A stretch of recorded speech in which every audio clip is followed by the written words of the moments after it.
Hello, my name is Marcus. I'm the compiler of a collection of therapy quotes entitled 1001 Windmills of the Mind.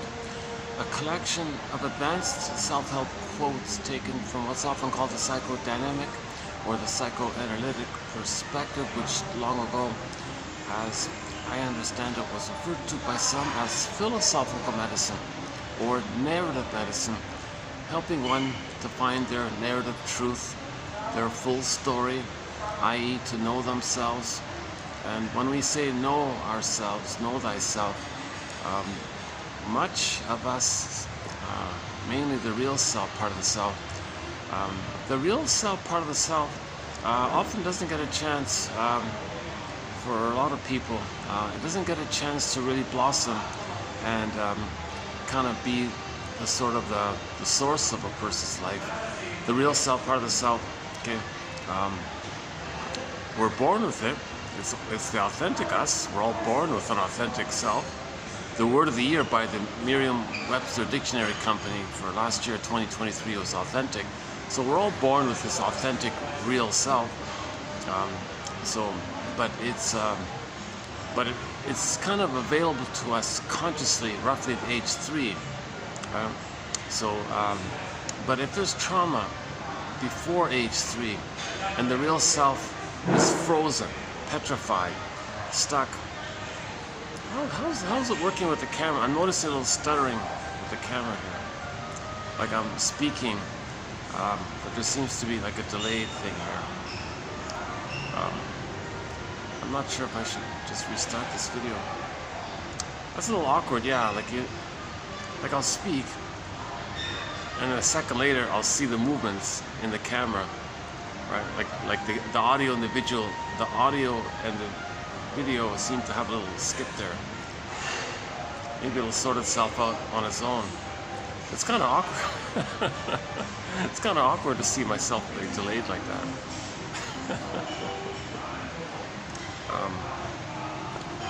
Okay, let's just press on and see how it goes here. I never had that happen before, yeah. What happened? I'm using an older, very simple, older, basic model. So see how it goes. So by the way, in this video we'll be doing TQ 2770, which is part 26 of 26 on the work of the author Arthur Janoff. So this will be the final video on our marathon of quotes on the work of this famous psychology author from the 70s, made popular by musicians and actors and celebrities and all this, a guy named Arthur Janoff. So in 1970, he wrote his first book, the famous book called Primal Scream. Instant bestseller, 1 million+ copies sold, massive endorsements. People all around the world flew to him. Oh, please help us heal from birth trauma, prenatal trauma. You seem to know how this works. So I won't do the whole story about it there. In the last video, I kind of partially did his story to a degree. So let's not do it here. So let's back up a sec. So the authentic self, right? So we can maybe partially describe it in two ways. First, there's the sense of your embodiment. That's real, that's authentic. You have your connection to yourself, your home, comfortable in your own skin kind of thing. It means you feel the sense of self, you have that. You're not going through life like in a dream, going through the motions of life, sleepwalk through life, not really sure what you're doing or what,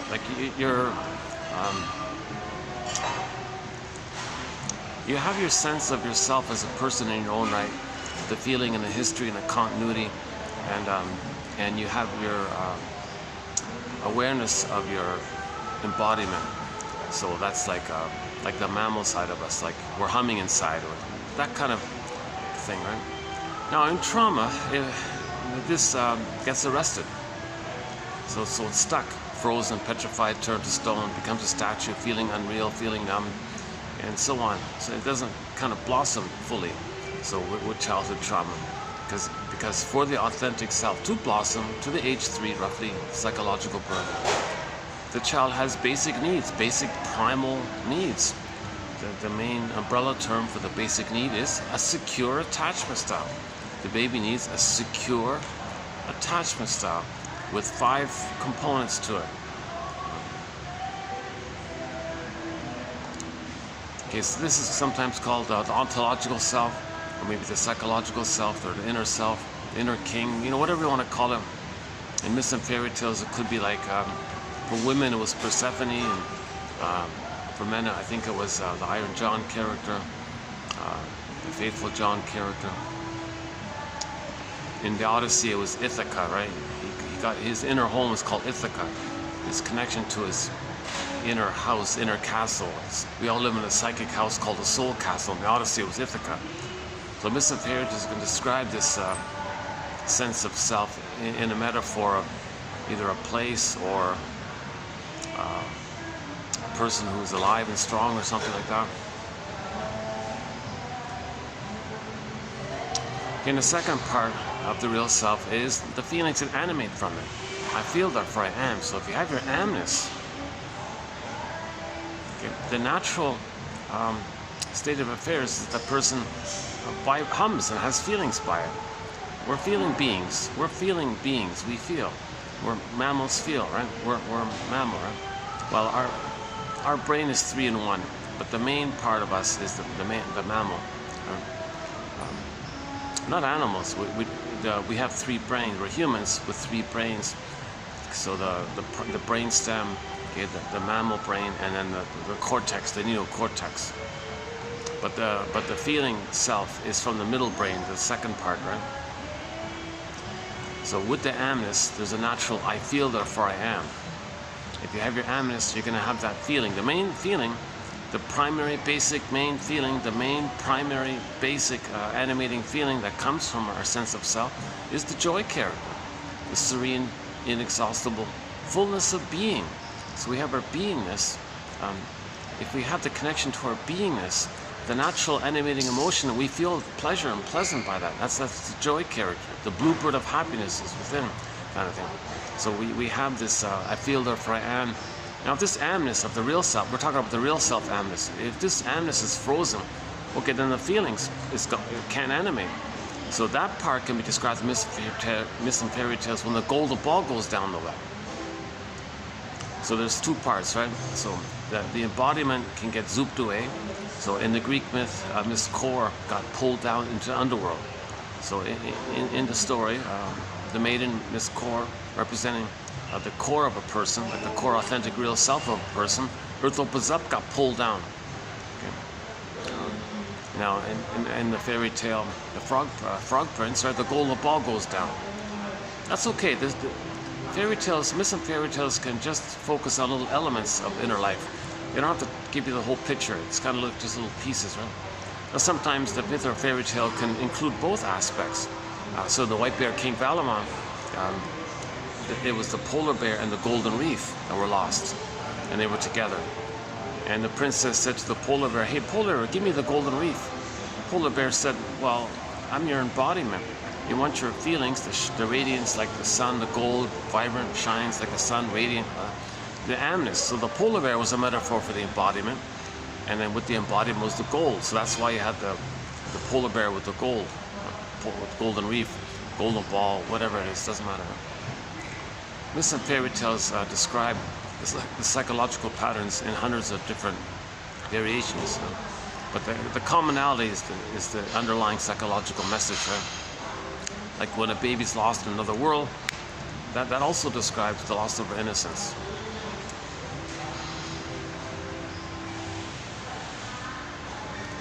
And in the Iron John story that Robert Bly likes to tell, you got Iron John for the embodiment, and the golden ball is with Iron John, and they're both locked in a cage in the forest. And the person needs the key. Where's the key? Well, the key's under mother's pillow. So the image is the mother's resting, her head's on the pillow, but underneath is dark. That's her unconscious. We don't see it. The key's there. And that's why the person's embodiment and feelings are lost in the forest, unconscious, And it's very hard to get because you gotta admit that the mother used the baby to meet her unconscious needs. So the key under mother's pillow is a metaphor that some mothers use their children in an attempt to comfort them. If the mother uses the child in any way to serve her and ignores the needs of the child, that child's sense of embodiment and his feelings get locked in a cage, and the key's under her pillow. So you got to make that kind of link like that. So we were born with this authentic core self, and there's joy runs the console. The animating emotion is pleasure and joy and all this. That's the natural state of affairs. So we're all born with this. All babies are going to have this at the beginning, right? And so assuming everything's okay in the uterus, assuming the birth was okay, that's a tough one. Those 2 points are tough points, actually. Anyways, let's just assume for the time being that the baby was in a welcoming womb. No prenatal trauma, no prenatal distress syndrome. You know, that means there was no child abuse in the womb. So that's a welcoming womb. The child is expected and has the right to be in a welcoming, safe uterus. If the mother smokes, drinks, argues, takes pills or whatever, meds, or whatever, it's going to affect and whack up the baby's brain systems. So that's considered child abuse in the womb. So when mothers are pregnant, a lot of people know this, but anyways, it makes common sense. But mothers can't drink, or no wine, no caffeine, not even too much sugary things. And, she needs to be kind of as healthy as possible and as relaxed and in a good mood as possible. Because what's going on with the mother, all of her biochemistry and her emotions and all this,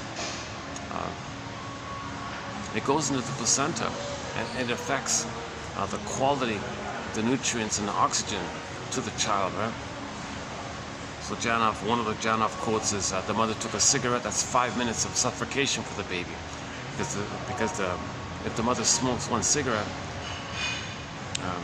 the oxygen that the child needs, he's not going to get it properly, because the smoking constricts the vein in the umbilical cord, the center vein that goes straight down to the child that sends the oxygen. The nicotine and the tar and all this constrict, tighten up that vein, so not enough oxygen can go through. Plus, insult to injury, whatever oxygen the mother has, it's going to be diverted to deal with the nicotine and tar and all this, so there's less even available for the child. And what less there is, there's not much of an opportunity to receive it because the vein got too restricted. So that.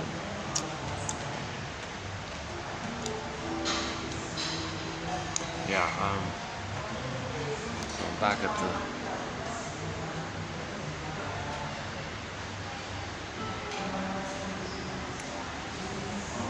Back at this nice place here. Oh, I'm not on a spaceship. That's just the lights on the roof there.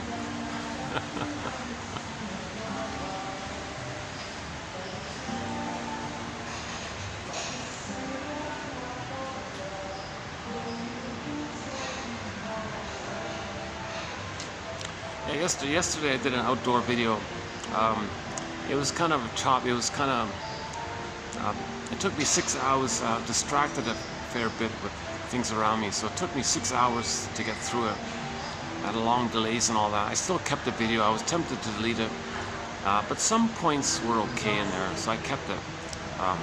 That was part 25. Yeah. So yeah, once again, this is part 26. You know, part 26 is sort of, it's the extra toothpaste in the tube. So this was originally going to be a 25. Well, it ended up being a 25-part series.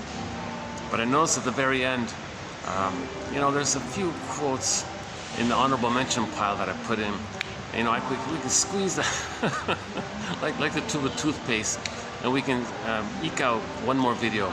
So that's what this is. So this is the extra toothpaste in the tube, and they're not bad. There's some good quotes in here, likewise. So we'll get to them in a minute.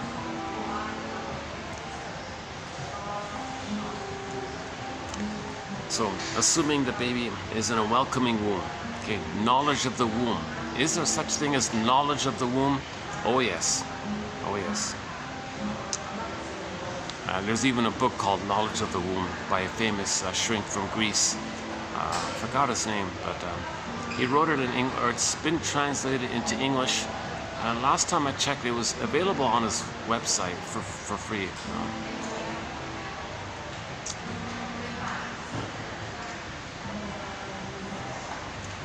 Yeah, so for example, if the baby's stressed out, not getting enough oxygen, then he's in a panic, then his brain's going to release serotonin to flee. Where is he going to flee?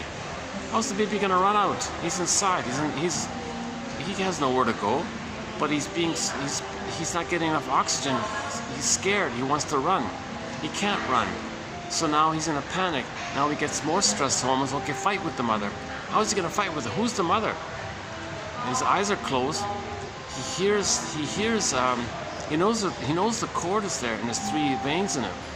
And maybe he can guess there's a body like the placenta's there or something. So he may be angry at the cord and the placenta, project his rage onto the cord and the placenta, and have the concept that what's hurting him, his mother, the cord and the placenta, is a sea monster. So this is called prenatal distress syndrome. Now he's fighting with the sea monster. Okay, the cord with the 3 veins, that's like the monster with 3 long necks, and the body's like the placenta. It kind of blurs it up. That's the theory in the Odyssey, right? The sea monster character. Yeah, the Muppets, Jim Henson, the Muppets did a pretty good job with that, right? Now the baby's sort of in an incorporating kind of place. He has the instinct to kind of absorb in and be fed in kind of thing. So now he's enraged at that. So he projects his rage and his needs onto the sea monster and thinks the sea monster wants to gobble him up, kind of thing. So now he's in danger like this, and he can't escape, and he's got to face this monster. So he's terrified like this. Now, all of the stress in his brain, it could be set at an exaggerated, elevated level, and that's like the new baseline of stress. So he may be born revved up with PTSD already. Some babies are born with PTSD. So now he's got trauma in the womb. So that's prenatal trauma if this takes place. So the mother can actually traumatize her baby with just some smoking or drinking or something like that.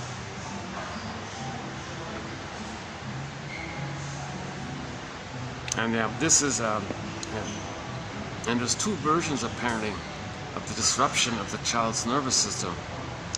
In normal development, there's a natural kind of a back and forth between the so-called sympathetic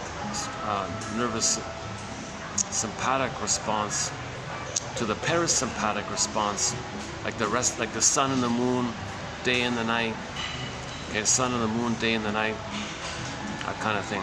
Just like in nature, you have that kind of duality, think about the yin and the yang symbol and the curving there, and it goes as a natural harmony between the sun and the moon, day and the night. Just like the nervous system. So that's like the sun and the day, like that's the more active one, and then the rest and restoration, and that's the yin one. So the child's rhythm, like the rhythm of the earth or something, right? Of nature and all this, it's supposed to have a kind of a back and forth flow between the sympathetic, the doing, and the parasympathetic, the resting. Okay, the active and the being and the resting. So daytime, nighttime, doing, resting. So in normal development, the child's going to be born with a kind of a little bit of a flow like that in his physiology, in his biology, and all this. But in trauma, in perinatal trauma, prenatal trauma, birth trauma shortly out. Well, yeah, let's just stick with prenatal trauma and birth trauma. If he's too stressed out, he may be set in too much in one or the other. So then he doesn't get like a proper, normal back and forth flow. So the physiology's all whacked or something. If he's set up in the revved up one, he's going to be always kind of manic, OCD, always wanting blowing off steam kind of thing, because he's not really feeling. He's always in kind of too stressed, and he having a lot of body tension maybe. Too nervous or something. If the child ends up with the setting in the parasympathetic one, they tend to be more too laid back and energy conserving and too mellow or something like that. So then they don't be active when they want to be active or something. They just, well, let's just conserve and be laid back. And to be active causes anxiety, whereas the revved up ones, to be laid back causes anxiety. So you got some people too much. So you might maybe we can say the sympathetic one is kind of like the type A and the type B personality, or the extroverted one and the introverted one. It seems to be maybe a little bit like that. So we're supposed to have like a natural back and forth, yin and the yang, okay, sun and the moon, day and night kind of thing. But some people are too fixed and set in one or the other, and that can cause problems.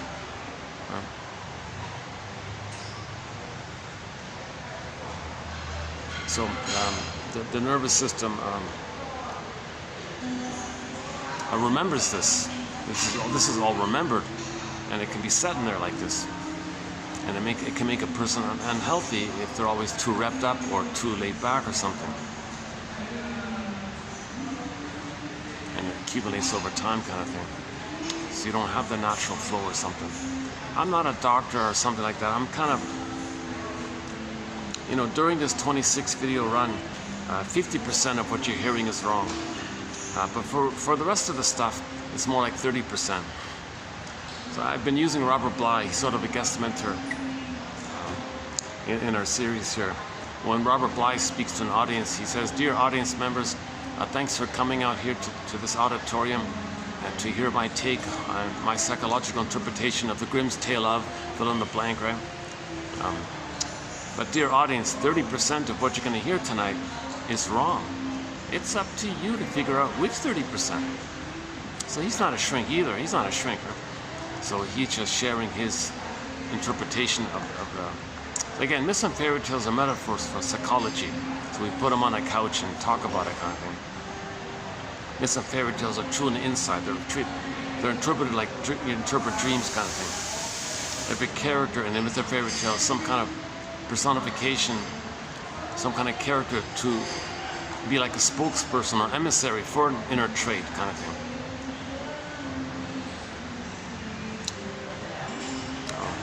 Like the yanking down of his core, okay, that's repression. Yeah, awesome. And then the character becomes a statue. Well, okay, Faithful John became a statue. Echo became a statue. Okay, and that's a sign that of trauma, of inner trauma, petrification, freezing, statue, those kinds of things.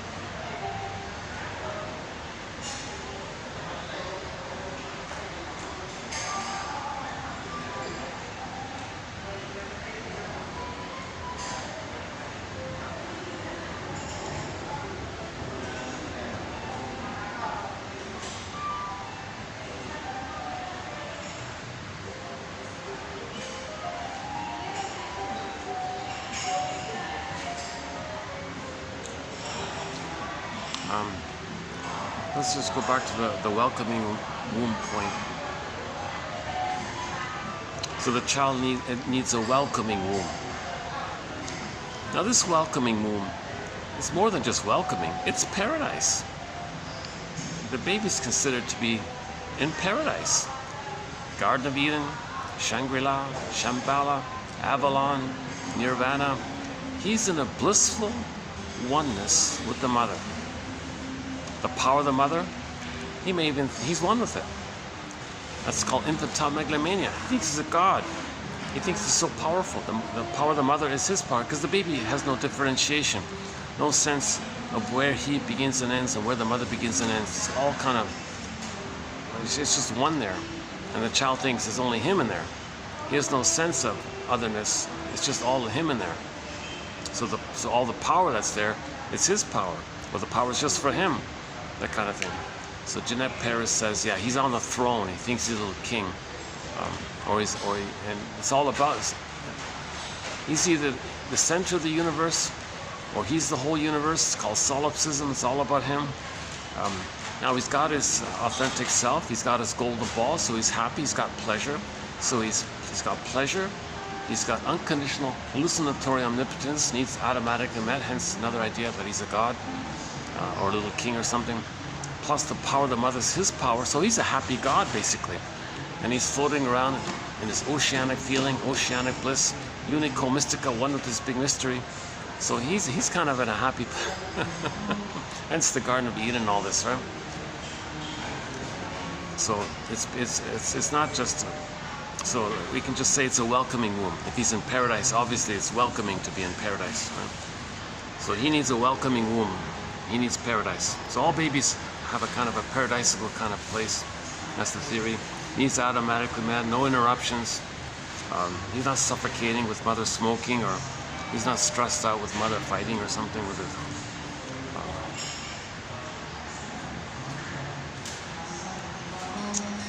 So he's relaxed, floating around all this. So that's his first basic need. He needs a welcoming womb. Now, at the time of birth, now part 2 is the time of birth, he needs a natural birth. There's a whole topic right there, so let's not do that one today here. But 2745 was about the 2745 about the rhythm. If the mother is connected to herself, has a rapport with the baby, that can make the rhythm kind of thing. So no baby expects to be traumatized at the birth. He's making an important transition from the water world to the land world. Now, an important thing is he needs a continuity of the blissful oneness. He needs a continued bliss. He needs a continued blissful oneness with the mother for the first 4 to 5 months. So he's looking for that. That's a great expectation, a great hope, a great basic need. Hi there. Well, you cut your hair, huh? Yes, sir.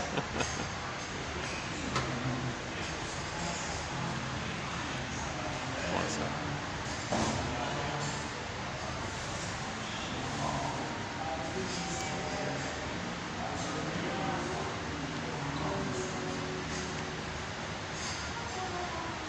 Yeah, one of the nicest chefs I've ever met. Really, really friendly guy. Yeah.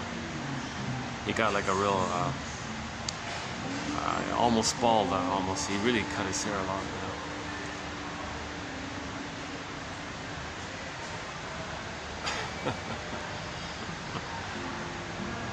Or maybe, maybe so.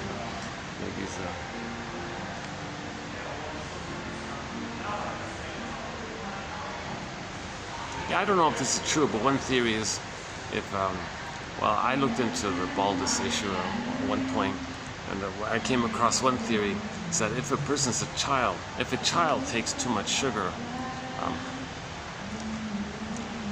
I mean processed sugar, like concentrated processed sugar, like not natural sugar, like in a fruit, like if you eat an apple or something, the system recognizes the sugar and the water and the fruit and the pulp and the skin and all this, and everything's okay. But let's say somebody dries out, removes the water, the pulp, the skin, and only plucks out sort of the sugary part of the fruit. Well, let's say it's a beet or a sugar cane or whatever it is, and you dry it up kind of thing. And so it's a concentrated, it's a processed, refined sugar.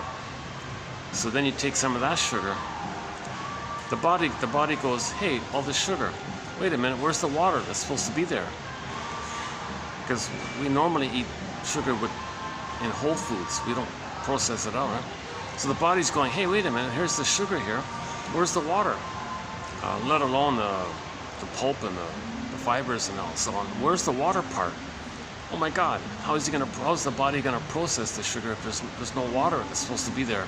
It's expecting the sugars to be with as a part of the fruit or something, that includes water. There's water obviously in the apple, right? So the body's going, oh my God, we gotta find some water here to process this. So the body's gonna look around for water. So, so the body goes, hey, wait a minute, in the scalp, there's moisture there. there's moisture in the follicles. Let's just extract the water from there to digest the concentrated sugar. Now the poor follicles are dried out. If it's dried out, that means the hair's gonna fall. I don't know. I'm not too familiar with that theory too much.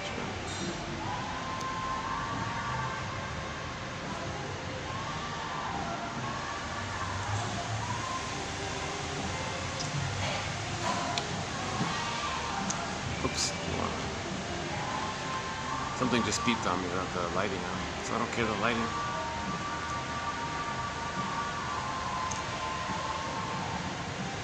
So we want a natural birth. You know, it's not supposed to be painful. Natural childbirth is not meant to be painful. But if the mother is nervous about it and she constricts and the baby's trying to come out, then there's pain. So ideally, the role of the mother is to be able to offer a natural childbirth. And recently I saw on YouTube she's not a doctor, a physiotherapist was coaching women about this.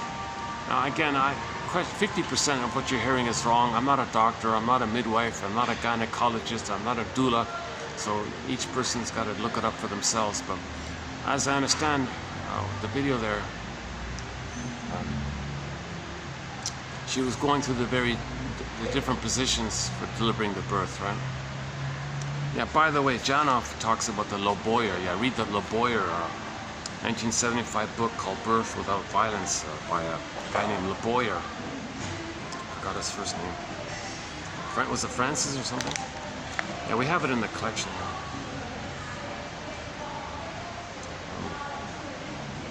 But this physiotherapist, young lady, she was going through the different positions that women can use when they're delivering the baby.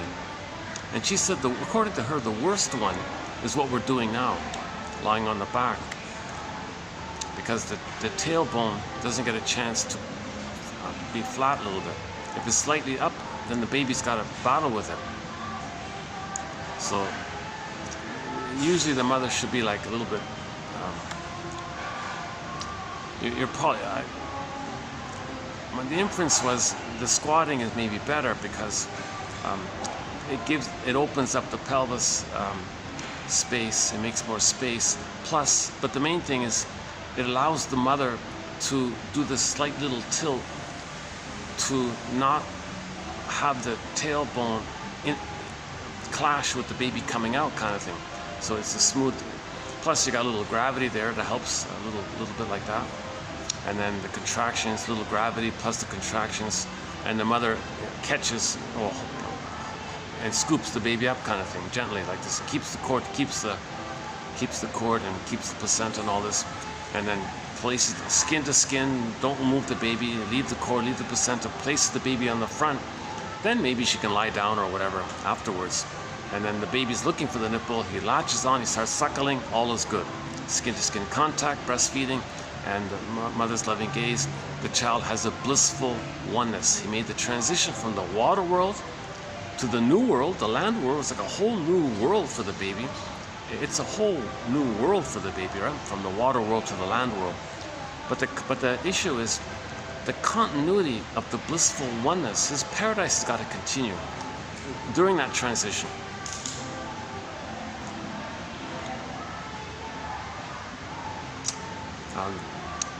So the role of the mother is to do everything possible to make sure there's a natural birth. Okay, so the lotus flower is one of our companion flowers in our collection. Think about the image of the lotus flower. Once again, I'm not a doctor, barring medical emergencies and all this, but just ideally, just generally speaking, the lotus flower, you got the beautiful flower on the top, okay, and then you got the stem and the pod. Take that as an image for natural childbirth, baby, cord, placenta kind of thing. So you leave it like that. You want a lotus birth, a natural lotus birth. So you leave the cord, leave the placenta. It's still pulsating. The cord and the placenta belong to the child. They're still sending oxygen. It's still pulsating. It's still connecting him to the mother. Let him have that transition. So what? It takes a day or two. to drop off. So what if it looks messy? Just put a bed sheet over the cord. Placenta, they say, comes out 2 days later. You can put the placenta in a bowl. The bowl can sit beside the mother on the bed. You can put a lid over the bowl, allowing some space for the cord. Let the child have all the support he can get, especially because there are some little stresses. So let him have the continuity of the support system of the cord to placenta, okay? And then by that time he will have securely attached and bonded with his mother in that critical time, right? And then after he has that secure attachment in the land world, is skin to skin, breastfeeding, mother's loving gaze, blissful oneness continues. Then the cord and placenta drop off naturally on their own accord. Just leave it alone. Let nature decide that. So in other words, don't remove the baby. Don't put him on a scale. That's trauma. Don't separate the baby from the mother. That's birth trauma, because the baby doesn't understand time. Whereas his mother is not going to make it. Freezes up inside, petrification inside, turns to stone inside, feels unreal, feels numb, feels unalive, feels dead end or something like that. So that's going to be birth trauma. So don't remove the baby. This is nonsense to remove the child, put him on a scale, and then hand the mother back to her sometime later. Klaus and Kettle make a big point that at the moment of birth, that's a very time-sensitive, critical moment, because the mother's producing lots of hormones at that specific moment of birth to help the baby latch and bond. It's not only for the baby, it's for the mother to register, to be able to pick up the baby's signals and to have the attunement. Let the music play on. Very White song, let the music play on. So there was a kind of rhythmic flow inside. Baby, cord, placenta, mother, mother, placenta, cord, baby, baby, cord, placenta, mother, mother, placenta, cord, baby, do, re, mi, 1, 2, 3, A, B, C. It was a kind of, things kind of flowed like that, right? So when you make the transition to the land world, that's got to continue. That kind of back and forth between the mother and the baby and the mother, do, okay, 1, 2, 3, do. So now and then it's going to be baby body sensations to the skin, to the mother's body. Mother's picks it up through the skin. Baby knows mother's present. Baby feels mother's presence. So baby communicates through the body, somatic, skin, bridge to the mother body. Mother feels the baby's presence. Baby feels that mother feels baby's presence. So there's like a skin to skin contact, allows the emotional communication to the child, to the mother, and the skin is like a bridge there. That's part A. Part B, look at the nerve line. When he's suckling, the nerve lines in the child while he's suckling lines up with the nerve lines in the nipple breast to the mother. And likewise, the baby has the signals through the nerve lines to the mother. Mother responds, she's attuned, she gets it, she responds. Okay, let the music play on. So there's a back and forth there, right? Baby, nerves, mother, mother, nerves, baby, do, re, mi. And then loving eye contact. While baby looks up, mother accepts. Wow, okay, he's okay. Mother sees him, he's accepted. Baby gets the message. This is the extended paradise. Babies need an extended paradise. So the role of the mother is A, make sure she provides a welcoming womb. B, a natural childbirth. Okay. And maybe the squatting thing is, look into that, right? I don't know. And that tailbone, look into that one, right? And the opening of the pelvis thing. Also the rhythm quote. So read the rhythm quote in the fifth quote in Tikkun 2745, the rhythm quote. Because the mother has like a connection to herself. She understands the rhythm. Sometimes the baby, he's coming out of the canal. He needs the cooperation with the mother. The mother's out of it. I don't know what's going on here. And she takes, okay, then baby's saying, where are you, mother? You're not connecting, you're not communicating with me. There's two of us for me to be born here. Mother, so she's got to be kind of in rhythm with the child, has that kind of sync up with the child. Yeah, they couldn't, yeah, they said, yeah, now it's being used, They said there's a meeting. Last time I was here, I was able to use that nice little room over there. But they said it's booked. Yeah, sure enough, they got a whole staff meeting in there. So, I think it's okay.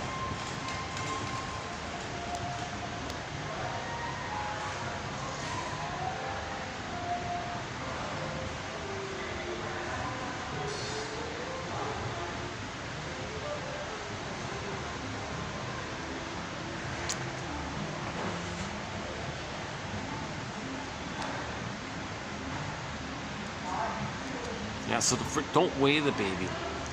Nonsense. Why traumatize the baby to put up for some trivial bureaucracy? So there's. It's not worth traumatizing a baby for some useless number on a form that no one needs or uses or something.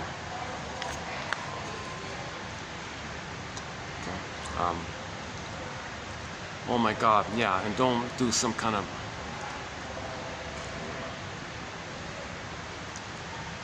So the room is warm, right? Candles, not too bright, no bright lights and things, and no shocking noises, no procedures, no medical. And most of all, the mother shouldn't take, if she can relax and be in a good kind of laboyer mode or whatever, then she doesn't need to take an epidural. She doesn't need to take massive anesthesia or painkillers, these kinds of things. Because if the mother does that, if the mother takes anesthesia, it goes into the child's brain, whoosh. That can be a pattern in the child's brain. That can set in a neural circuit grooved in, and that can be like an ongoing pattern for the person's life. So the baby's coming out of the canal, trying to do his thing. He's coming out, doing his thing, okay? And then the mother takes massive anesthesia, so she's numbed out, blissed out, dreamy state, whatever, feels no pain. But all that numbing quality, that drunkenness, whatever, it goes to the baby. Now he's in this drunken, numbing phenomena. That's a memory. That's a pattern now. So he may go through life trying something and just saying, and then finding the release of endorphins in his brain. What? He's trying something, and I give up. I don't know what it is. I can't do it. So he gives up easily. Because the prototype was he was doing his thing, and then he was overwhelmed with this swoosh that the mother took. So later on, he tries to study something or do something. Oh, I give up. I don't know why. I can't do it. So that's the mother traumatized the baby. It's going to give the child difficulties in completing things that he starts or something. He might not do well in school or something. Tries to study or something. Oh, I can't do it. I give up. Because stresses in the present are going to trigger the original thing. So there's this original prototype of trauma and response. It's a unit. Present stresses trigger that unit, that original response. So you may go through life, yeah, with this. So that's a quote in our collection in the channel. So if you go through the 25. Well, now 26, including this one 26. If you go through these 26 videos, click the more link, you'll get 260 quotes roughly, a little more actually, but anyways, let's just say 10 per video, so 260 quotes. If you go through them and read the whole batch of them as a unit, you'll find it in there. There are several themes all throughout Janoff's material. I'm not completely organized in Janoff's material. That's why I got to read this as a you got to read the whole thing and identify the units, the different themes in it. So one of the themes is that there's a prototypic trauma and a prototypic response, where any stresses in the person's life later on, it's going to release that original response. So what was the original response? The child's brain experienced the whoosh. It came from the mother, but it went to the child. So he tries something, whoosh, he gives up easily. So I think the example was he was trying to learn how to bake bread or something with the bread machine. He got a little frustrated, I give up. He tried another hobby with the stained glass thing or something. He made a little mistake, I give up. And I was thinking about myself. I was trying to learn German before, and all these long words and all this. Oh boy, I give up kind of. I also had that phenomenon.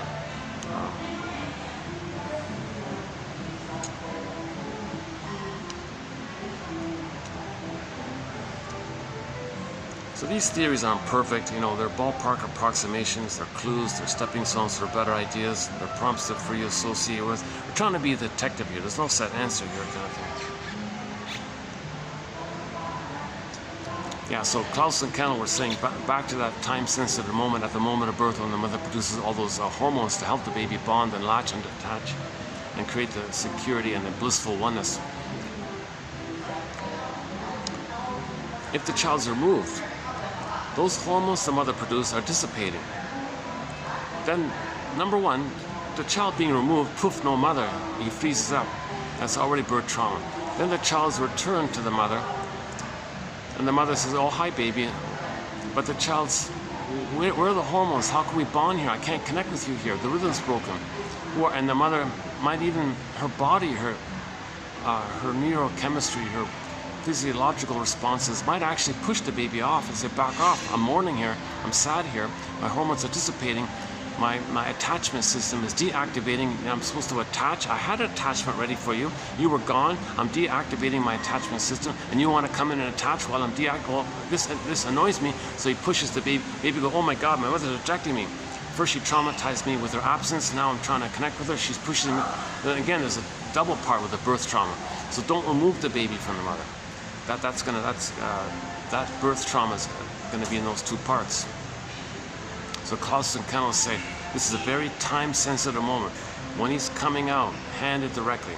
And if I understand it correctly, women would just do like a squat kind of thing, and with their hands catch the baby or hold the baby and do the gentle hand delivery to themselves, or maybe someone help them or something.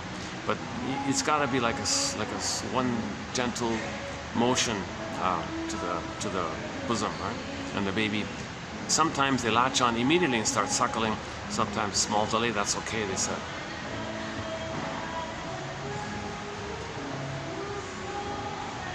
And of course, in that Janov interview with the Radio Curious program mentioned in the last video, of course, if you remove the baby and traumatize him and do some kind of CIRC nonsense, that's an immediate severe infliction on the child.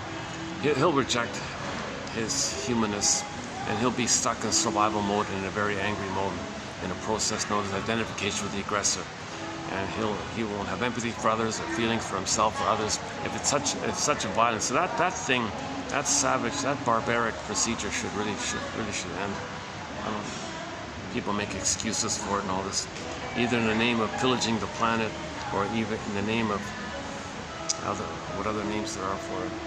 So we talked about that earlier. So in other words, in conclusion, babies shouldn't be traumatized at birth. So that's the second part of it. Mothers don't give their babies child abuse in the womb, and mothers don't facilitate any kind of birth trauma, or they minimize it or avoid it in every way possible. That's huge. Those two parts, oh my God, if the mother can do that, Jesus, the child's in very good shape. He's got a really good start in life. That's just the first two parts. The third part is the first 4 to 5 months. So as mentioned earlier, skin to skin. So don't remove the baby. It's a mother-infant dual unity. Just the two of them. Just like inside, just the two of them. On the outside, it's just like an outside. I must have retracted some kind of thing.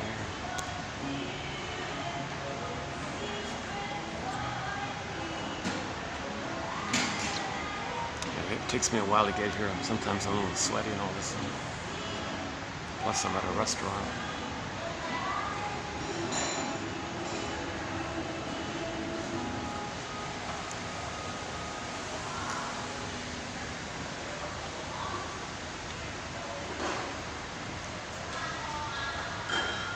I keep all my bloopers and mistakes and all this.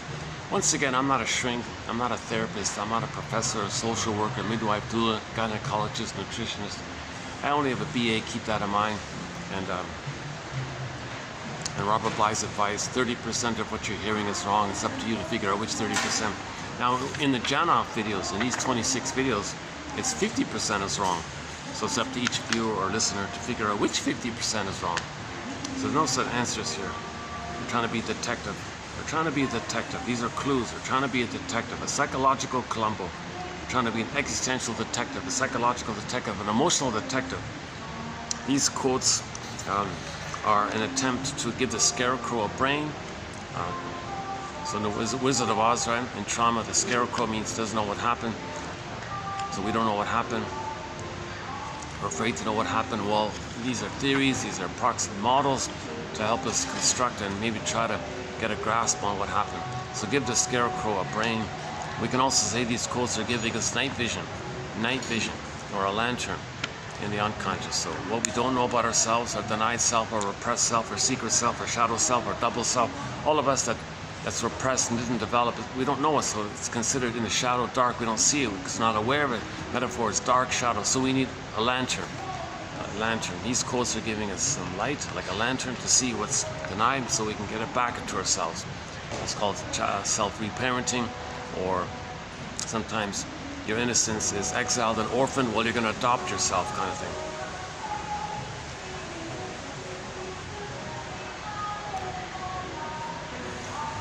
Yeah, so Klaus and Kennel made a huge contribution to healing the soul, when they brought this to the hospital's attention, they said, "Yeah, is that true, really? Okay, yeah, you're right. We did these cruel things to the babies to meet our needs, for our efficiency. We didn't care about the needs of the mother and the child. We didn't care about that. If it was 5 o'clock, induced labor. Oh, okay, oh my God." So they changed. So a lot of thanks to them, a lot of procedures in the hospitals have changed to accommodate the needs of and respect the feelings and needs of both the mother and the baby. So there was a huge shift in that area. So they made a huge contribution. I remember reading a lengthy appreciation article about them. Klaus and Kennel, 1976 book, was called Mother-Infant Bonding, Attachment Bonding, or something like that. John Kennel and Marshall Klaus, those two guys.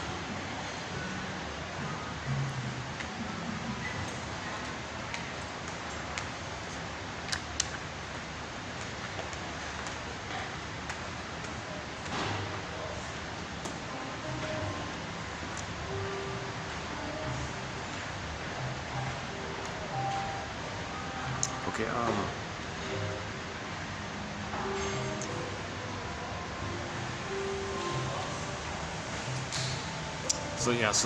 the third part is the first 4 to 5 months. Skin-to-skin contact. You don't remove the baby from the mother. He needs an extended, blissful oneness, right? So that's the skin-to-skin breastfeeding and the loving mother's eye contact. Because if the baby looks in the mother's eyes and she's angry or something, the child might, he might be affected by that. And the breastfeeding, if it's a rubber nipple, well, there's no nerves in there, there's no communication. The child his mother's a rubber nipple, and like the first mother for the baby after birth is the breast mother. Meaning that in the very beginning, he doesn't really get that the mother's like a full human person. He's mainly relating to like parts of her, kind of like the breast, okay, and maybe the skin area and the eye contact or something. He doesn't fully get the full personhood of his mother as a full person, like a whole person, and the child is a whole person in their own right. It's just, in the beginning, it's just a baby as little king, little god, and what's there around him is just serving them as for him, kind of. So that's like, they call it part-object relating. It's utilitarian kind of thing. Oh, good, they closed the door. Oh, that's good. I was trying to avoid there.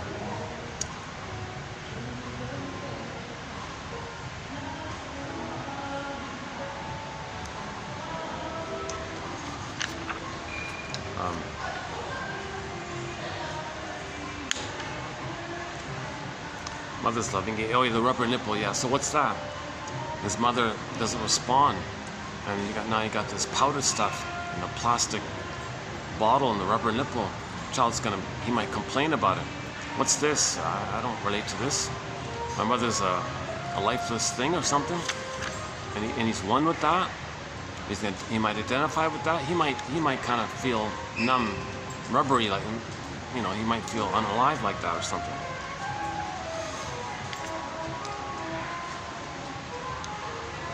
And if there's trauma at that place, and he internalizes his mother as a stone monster or something, like a cold ice monster or something, or like a thing kind of thing. He needs a real mother. The baby expects the natural feeding. That's a huge, they called it a betrayal trauma. It's a betrayal trauma if the mother gives them rubber nipple. And we had that quote from 3 years ago, I remember, where the mother didn't want to breastfeed. And the husband he sunk inside. He said, "Why aren't you breastfeeding our baby here?" You know what she said? She said, "Oh, you know, with this new sexy appearance I have, I can go to the office and have power over the guys." And she loved the power that she had with her new appearance.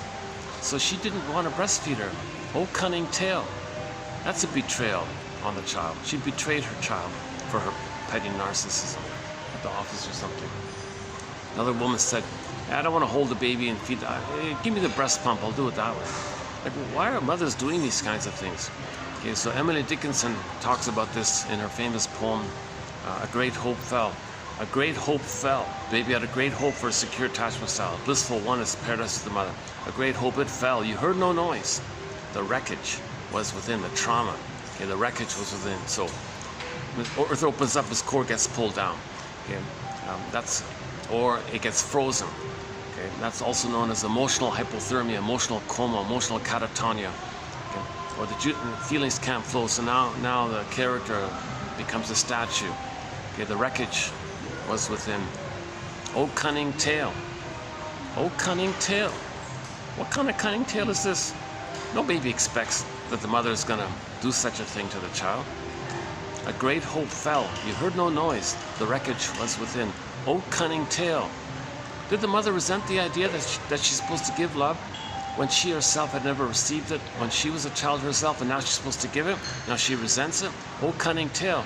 Is she going to refuse love to the child because she wants to say that when she was a child her mother didn't give her love, so she wants to show up her mother by telling the world what her mother did to her and communicating this by doing it to her child? Intergenerational trauma. Oh, cunning tale. Is the mother going to say, okay, I'm going to brainwash? She says to herself that she's going to brainwash the child to take care of her. It's no baby's job to take care of the mother.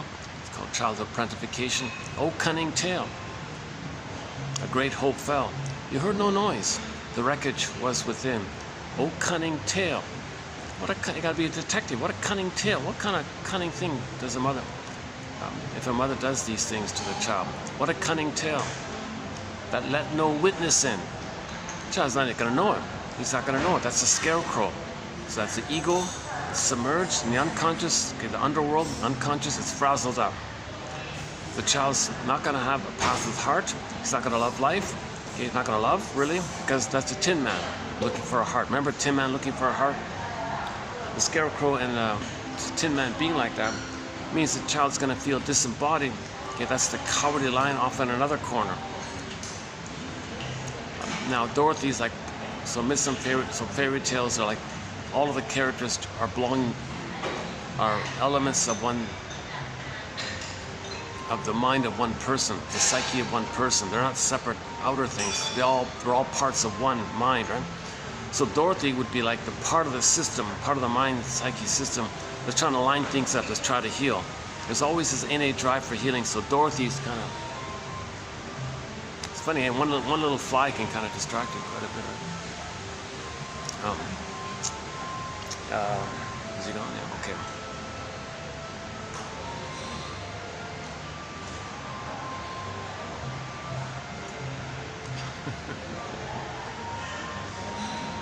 Hey, let's take a lot of traffic today. Look at this, eh?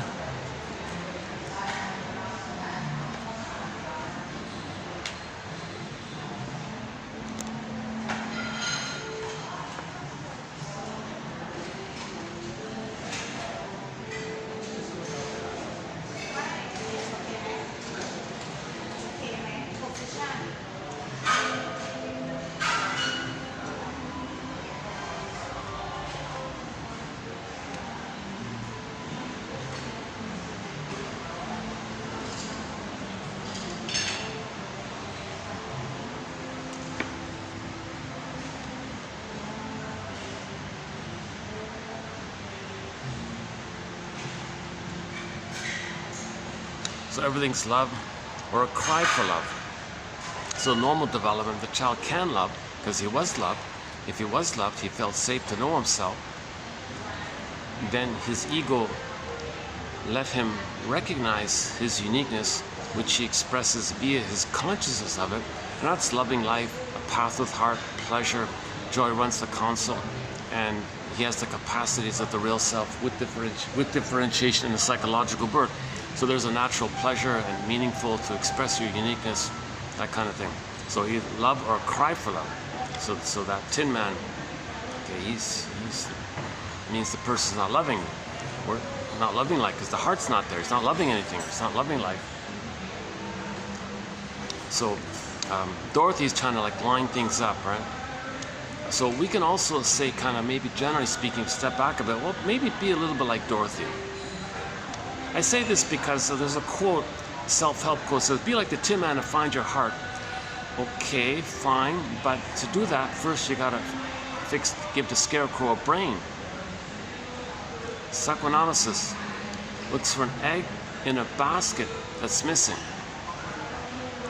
So the scarecrow is like the basket. Then there can be an egg, the feeling and the embodiment. So first, give the scarecrow a brain, right?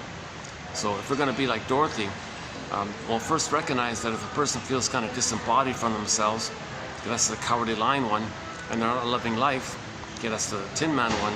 Well, first things first, give the scarecrow a brain. So these 10,000 quotes are an attempt to give the scarecrow a brain. That's like the basket. Then there may be an egg, and then the new life, the new potential, the new feelings can come up. In one fairy tale, the Firebird comes out, and the protagonist hops on the back of the Firebird and rides the Firebird, okay, up like that. It's the metaphor for the feelings coming back to the person, riding the Firebird kind of thing. That's called emotional knowing. Emotional knowing. So you don't get emotional knowing directly without the basket, because the emotional knowing needs the basket first. So that's what we're doing here. We're first weaving the basket here. So these 10,000 quotes we have here are, the hope is that 10% of them will be of interest to anybody, so they can have 1,001 quotes to weave a basket. And leave it alone. You leave it. You don't do anything. You don't push it. Nature does the rest. So you communicate that you want to heal by the knowledge, by the theories, by the quotes, by your searching around what's going on, asking. That's an effort to heal. Your system may respond, okay, you understood something, you made some links here, and then a feeling might come up on its own. So that we don't kind of control that kind of thing. So we just weave the basket and just relax. The egg will come when it comes, kind of thing. The Firebird will come when it comes. You don't really push that or.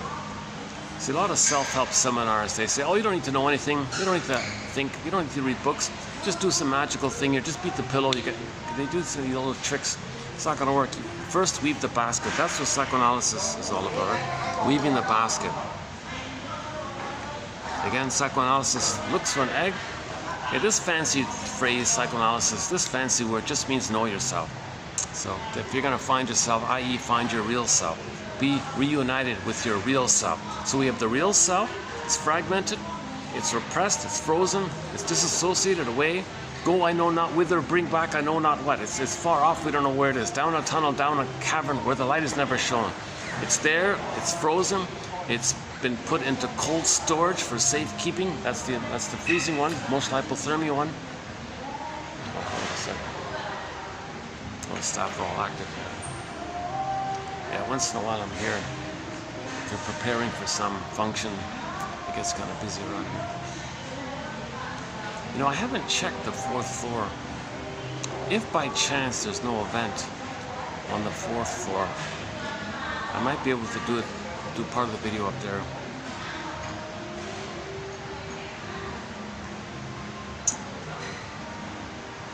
Okay, let's see how it goes. Usually there's a function up there, but anyways, once in a while there's. This is a unique little spot here. This is a rare, odd, not odd, but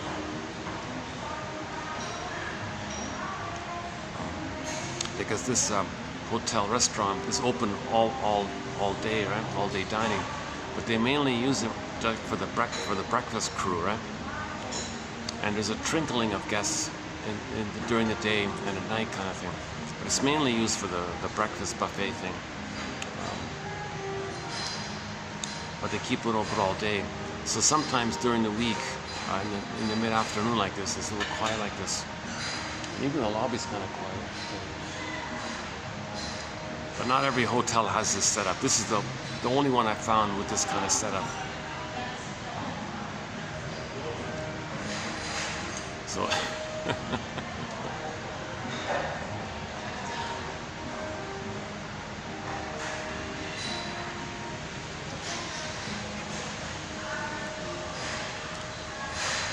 yeah, so be like Dorothy and help the scarecrow. Give the scarecrow a brain. Then we know what's going on. We have our story. When we have our story, maybe the feelings and our sense of embodiment, I feel that for Eminence can come back to ourselves. That's called emotional knowing, huh?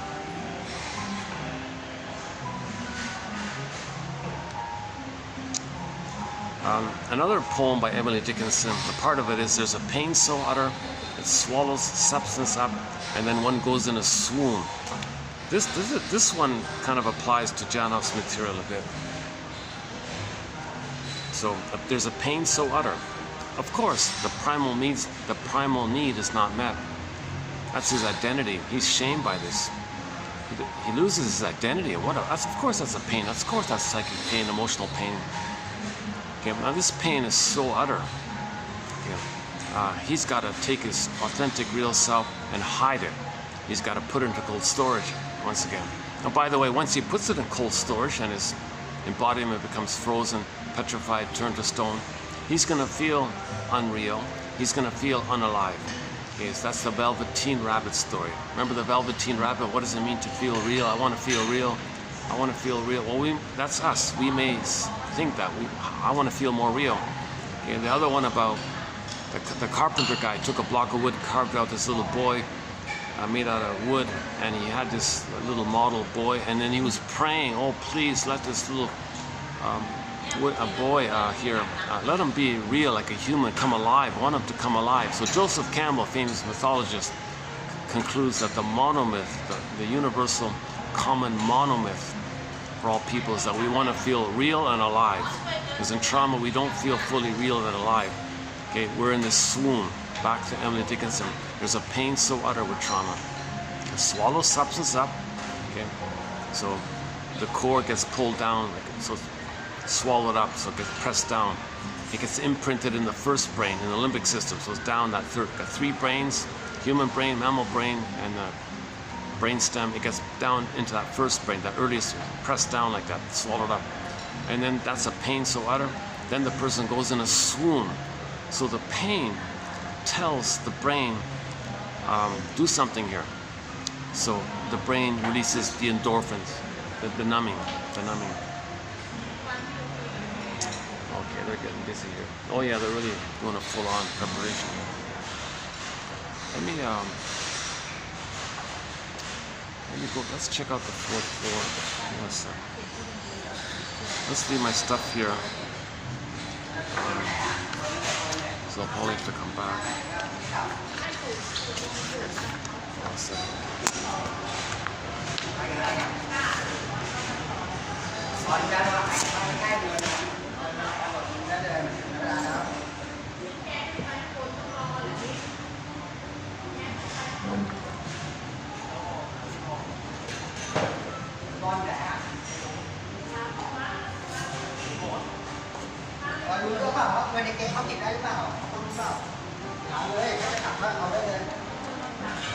Let's see if we got lucky on the fourth floor.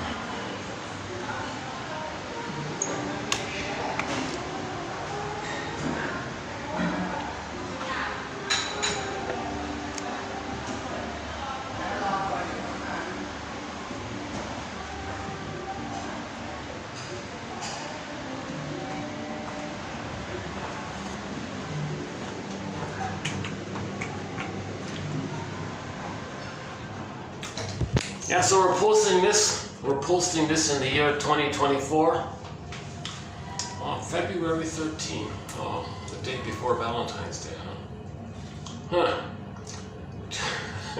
Well, we could do a special video on that one, actually. Let's see. No, okay. They're preparing for something. Plus it's baking in there, they got no AC in there.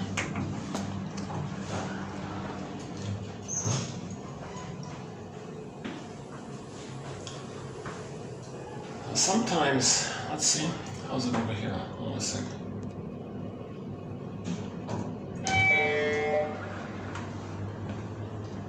Oh, hang on. Well, here's some potential here.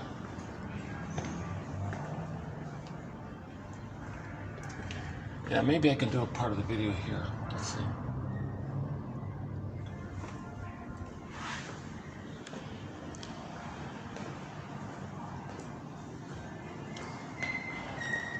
Yeah, it's surprisingly quiet here. Okay. Yeah, maybe we can hang out here for a bit.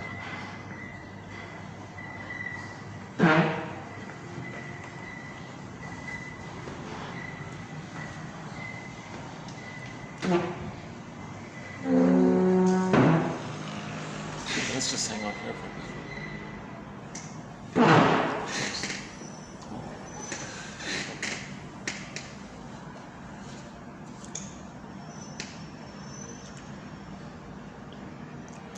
So, okay, let's say that's the third part, called the blissful oneness continues for the first 4 to 5 months. It's like a psychological egg, still being fed. He still thinks he's a little king, he's a little god, he's on the throne. Mother's just serving him, taking care of him. So he thinks it's all about him. So he owns it all, he's a king, everything's for him. That's fine, right? He had that in the uterus. It continues up until 18 months. So in the first, from birth to 4 to 5 months, it's in the blissful oneness area. The grandiosity is still there up until 18 months. So anyways, from birth to 4 to 5 months, the psychological egg time, the mother-infant dual unity. Don't separate the child. Maybe just, the baby sleeping on the mother, skin to skin. Don't wrap, keep the room warm. Let the communication between the body, emotions in the body, between the two, communicate via the skin like that. If you're breastfeeding, it's all baby-led. It's everything according to the baby's timetable, baby schedule. He feeds. He only eats when he's hungry. He's not gonna eat if he's stressed, because he's not stressed. It's natural, right? He's not gonna mix up emotional eating with physical eating. He's okay. So and then so maybe mothers stay in bed for 4 to 5 months. What's the big deal? Just watch some pleasant shows or something. Watch some comedies. Maybe she can watch Amos and Andy or something. Oh no, they're fighting a lot, right? Watch some pleasant, watch Hallmark or whatever. Just watch some pleasant shows or something. Don't be, nothing to stress her out, because it'll go to the baby. She can catch up on her reading. Okay. But in the meanwhile, the baby has that kind of womb-like condition. That warmth, that continuous safety. Okay, if he gets fed like that, if he gets emotionally fed like that, mother's attunement, mother's reverie, mother's presence, etc., mother's soothing, mother's there for the baby, she sees, hears, feels the child. The child has this experience with her. That's the paradise, the blissful oneness of the mother. Then at 4 months, at 4 to 5 months on average, different debates about the range. The earliest I saw was 2 months, the latest I saw was 7 months. I'm still using Margaret Mahler, one of our mentors. On average, it's 4 to 5 months. At that time, okay, at 4 to 5 months, the child's been fed enough, he felt safe enough, natural occurrence takes place. Roughly at 4 to 5 months, the child hatches. He hatches, he's born. He's for a second time, for a psychological birth. He's a psychological egg for a psychological birth. The psychological birth just isn't magically there with the biological birth. For the psychological birth, he needs that first 4 to 5 months, like an extended womb, like an egg, metaphorical psychological egg. Then he can start to hatch. Now the hatching is gradual. It's not like instant. It's a gradual hatching. It begins at 4 to 5 months. And it's a continuous process known as the famous separation individuation process, beginning at 4 to 5 months up until 36 months. So the first part is he's got to have the egg first to hatch out from. Okay. And then, so let's assuming that's there. Then at 4 to 5 months, then the child has motor skills. Now he's got motor skills. He can walk, crawl, run, move around, and all this. He still thinks he's a little god. He's on the throne. Now he's got superpowers. So before he was a happy god, now he's a happy god with new superpowers. So now that's the love affair with the world. The world is my oyster face. So he's going to run around, hop, skip, jump. He can do everything. He thinks he owns it all, it's all for him. He doesn't really understand the feelings of the mother or these kinds of things. He's still in that kind of like king, he's still on the throne. So the role of the mother is to allow the child that phase. Don't rebuff him for it. Don't punish him. Who do you think you are? Don't, nothing like that. Let the child still think he's a little god or Superman or something. That all belongs to him. All she's got to do is gently distract him so he doesn't hurt himself, doesn't put a fork in the electric socket or something like that. Just gently keep him, keep a gentle eye on him that way.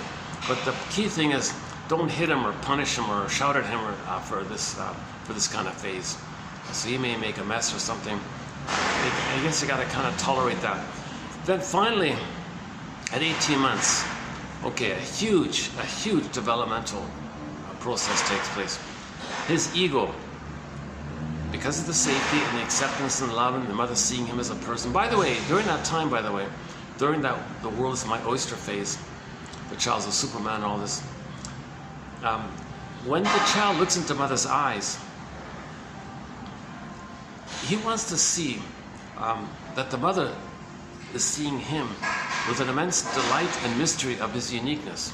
And the mother's thinking, oh my God, the Great Spirit makes everything unique. The Great Spirit makes everything unique, right? So their child likewise is unique.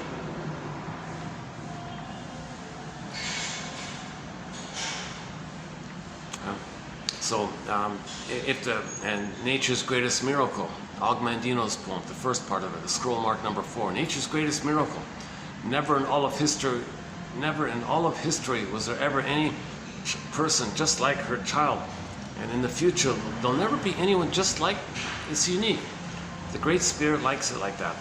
The Great Spirit makes everything a little unique. Every leaf on that stem or branch is unique. Every cat is unique. Every flower is unique. Every table, every chair is unique, etc. Every roll of wallpaper is unique. Everything's kind of unique, right? Every restaurant's unique, right? So in nature, it's kind of like that. So same with people. And the mother is meant to see that and have a delight of this mystery of it all. And she doesn't think it's her baby's her property, nothing like that. She's delighting in the child's uniqueness. The child sees that in the eyes, and he has some self-acceptance that he's unique, and he can have his identity. So there's a lot of self-esteem by this kind of thing. Oh, there's the blank SkyTrain one. Yeah, there's one SkyTrain that passes by with no ad on it. I have the fantasy that it says, know yourself. Get to know yourself. Find yourself. Find your real self. How's that? Find your real self. www.buymeacoffee.com/psychoanalysis. 10,000 advanced quotes to help you find yourself, to help you know yourself. Still need some work on that one. Be your own story doctor. Find your story. www.buymeacoffee.com/psychoanalysis. 1001 Windmills of the Mind. Psychoanalytic Psychotherapy's Greatest Hits. Buymeacoffee.com/. I gotta figure out what's gonna. I'm hoping this can be a bestseller, I tell you. You know, Janoff's book sold 1 million+ copies, you know. Geez, this you know, a lot of silly books sell millions of copies. It's meaningless. This is a very valuable collection of quotes. A lot of these quotes come from rare printed books that haven't been digitized. You'll only find it here. Our thread on Psychologically Minded TV show and film quotes here. You'll find it here. For example, the classic show Route 66.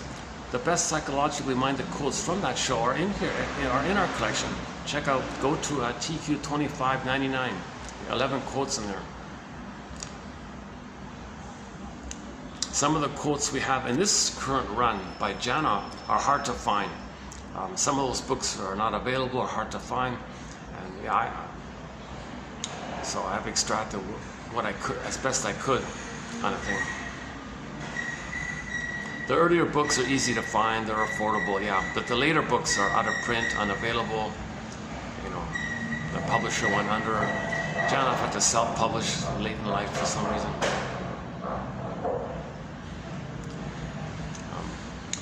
So yeah, and a lot of these quotes are kind of overlooked, but they're there, but no one brought it to anyone's attention, kind of thing.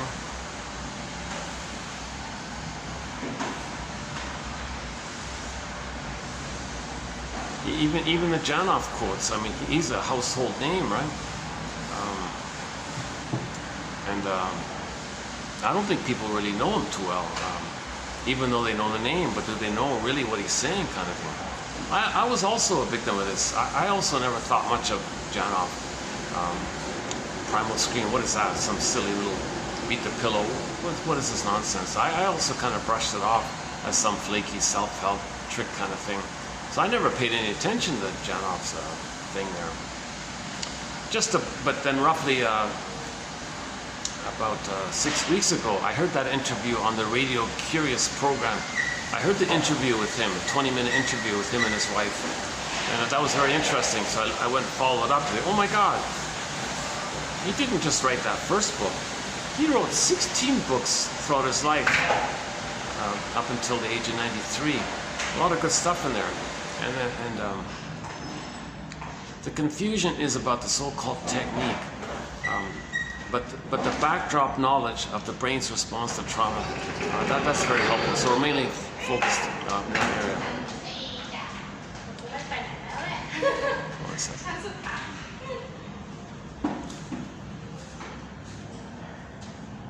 Yeah, I appreciate these guys here, this hotel.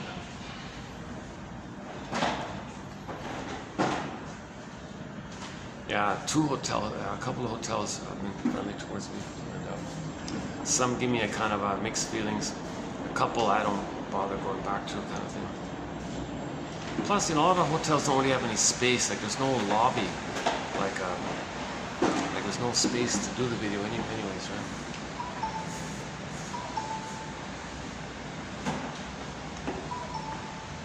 What's that beeping? Oh, that's his beep.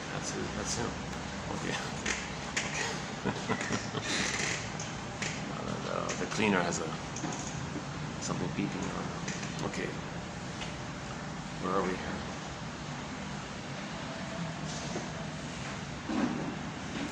Okay, yeah. So he was a household name and all this.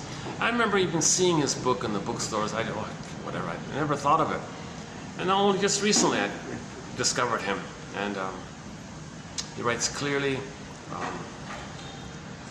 He takes repetition compulsion and kind of repackages it. So yes, it's old wine in a new bottle, but it's a refreshing bottle, I guess. So he calls repetition compulsion symbolic acting out. So in the last video, we spent that whole video on that. So for a discussion on what's called symbolic acting out, can I refer you to the last video? That's a major chapter. That's a major booklet, like that booklet there, repetition compulsion. So we can include in it a Janov spin on it called symbolic acting out. So if you don't get the real love, you spend your life looking for a symbol of it. It's not the real soul, and you don't know that the symbol can't be the real. So it's this relentless search, unreal, relentless hope, unconscious hope for the fulfillment of old unfulfilled needs, and you're spending your life maybe searching for symbols of love, material, cookies, food, comforting things, but it never translates to actually being the needed positive maternal experience that was needed back in the nursery. No time machines, no morphing machines, so it never works. So we can spend our lives in this relentless lifelong pursuit for something symbolic of mother's love. Because remember, it's timeless. When the baby's traumatized in the brain like that, it's timeless. There's no time, and all the energy's there, and that's like the puppet master. So we see emotionally all time as that time, and so the present is still the past, or we transfer the past into the present, see the present as a new edition of the past, still dwelling in the past, lingering in the past, with this constant quote-unquote struggle or unfinished business with the mother to get mother's love, because we needed her to meet the baby's needs so the child can know himself and be himself. There's a pain so utter if he doesn't get his needs met, hence losing himself and not having his real self. So the trauma is he lost his real self. This core is gone. The golden ball is gone. We've got to spend the rest of our life trying to get it back. So the person might think, well, get mother's love then, because you need mother's love to have your identity and your feelings. But post the critical period, post age 3, it's impossible. But we're still doing it. That's this relentless hope that Martha Stark talks about, and this unreal hope that Janov talks about. And then the idea is to be aware of it, and then mourn, and somehow mourn, get to a place where you can admit it and mourn it. And when you feel the pain of it, now you're getting into your real self. When you admit the pain of not receiving the love that was needed, as the pain connects you to the underlying feeling, now you're the pregnant virgin motif. Once you do that, the pregnant virgin motif, it's a metaphor for the psychology that when you give up this relentless pursuit of symbolic mother, and you give that up, the death of that, then there's a new potential there, pregnant potential there. It's a new pregnant potential, and then it's you're looking for the return of yourself. So you had yourself, you lost it, you want to get it back, kind of thing. Right? That's the monomyth. We had our identity, we had a golden ball, we lost the golden ball, we want to get it back. And the golden ball is linked to the identity. So both ways, two ways of saying it. A shortcut way of saying it is, the golden ball went down the well. Okay, go I know not whither, bring back I know not what. Well, bring back the ball. Okay, kind of golden ball kind of thing. Universal monomyth. So when you realize that the relentless pursuit of still getting mother's love, it's not going to work. Okay, now you have that potential to get your feelings back. But you're away from yourself, swept up in the unreal self. The unreal self. We develop what's called an unreal self, a persona or something, that's chasing symbolic love. That's the unreal self. So there's the famous gap between the real self and the unreal self. You look at the painting, look at the painting called Stepping Out by the artist Roy Lichtenstein. You can kind of see that there.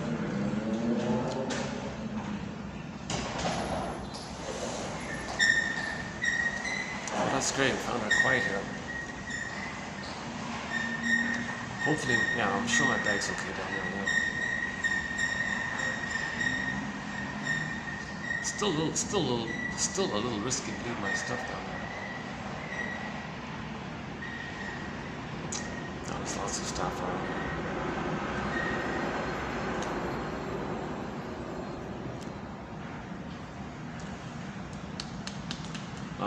Okay, hang on a second. Where were we?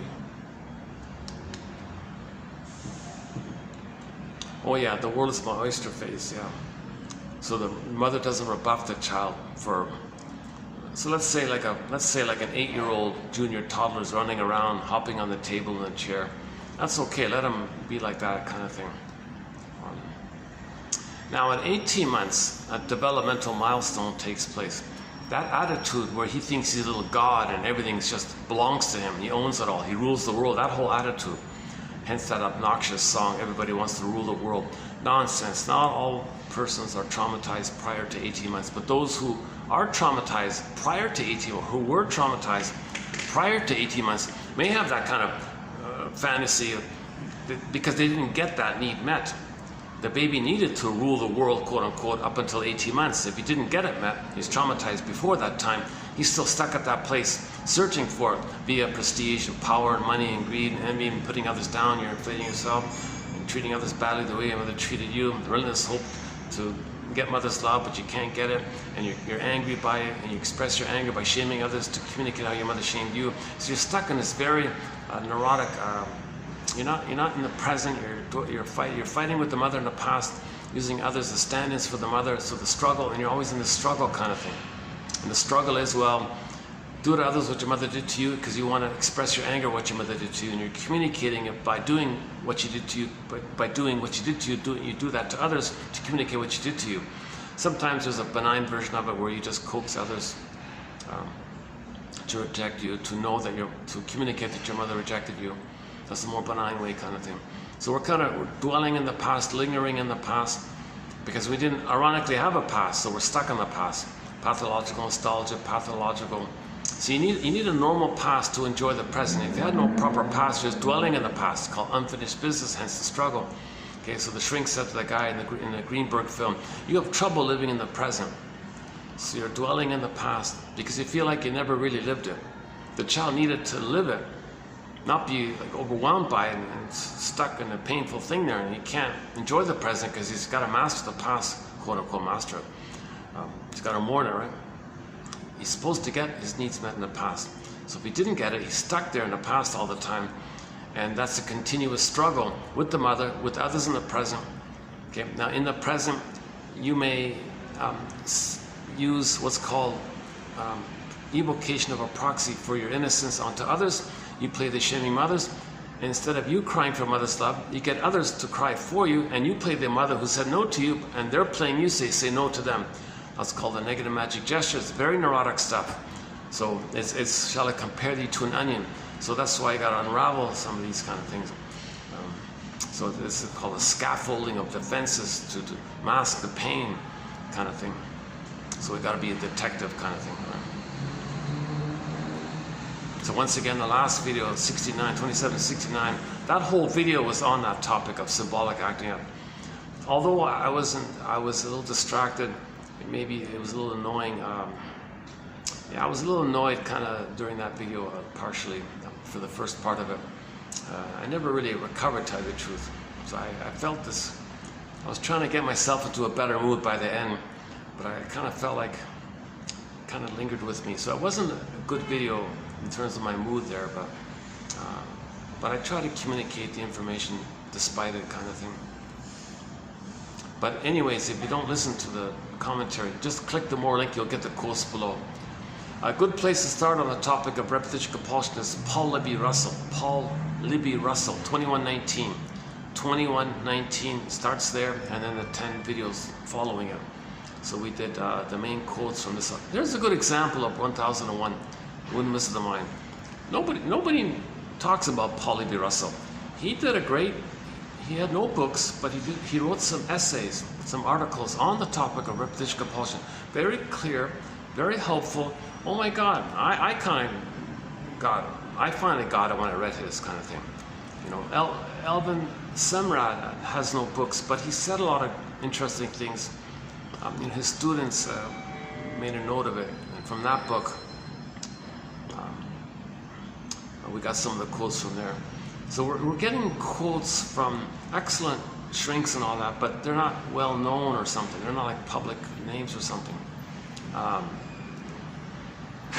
And even like someone like Edmund Berger. Oh my God, Edmund Berger! Don't get me started. An excellent shrink, popular mainly in the 40s and 50s. So he had a very good 2-decade run in the 40s and 50s. 17 books. Is that right? 24 books. 24 books, 300 articles in that 2 decades. Oh my God, wealth of material. And he wrote directly into English. He's a German speaker, but he knows English, so he wrote it directly into English. So we don't have the problem with the translator messing it up. So he's got a lot of wealth of material there. So we got a lot of the best quotes from Edmund Berger. People have never even current day shrinks in shrink school, they don't even teach Berger for whatever reason. And back to my theory about that, I have a hunch why we don't hear about Berger's name. Kind of like the way we don't hear about Janov anymore. But with Berger, I think that book he did about writers, one of his books, he's got like fill in the blank, the psychology of fill in the blank. One of them was about the writers, people who write books and all this. Right? The writer's block came from that book as well. Yeah, I felt something when he talked about, so he analyzed a lot of the public relations people, the advertising people, and so I think it's something in there. I think there's something in there that then they kind of like freaked out on him. But he was trying to be helpful. He was just a true detective. He was like a Perry Mason kind of guy. He was just being like an excellent detective, kind of thing. He was just like a truth seeker kind of guy. So we have a lot of excellent quotes from Edmund Burglar. The most recent quotes of his we included in our collection come from his humor book, The Psychoanalysis of Humor. Before that was the Money book, Some on the Money. Before that was about the inner critic, I think, the superego one. He has some self-help books. One is called Divorce Won't Help. He says your inner conflicts will faithfully follow you into the next relationship. So divorce won't help.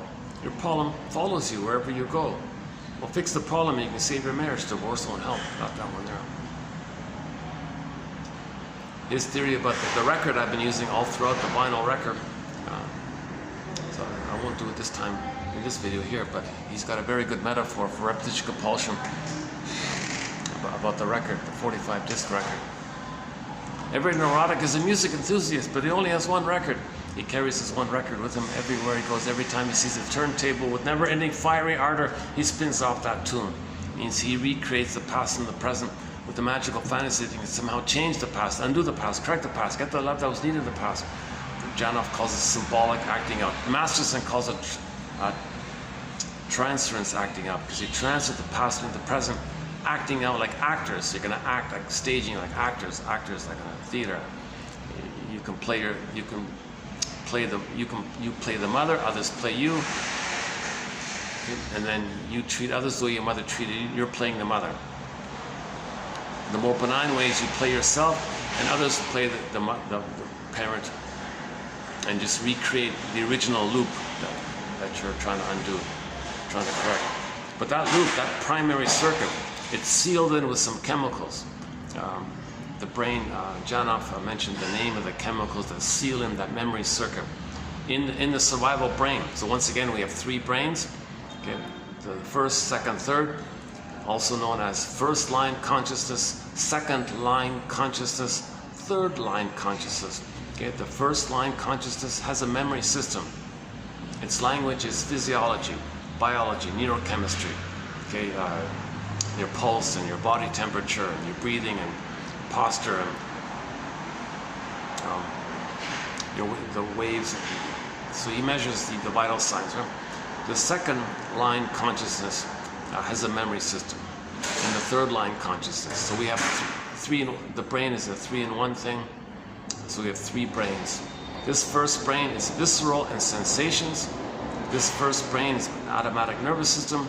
It resembles how crocodiles and lizards and salamanders are. So those animals only care about survival and reproduction. It's just the instinct of survival and reproduction. No bonding, no attachment, no love and affection. Okay, no play, nothing like that, right? So we have that early, that kind of brain. That's the first brain. Okay, that's the brain stem and the tip of the brain stem, the limbic, the brain stem and the spine and the brain stem. So that's just like keeping the person regulates the physiology. So the language is physiology and all this, biology, physiology. But we're mainly the second brain, the mammal brain. We're mammals, right? So there's love and affection and trust and tenderness and play and caring and family and all so on and so forth, right? We're mainly that middle one, right? The third one is the new brain that we developed 150,000 years ago. The new brain that gives us awareness of the first two brains. And we need that third brain, not just for language and speaking and being aware and all this, but we need the awareness that the third brain gives us consciousness. That's because if there's trauma in the first two brains, then we need that third brain to be aware of that trauma. Then we can heal with the awareness of the third brain. So the third brain helps us to heal.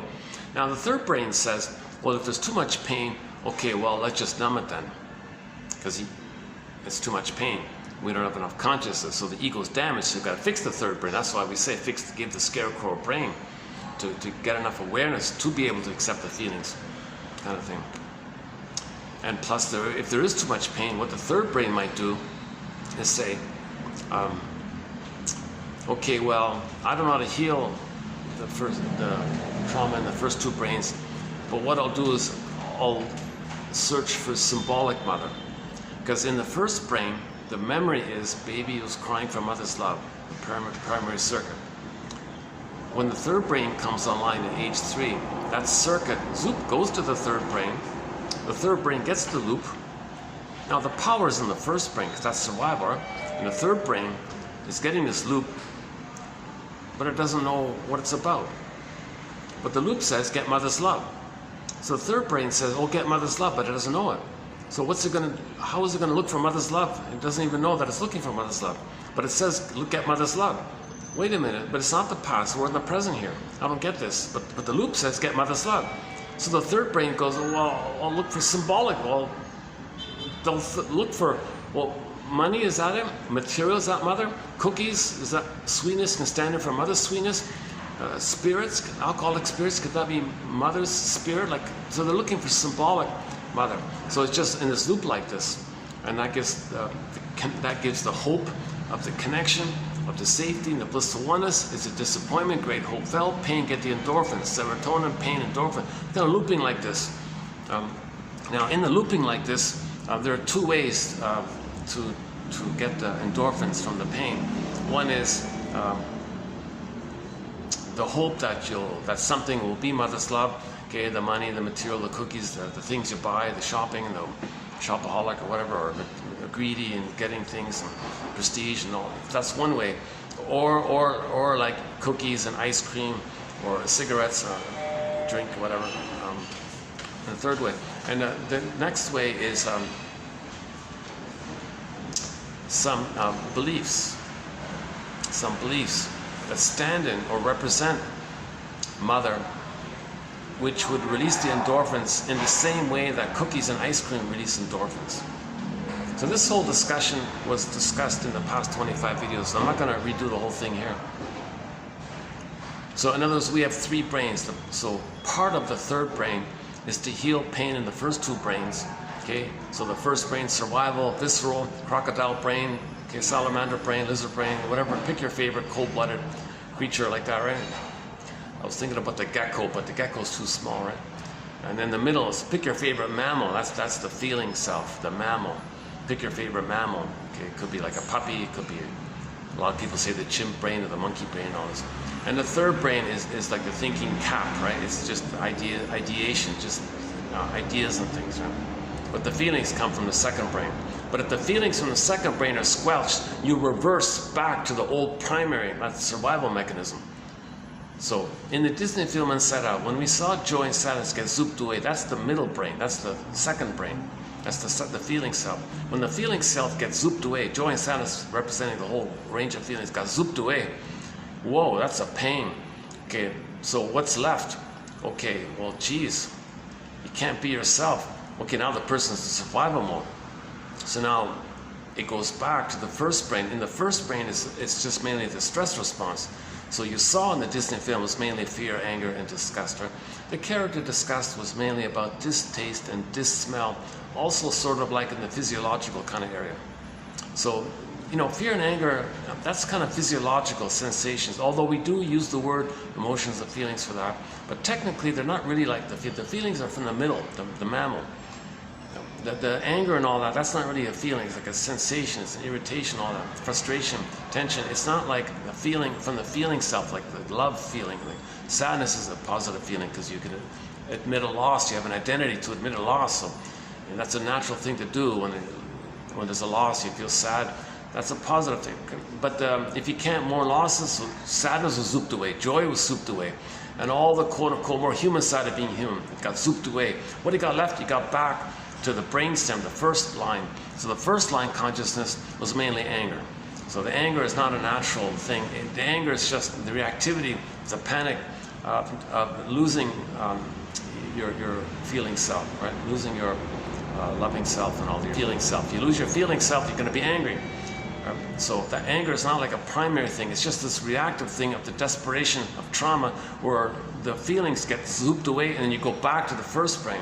Now the first brain is just about survival, so it's mainly anger in there, right?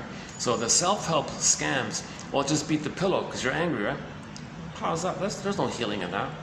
At least be conscious that if you're angry, that it's because your need for a secure attachment style wasn't met. Joy and sadness got zooped away, and then anger appeared. So that Disney film is excellent. The 2015 Disney film called Inside Out, it shows you this basic thing. It shows you the two groupings of feelings.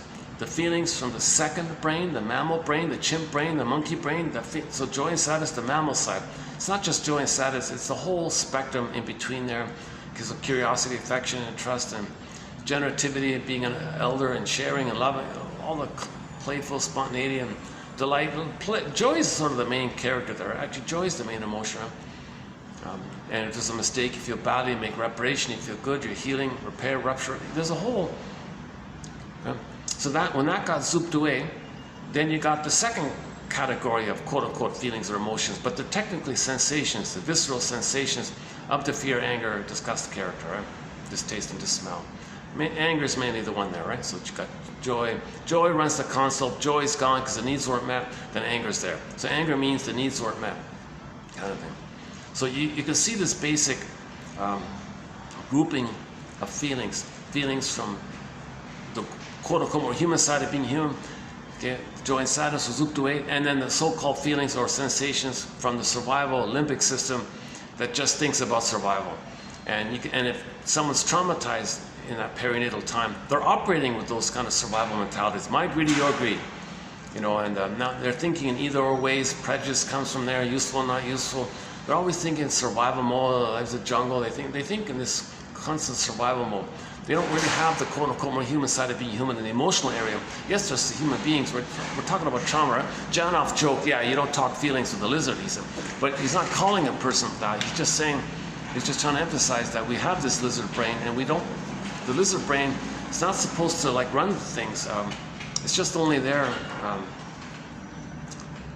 See, we evolved way beyond that. We've developed way beyond that. Billions of years to get to the mammal place, right? That's just like a residue thing at the end.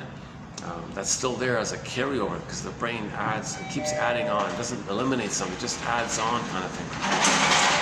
So it's just a residue there. And I guess, yeah, maybe we need that, because if there's a earthquake and you're scared, it'll make you run kind of thing. So you need that kind of survival brain, because there are things in nature that might want to run. Like was it Iceland or something? Iceland the other day, huge lava was running. So oh my God, you got to run, right? So we still need that, right? But that's only like in natural things. It's not like in relationships. We're all one family. But see, when we're traumatized, we're projecting. We make an image of them as a monster and think people are dangerous. So that's the issue with trauma. So we're mucked, or things are messed up in our psychology when there's trauma. See, when the baby's nursing, well, speaking of Disney now, there's an ad for a Disney film right there. Not really a huge fan of them. Yeah, the comedy show I'm currently watching is, I just discovered them. I've only watched a few episodes, called Amos and Andy from the 50s, early 50s. Amos and Andy. Ironically, it's about a third character. The main protagonist is another character, a guy named Kingfish. It's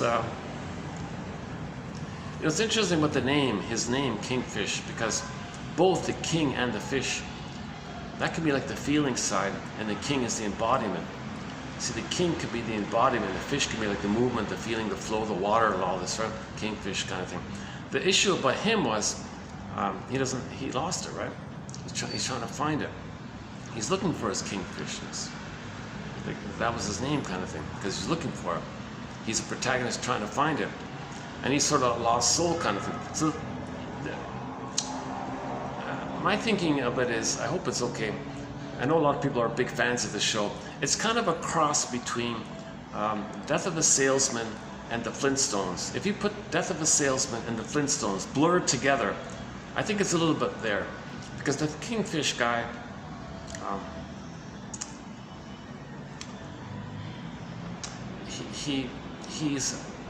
he's always in this struggle. He creates a lot of drama. Kind of selfish. So in some episodes, he's really quite cruel kind of thing. You know, lies to his friends all the time, cheats people for a quick buck. He's kind of like the death of ambitious like that. And he's always in a struggle. And he can't accept good things. He has good things, but he can't accept it. He creates struggle all the time. So this, in the last video, we talked about this. When the baby's struggling with the mother, they only have struggle. They didn't get the love and the identity to have love and accept love. So later on, they don't see love. So love reminds them. Hello. Oh, hi. Oh, sorry. Oh, hi. Okay. Oh, the guy's talking on the phone to somebody. I thought he was saying hi to me.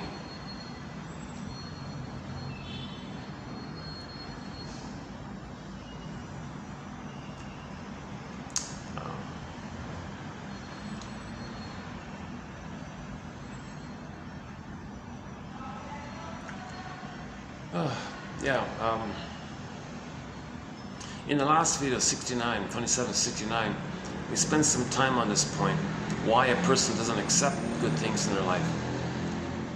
Because if you were to accept a good thing, you don't have the memory of being loved with the mother. So it reminds you of not getting the love. So you freak out, and all you know is the struggle to get the love. So you sabotage the good thing and create this drama to continue to struggle with the mother. That's what he was doing all the time. So the kingfish guy was always struggling all the time, creating drama all the time. The comedy part was he tries to cheat his friends by into these little scams and little tricky things, but it backfires on him. Everybody laughs, kind of thing. And he has a very comedic kind of a lot of comedy expressions. Hence the cartoon side of it all. His gestures are very cartoony, right? All the. He is a funny, charming kind of guy. I like him. Even though he's doing despicable things, because it's just so unreal, you kind of know it's unreal, so you kind of separate things like that. He has 4 good friends who always help him and take care of him and all this, and he's like the child, and they all kind of go along with him and try to help him. They see him as the kingfish. He isn't. So.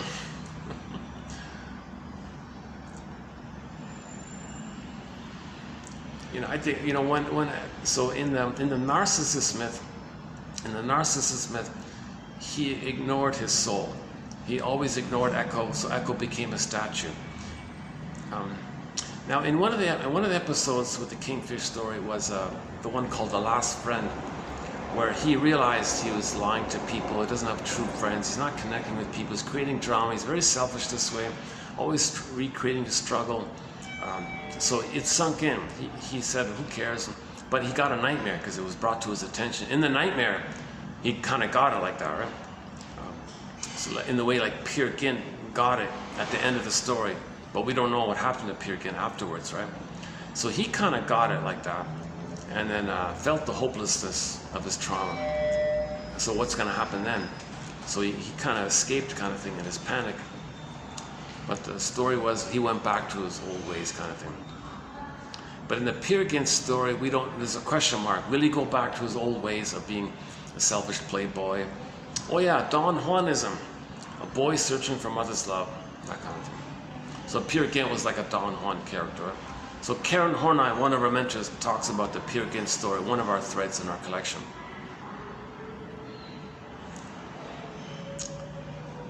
So the kingfish character was kind of like that death of a salesman kind of character. Had this unrealistic, childlike, naive hope all the time or something. He wasn't relating to people or being realistic. He was in this childlike fantasy, solipsism kind of thing. But in that episode called The Last Friend, was that right? That was the most interesting episode. All of the other episodes I saw were typical scams. Kingfish would get an idea, gee, if I sell my car, if I sell my friend a broken car, I'll convince him it's actually a good car. He'll buy it. Ha ha ha, I got the money, and he used the money for some other purpose. Then the friend always got angry at him. You did it again to me, Kingfish, you cheated me. Oh my God, you did it again to me. Kind of thing.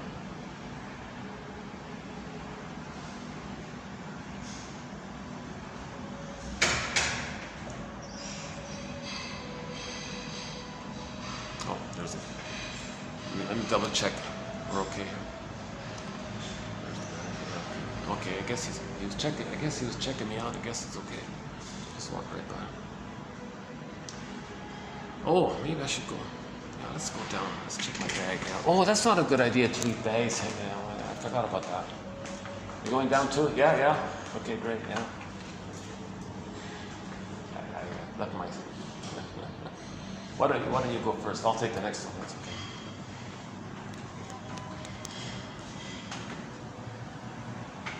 Oh, maybe that's what that is. I forgot about that. You can't leave your bag. I've got nothing in the bag, right? I've got some guava juice in there. What spinach was for Popeye, guava juice sort of is for me there. That's the only thing I have in there. But I forgot about that. Maybe the security guy's freaked out. Why is there a bag just sitting around there?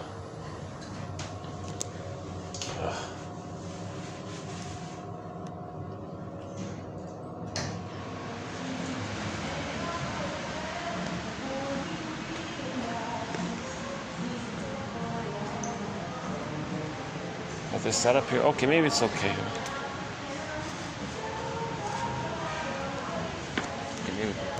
Okay, they've calmed down here. Okay, let's continue here. Oh yeah, okay, next time it's busy here, I'll just go back up there, yeah. Keep it okay.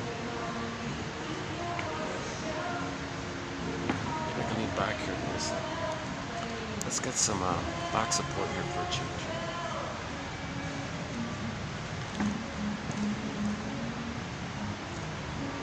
Yeah, this was on sale. I bought it in a half-price bin. They had it. This little scarf there, nice little scarf. On my way here, I found it on a half-price bin. Oh, that's pretty good. The only one left. I thought, oh, only one left. I hummed and hawed a bit. Okay, let's take it. Just for a change. It's got a nice color, right? It's got like a wine red kind of color, right? Oh, mothers should not drink wine while pregnant, yeah.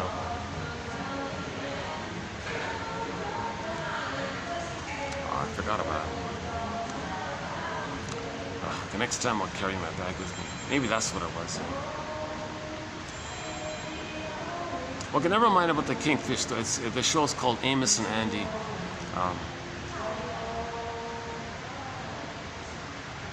Oh yeah, entertaining, very fun kind of a playful, fun kind of show. Although he's despicable sometimes in what he does, the kingfish guy. Hence that episode called The Last Friend. He doesn't have any friends because he's not loving anyone. He's always just cheating people, like the salesman guy, always ambitious like this. So he was always looking for an easy, quick buck, looking for scams all the time, and looking for a little, what do they call it? Oh yeah, what's your angle? What's the hedge here? What's my angle? What's the little loophole? He always looks for little loopholes and opportunity. He's kind of like a petty thief in a way, not directly, but in scamming ways, like.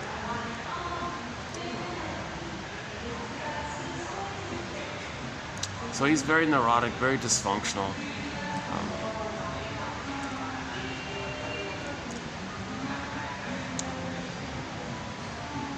And his main friend there, Andy, he always makes Andy the butt of his jokes kind of thing. So he cheats Andy all the time. Andy's like a trusting guy, always goes along with it. Then Andy gets angry. So they're in this kind of dysfunctional kind of thing. Andy's like the sidekick, I guess, for Kingfish. Amos, Calhoun, and Lightning are sort of the positive, supportive background characters. So it's him and 4 buddies, right? And his strong, assertive wife. He's got a wife and a mother-in-law. It takes those 2 strong, confident women to keep him kind of in line. Plus the 4 friends have to help him. So he is sort of center of the whole thing, right? But he's like a child at the same time, but a charming child, a funny child, sometimes touching and helpful and all this, but he's lying all the time. He's a charlatan, and he's a likable charlatan, I guess, because of his, yeah, it's a funny, yeah. Let's watch more episodes. I only watched a few of the episodes.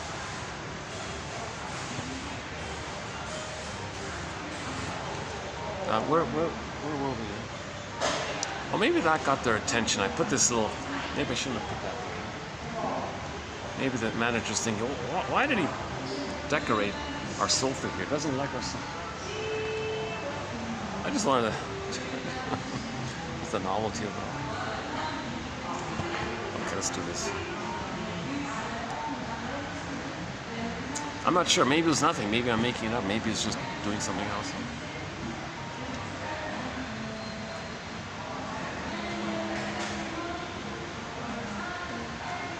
What were we talking about before upstairs?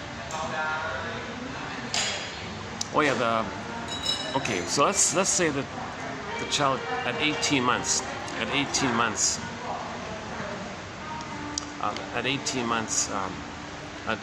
major developmental accomplishment takes place. He recognizes, oh my God, he's not a little God, it's all about him. He's not a little king and all. He's like a person, others are people. Okay, whoa here. Okay, that's fine. He has a natural delight and curiosity. Now, Voyager, seek thou forth and find yourself.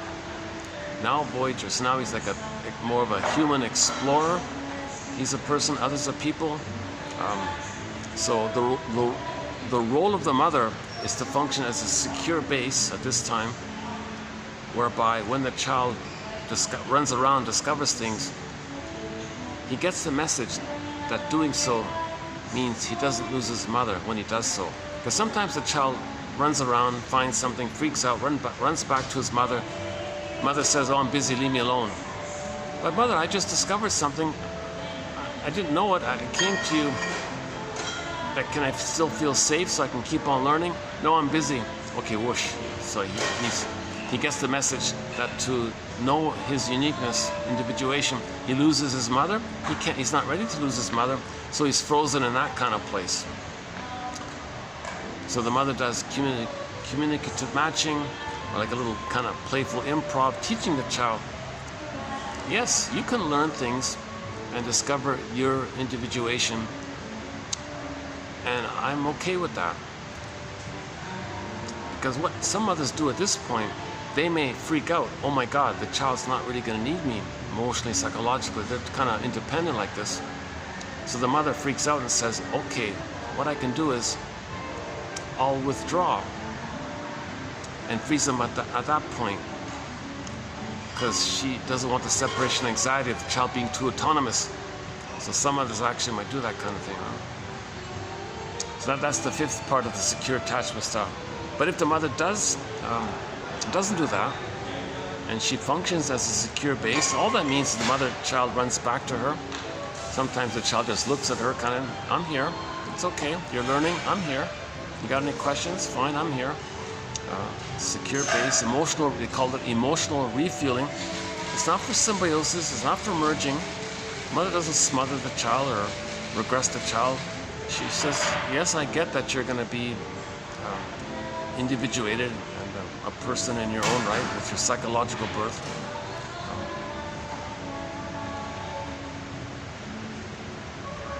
Okay, then finally at age 3, that's the famous psychological birth ballpark theory approximation, right? Psychological birth, roughly at age 3.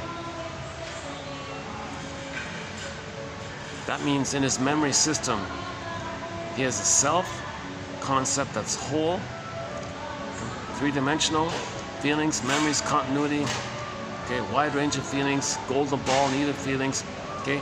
Others are in the same thing, have the same situation, that they're persons in their own right, that they're a whole person.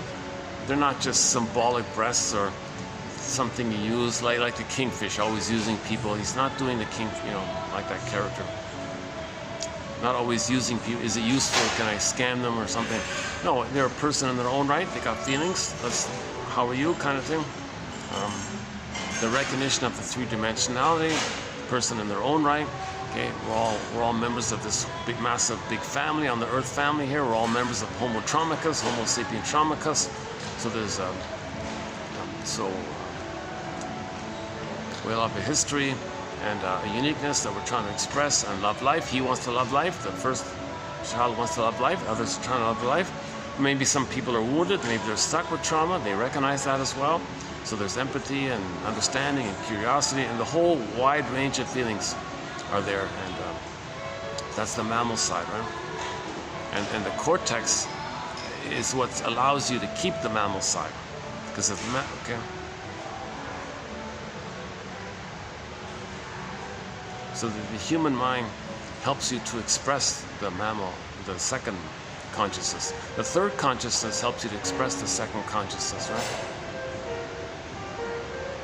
And that assumes that there isn't any kind of trauma in the first line consciousness. But the problem is there is a lot of people do have trauma in the first line consciousness. So the middle side consciousness gets squelched, and the thinking brain is kind of frazzled up, damaged kind of thing. We don't see reality properly. We only see the projection of our old unmet need. So one of the key quotes from Janoff's material, I have it here. Of the 300 plus quotes here in our collection for Janoff, this is the key one here. The unconscious hope of fulfillment of old unfulfilled needs. So with trauma, they're going to go through life with an unconscious hope of fulfillment of old unfulfilled needs. Old unfulfilled needs. They're going to go through life with this unconscious hope for it. But the present isn't the past. But the needs and the trauma in the first brain says there's no time, so they're operating from this timelessness. So the third brain, how is it going to go along with this? The third brain says, okay, well, I'll search for something that represents the past, something that represents mother. Material, matter, material. In Latin, links to mother, matter, material, matter, mother. Okay, I'll search for money and mother. Money means mother, or food means mother. I'll search for symbols of mother. Now the fame and the prestige and all that is because the baby is meant to be in the blissful oneness of the mother, where he's on the throne. So in the symbolism, they'll always search to be on the throne all the time. Like the kingfish guy and all this.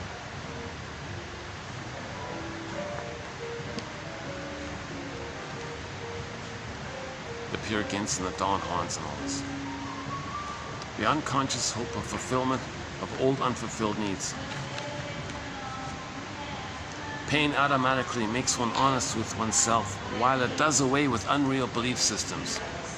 We never got and will never get what we needed as a child. That's the betrayal trauma. That's the betrayal trauma. Mother failed us. Okay. So it's the death of unreal hope. The death of unreal hope is the birth of life. The death of the unreal hope, now you're in the pregnant virgin mode, the motif. Now there's the potential of new life. So that's like the return of yourself kind of thing. That's the hero's journey. So we had the birth. The metaphorical death is this unreal hope in the pursuit of something that's symbolic of mother, that it can be the mother. Okay, give that up, that's a kind of like a death of that, right? Then there's now like a new emotional feeling, potential life, like a new, to yourself, a new life within, right? That's the return of yourself or something. So we had ourself, we lost it, we want to get it back. So at that point, when you give up the pursuit to still get mother's love in the past, the loss of that, now there's the pregnant virgin. You're pregnant with this new potential, this new life. That's the birth of new life coming. Now you're getting back yourself. That's the whole idea, right? Okay. In 69 wasn't, the quotes in 69 weren't bad. Okay, let's just as a, if you want to hit the pause button, go to the last video and you'll get and read the quotes on 69, 27, 69. Paul Libby Russell's quotes, or type in repetition compulsion in the search engine for this channel. That whole topic of repetition compulsion is a chapter like this. So we have a whole chapter. 1001 Windmills of the Mind consists of 60 chapters. 60 chapters.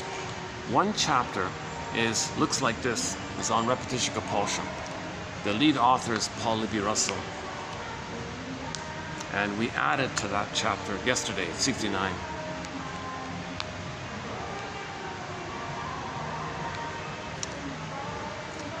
Okay. Now, part of the symbolic transference acting out, part of the replay of the past and the present. If the trauma is before 18 months, the person finds others to play their innocence. They play the shaming mother. The others playing their innocence, they can do the crying for them. That's the proxy. They play the shaming mother who says no to them because the mother said no to them. So they're saying no to themselves. So it's the fusion. It's one, blurred up, it's all one, but there's still two there. Baby was crying, mother said no. Okay, they go through life finding proxies to cry, to do their crying. They play the mother who shames them, too painful, so they have the proxy to distract them of the pain within. They say no to themselves, seen into others, so they shame others. So the humor is cynical and sarcastic. So the emotional sadism is a defense against the underlying emotional masochism. Shall I compare thee to an onion? So when the baby was pained by the mother, the attachment's there, that's the blissful oneness, that's the pleasure with the mother, but there's a pain there. This emotional masochism is painful to not feel it. Well, let others, will get what the mother felt, act like the mother, find a non-threatening substitute other to play the child emotional masochistic self. The person doing the emotional sadism, shaming others, distracts them from feeling the emotional masochism, mother shaming them, because they see themselves onto others. See?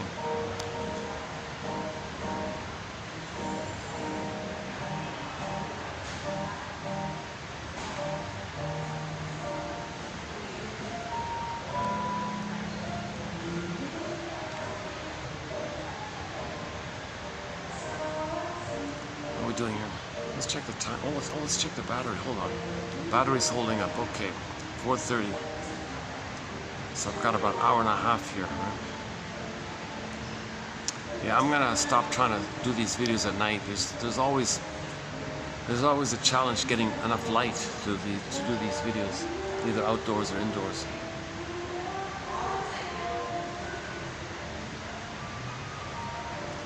Okay, so trauma before 18 months. Remember the 5 phases we just mentioned?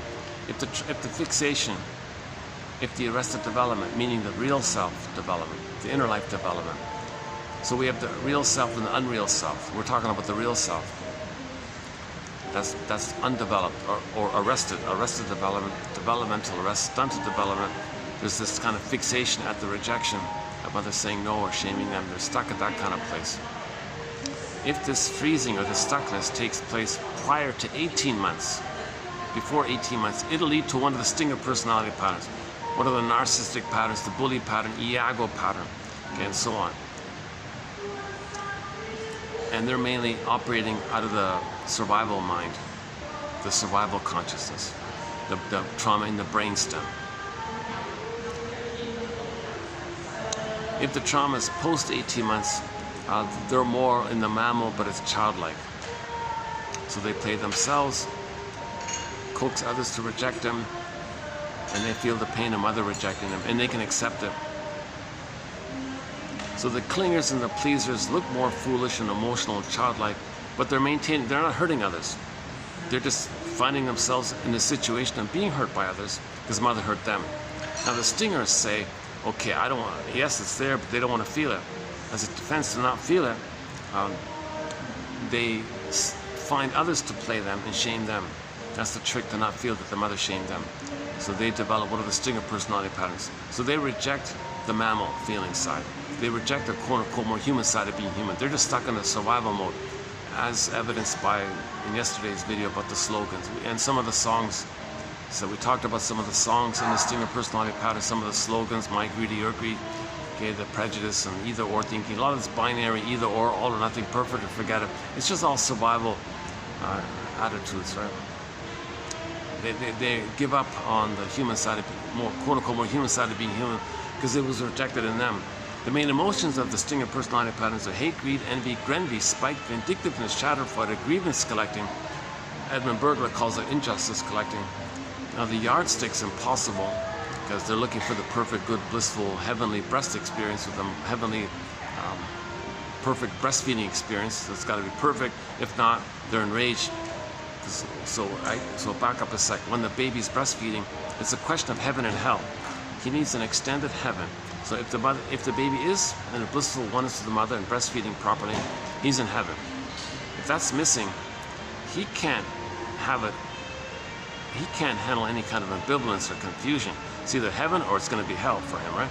So if the mother's doing it wrong, not around, miss a tune, bottle schedule, pacifier, honey, puts honey in the right. He's enraged, he's ashamed. He makes the image of the mother as a monster. And that's hell for him. Denies it and thinks in heaven and hell terms, either or terms, all or nothing. So that's a splitting mechanism. So in the stinger personality patterns, they have that kind of mentality of heaven and hell. Useful for their grandiosity. If not, who cares? So it's a kind of utilitarian mentality, survival mentality. And their slogans are, yeah, looking out for number one, and who cares? Useful for me. If not, who cares? I don't care about you. Yeah, they always say, who cares, kind of thing.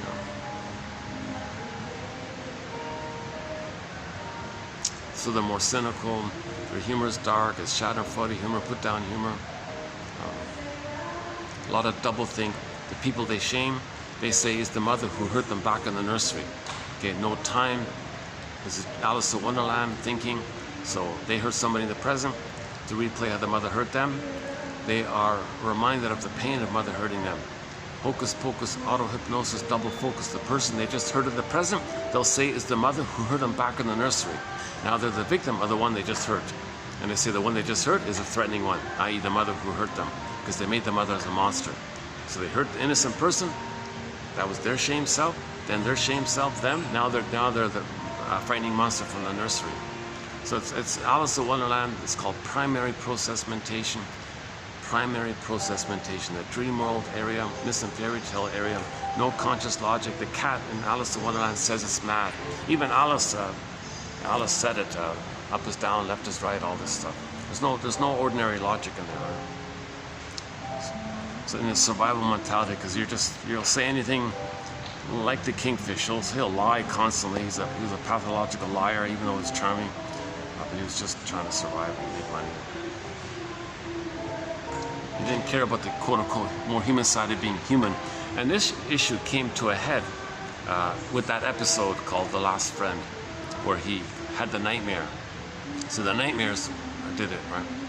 Then he realized that he had the wake-up call with the nightmares.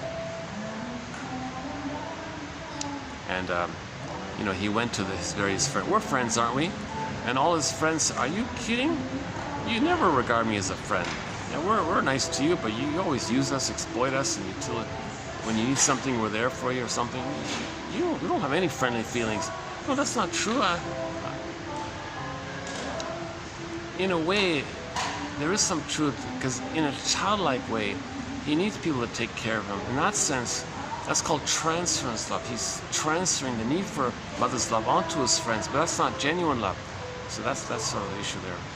But he's convinced it's genuine love. He can't tell the difference between transference, this puppy infatuation, and genuine love of the adult place, because he hasn't reached that genuine kingfish area. He's Mr. Kingfish looking for his inner kingfish. So he's kind of like shallow like that.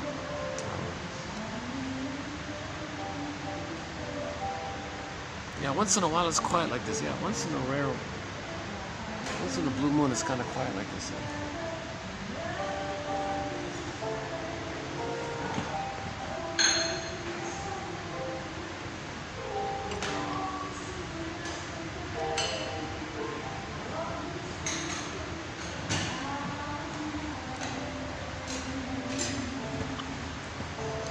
Okay, maybe let's just lunge into today's quotes.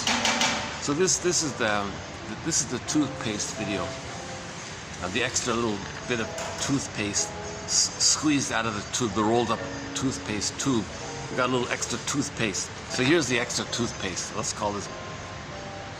So just an assortment of good quotes here. Hopefully one you'll like. The goal is one.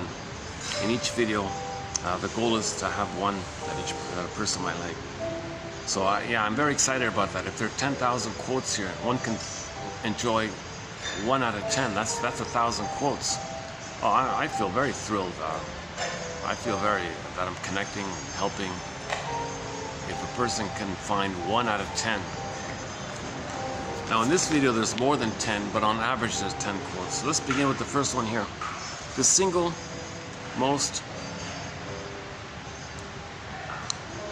interesting way of saying it. Okay, the single most shattering event in the child's life. It's that moment of icy cosmic aloneness and the bitterness of all epiphanies.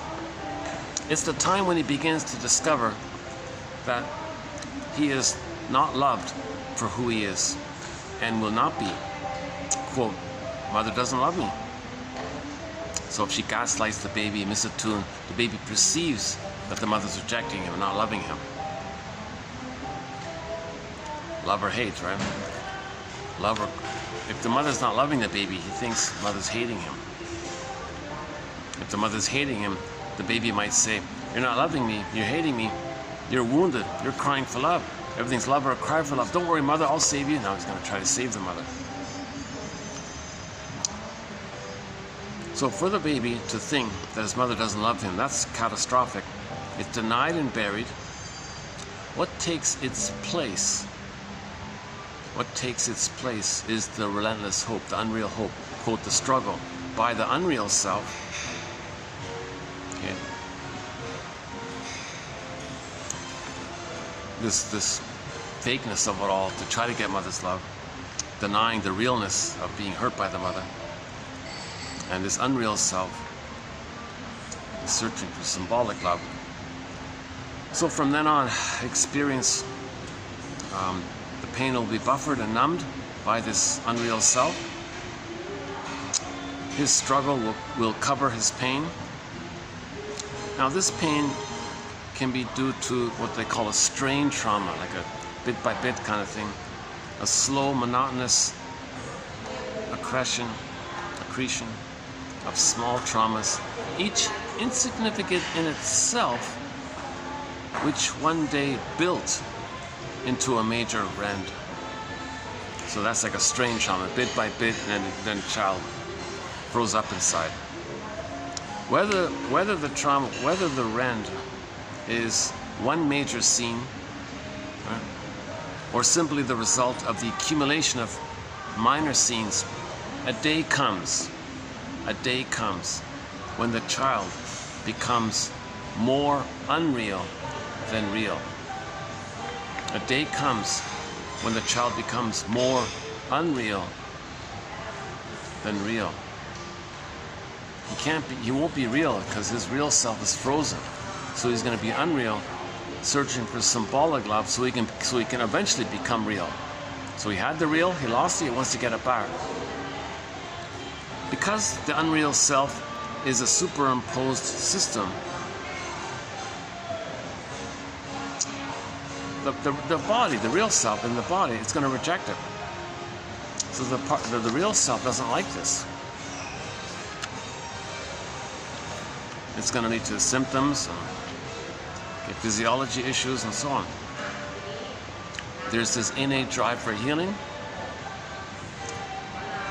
Because neurotic parents will not allow us to be real, we choose circuitous, i.e. neurotic, routes to try to be real.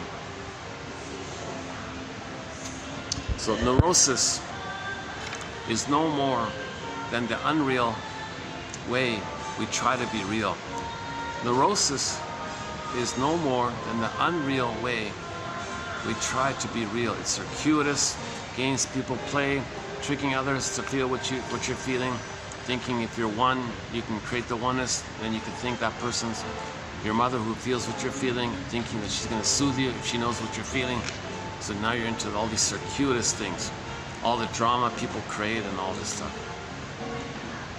A young child cannot understand that it is his parents who are troubled. No child expects this. No child expects. Actually, we have a good quote in the collection about this. Let's dig that one up. You know, there is a very good quote about that one about no child expects.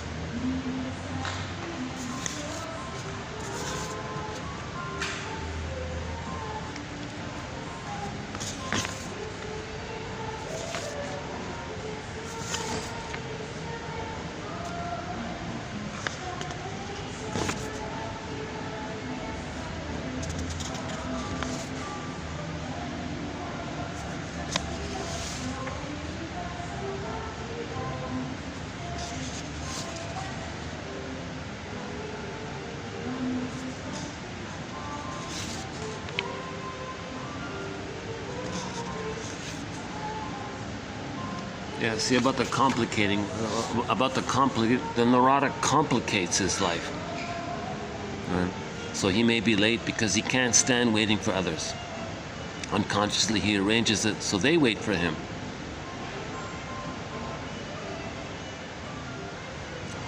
He says he'll be there at 8 o'clock. Well, he'll forget it and then make a drama, and then he'll be late because he doesn't want to feel that mother abandoned him, so he makes others wait because he doesn't want to be reminded of waiting for his mother. A lot of this dramas like this. Where's that one about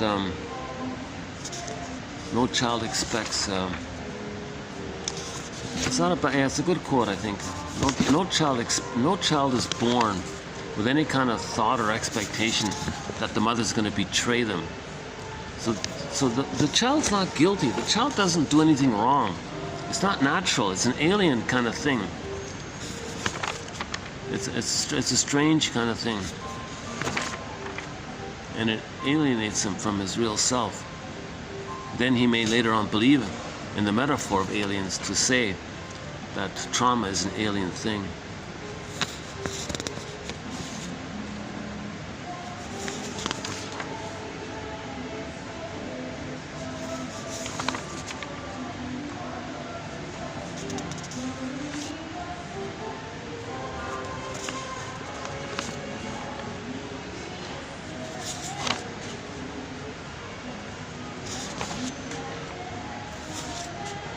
Oh my God, there's a lot of good quotes in here. We've covered some good quotes in here. I highly recommend these 26 videos here on Janoff's material. There's some good stuff in here. There's a whole course really. There's the rhythm quote I talked about.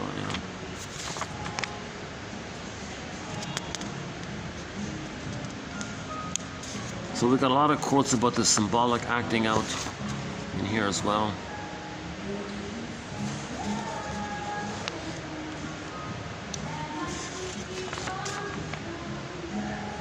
Okay, here we go. The child from 2762. The child has no reason to expect lack of fulfillment. He can't imagine that he's on this planet unwanted, an accident of impulse-laden lust. He cannot imagine that he is in the way or that babies are born by accident. Yet sadly, he may learn this soon enough through the attitudes of his parents. They are the whole world to him. If they do not love and adore him, if they do not approve of him and accept him as he is, he will seek symbolic fulfillment later on, trying to make up for what never happened, for what he never had. That's called symbolic acting out. So just a little empathy and appreciation. This is not natural. But the baby thinks he committed a crime. The baby thinks he's guilty.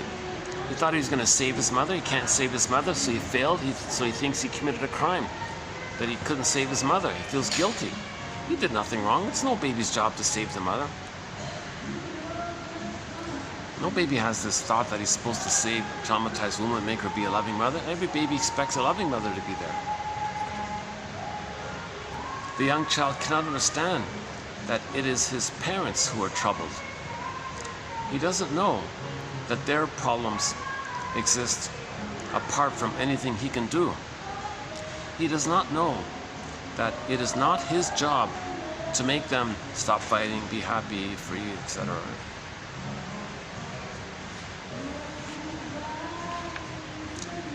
Next one. The neurotic engages in unreal, symbolic behavior to ease the tension.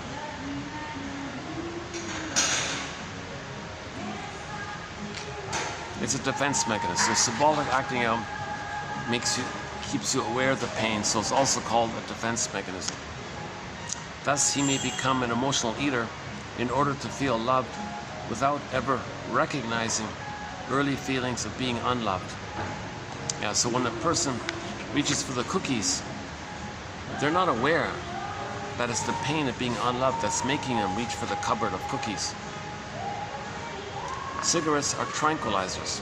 The guy reaching for the pack of cigarettes, is he aware that what's making him reach for the cigarette is the pain of the nipple not being there, kind of thing?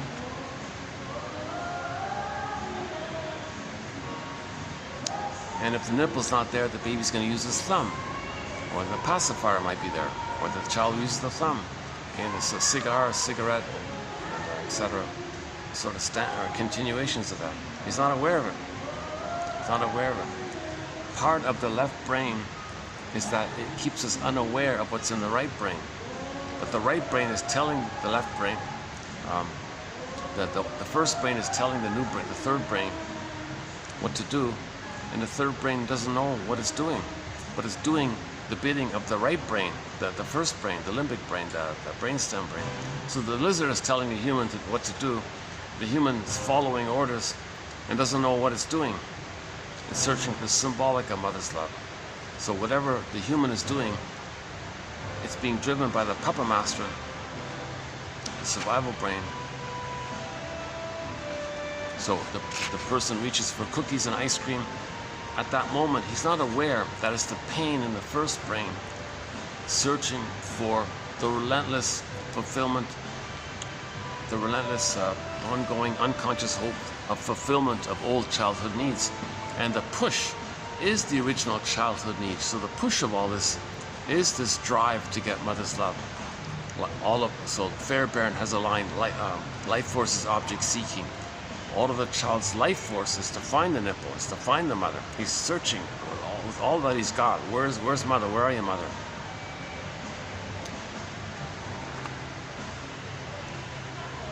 A normally developing infant wants what he needs because he feels those needs. As he becomes neurotic, his wants and needs split because he cannot have what he needs, so that he wants what he doesn't need because he can't have what he needs, so he wants something symbolic. For an adult, this may show up in a craving for, okay, fill in the blank. These are sought to ease the tension of unrecognized real needs. So acting out, symbolic acting out, numbs the pain of our needs not being met. And then endorphins are there. When the neurotic suppresses the need for love and just feels angry, he may attempt to discharge it on symbolic representatives such as his wife, children, employees, etc. The cat, remember the key? So again, anger means that the needs weren't met. If the needs weren't met, there's pain. Pain means you're not feeling. If you're not feeling, there's pain. That pain, there's your pressure cooker element and the tension in the pressure cooker. and there's anger there. So he's always trying to blow off steam. He's not feeling, he's just blowing off steam. That's called abreaction. Only feeling is healing. Blowing off steam is not healing, right? When the neurotic suppresses the need for love and just feels angry, he may attempt to discharge it on symbolic representatives such as his wife, etc. Because he does not make the correct connection to the true source of his anger, i.e. the mother. You see, the pain with the mother is so strong, he can't know it. The pain disperses to the world, kind of thing, to others. So the pain is specific with the mother. But if it's too much, he then says they this, they that. So a lot of people with this they stuff, oh they fill in the blank. If you take that, it's to the mother. It's too much with the mother, you don't want to know it, so you just disperse it around, it's they kind of thing. So this they, and you believe it's they, it helps you to not feel the pain with the mother. So the idea, that's the generalization process. So you want to take the general and take it back to the specific source, the true source.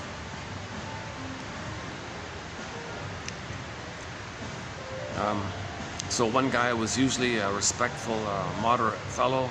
One day he said this terrible thing to his wife. Why? Well, so she wouldn't believe him when he told her that he had gone out one morning. So some little thing, misunderstanding or something, he freaked out. He blew off some steam.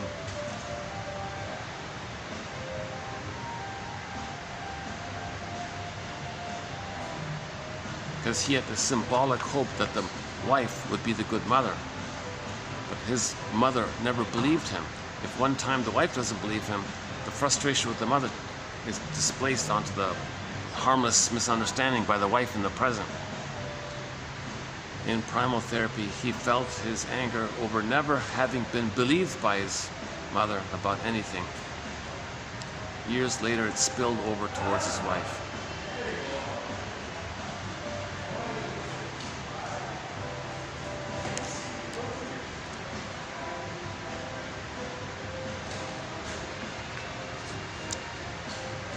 So when you're disappointed with people in the present, okay, that's for you to know the disappointment with the mother, generally speaking, here in psychology. Okay, the feeling part of any nightmare is true. What is not true is the context or the mental model the person invented out of the feeling. So don't take the dream and the nightmare too literally, but the feeling is true. The feeling is trying to come to you. So it just pieces together little things from your life and puts up a scene like that as to manifest, to bring up the feeling kind of thing. So if you get a dream, don't focus on the feeling. Because in the dream world, there's no time. It can splice together a little bit from childhood, a little bit from TB, a little bit from yesterday, a little bit from a week ago, a little bit from teenager time. It can blur things into one scene to stage something, to put something for you to hold a feeling. It's the feeling that's trying to come up. We're trying to get back our feelings. Remember, we lost the golden ball. We're trying to get back our feelings. So when you wake up in the morning out of a dream, you say to yourself, it's like this in my soul today. What does this feeling remind me of?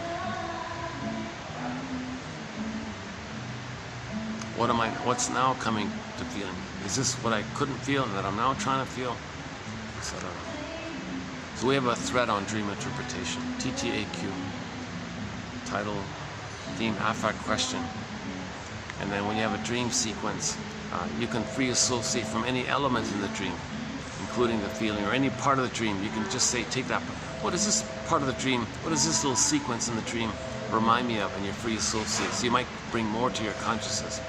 So in your dream world, when you wake up, it's your unconscious communicating to your conscious. You want to make the unconscious conscious.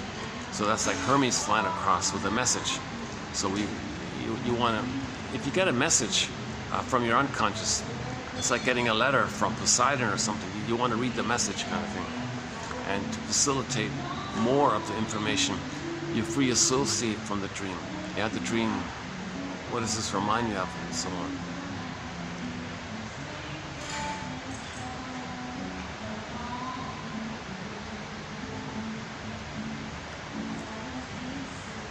And if you, yeah, and always keep in mind that we have three brains: the ideas brain, the feeling brain, and the physiological issue in the first brain. So the first brain is the visceral sensations, okay, your breathing and all that stuff. Then the feeling, okay, the joy range, the sadness range, the mourning range, empathy range, kindness range, the feeling, the joy, the pleasure, the whole mammal, and then the ideas and the concepts. And there can be symbols in there, or beliefs in there, or philosophy, ideas in there.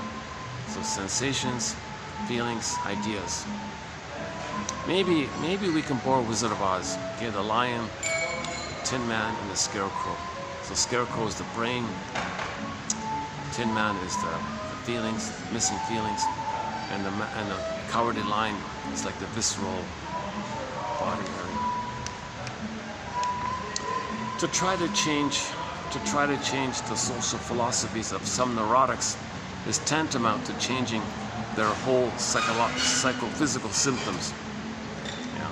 So if a person believes in something, if the belief, like prejudice for example, if the belief is being created as a defense against the pain, and the pain creates the belief, and you need that belief to keep you away from the pain, if you question the belief, you're bringing up the whole childhood history.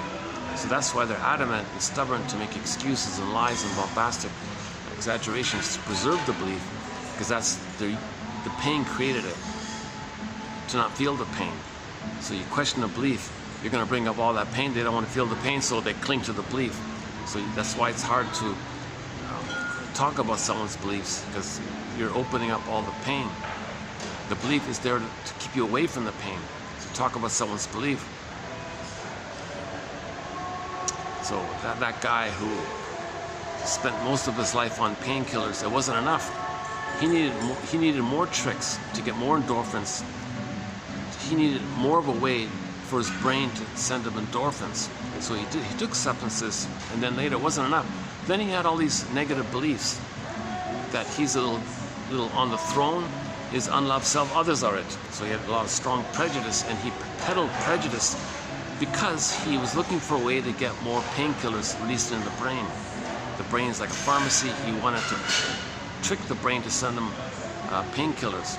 So it wasn't enough just to drink or whatever he did, and the pills or whatever he took.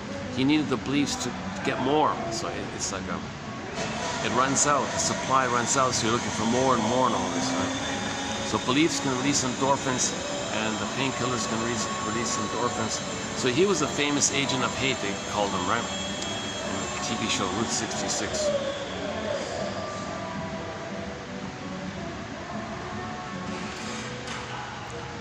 So just be aware that if somebody's negative, don't think it's just ideas. The pain is creating the negative beliefs. If somebody's cynical and pessimistic and all that, the pain is churning it out, cranking it out. Those bitter, witty barbs and those shaming kind of comments, the pain is cranking it out. The pain is creating these beliefs. These beliefs are created by the pain. And these negative beliefs towards others, it's to be one with the mother who shamed them. They shame themselves, but find others to shame. That's replaying how mother shamed them. That keeps them in the blissful oneness with the mother. Hence, they get the oceanic feeling and the bliss with the mother, the oceanic oneness with the mother. Now the pain part is numbed over, plus it's externalized by getting others to cry for love. If others are crying for love, they don't feel the pain of them crying for love. They shame others, mother shame them. Well, they're the mother shaming themselves, so they get the connection to the mother if they imitate the mother. What a neurotic, it's neurotic stuff here, right? Symptoms are the result of the body working against the self, of the pressure between the unreal and real self. So the real self has the cry for love. The unreal self is searching for symbolic love. The real self wanted real love, but the time has passed, so there's a conflict there. Wish and a fear, simple, basic, classical conditioning. We want the real self to come up, but the memory of the pain, we don't want to feel the pain, so the real self is squelched. But the real self wants to come up, it has the needs, but the memory is the pain, so there's inner conflict. Neurosis is the petrification of an inner conflict that's repressed, and pain of that can disperse to the body and lead to symptoms. The pain of unmet needs can disperse into the body system, and there can be physical, psychosomatic issues. So most psychosomatic issues come from this inner conflict between the wish and the fear. Okay, neurotic types are simply the particular constellation of a person's defenses. So somebody might be a pleaser type, or somebody might be a narcissistic type, or somebody might be an avoidant turtle narcissist, or clinging vine narcissist, or the bully pattern, or whatever. It's just a constellation of defenses. Any neurosis means that an unreal system exists covering real feelings into tension. There's the pain, right? Most human feelings and needs are pretty much the same. They're all the same. What gets complicated is how we defend against them. Happy people all look alike. It's people in pain have all this variety there. A famous quote, all happy families look alike, is dysfunctional families where you can have an endless variety of soap opera scenes. So these sitcoms, they're endless in the variation of the dysfunction. What the neurotic feels in place of real feelings are degrees of tension. So if you're not feeling your real feelings, there's pain, that's tension, same thing, right? And it bottles up and it's tension. And the steam in there, that's tension, right? Tension, as part of neurosis, is a survival mechanism which mobilizes the body toward fulfillment of need or protects the person against feelings. Blocking the feeling produced diffuse neuromuscular activity, i.e. tension. So blocking the feeling created the tension. You want to be relaxed? Well, get to your feelings, and then you'll be easy in your harness, quote unquote. Not walking around with all this body armor and character armor, so tense all the time, looking for a chance to blow off steam. You're not. Why so few neurotics dare relax? Tension is necessary to their psychophysical economy. To remove it without removing causes is to leave them susceptible to worse occurrences from accumulated tension. So if they blow off steam, the steam's going to come back, right?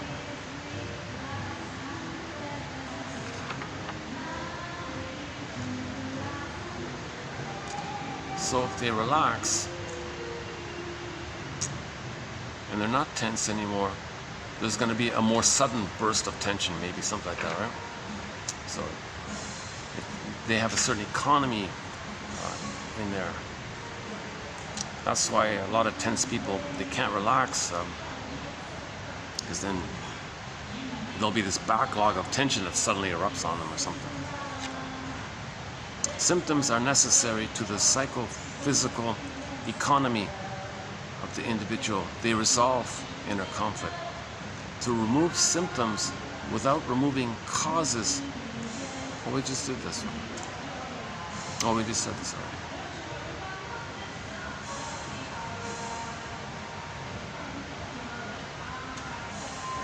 Okay, next one here. One of the reasons, because symptoms keep pain away, they are defenses. Okay, so back to neurotics doing things in a drama queen way or something. Being late can mean keeping unreal hope alive. It is just one more way that neurotic is not being straight with himself. So if he's late, others are waiting. So they have the hope. So he's keeping hope alive by making others wait for him. He doesn't want to feel lack of hope if he's got to wait for people.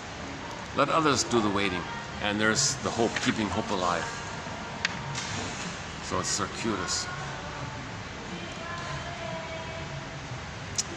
And nothing symbolic of love can change the imprint. So that yesterday we did the quote about the professor guy. As a child, his parents didn't hear him. He was ignored by his mother and father. He never felt heard by them. They ignored him, they didn't listen to him. He became a professor and had tens of thousands of students over decades listening attentively to his lectures. he still felt unheard. Marilyn Monroe missed love in that critical early period. Later, she got millions of men sending her roses. It didn't change that imprint in the brainstem of being unloved. So she still felt unloved, no matter 10 million men said that they love her. It doesn't change the feeling that I still feel unloved, but 10 million men say they adore her. I feel unloved. So something symbolic post the critical time doesn't change that imprint, because it's grooved in and it's cycling around, and nothing symbolic of the real thing can erase or change that kind of thing. Only mourning can cure this. So chasing for symbols never cures that kind of thing. So for example, one can receive dozens of compliments at the cocktail party, and so what? It doesn't change him feeling unaccepted. But one person gave him one little criticism that triggered the imprint. But one small criticism makes all the compliments unimportant, because the slight set off lifelong feelings of being inadequate, unwanted. So he had an imprint in the brainstem that the mother didn't want him, inadequate, no good, and all this. Couldn't save the mother, guilty. So he can have a gajillion compliments, it won't change that. It'll just numb the pain of it. But one person made a slight criticism. Oh, that came up. That triggered that pain. That's why people say that, they want things to be perfect, and one little mistake, they freak out, right?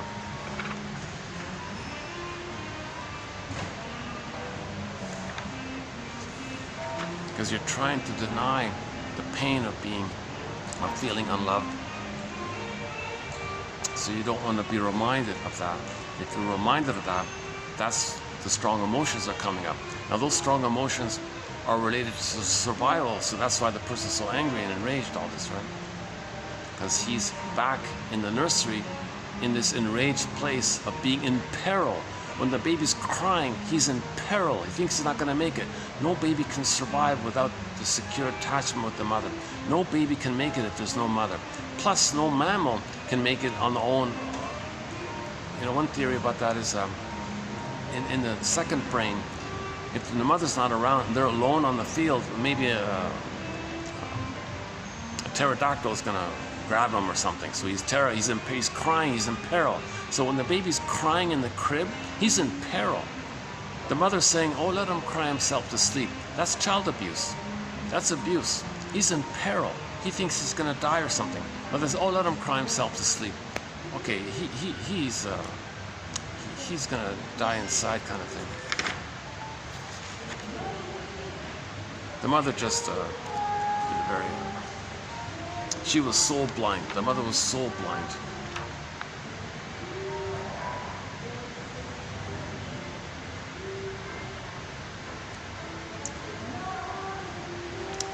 Okay, this one here is about emotional eating. We don't really have too many quotes on the overeating one. Most of the quotes are about using food as an over-the-counter tranquilizer. So if you feel anxiety, take the sugar, salt, and fat to trick your brain to send you serotonin, because the mammalian part of the brain will perceive the concentrated food as the person being safe by the food. Okay, from the food, making the person feel safe. Safety means serotonin. Serotonin, I feel safe, so you feel good from the safety. But it's from the food. It doesn't last long, so an hour later you eat more cookies, kind of thing. But we do have a couple of quotes about the overweight issue. So this overweight fellow here was presenting an unreal front to the world. It was his testimony to an unreal self trying to protect and insulate the real one. So the real one was unloved. He developed obesity or something as a barrier to protect his real self, which was so unloved, fragile, starving, unloved child. Well, you create layers of in Amos and Andy. Andy was gonna dates. He was thinking about marrying some woman, but she was overweight. He joked and said, "Geez, she's got a pretty face, but she's got all these, but her body's made of used tires or something." It's kind of a silly, kind of a. Oh, the way he said it was a. Yeah, it wasn't very nice, but.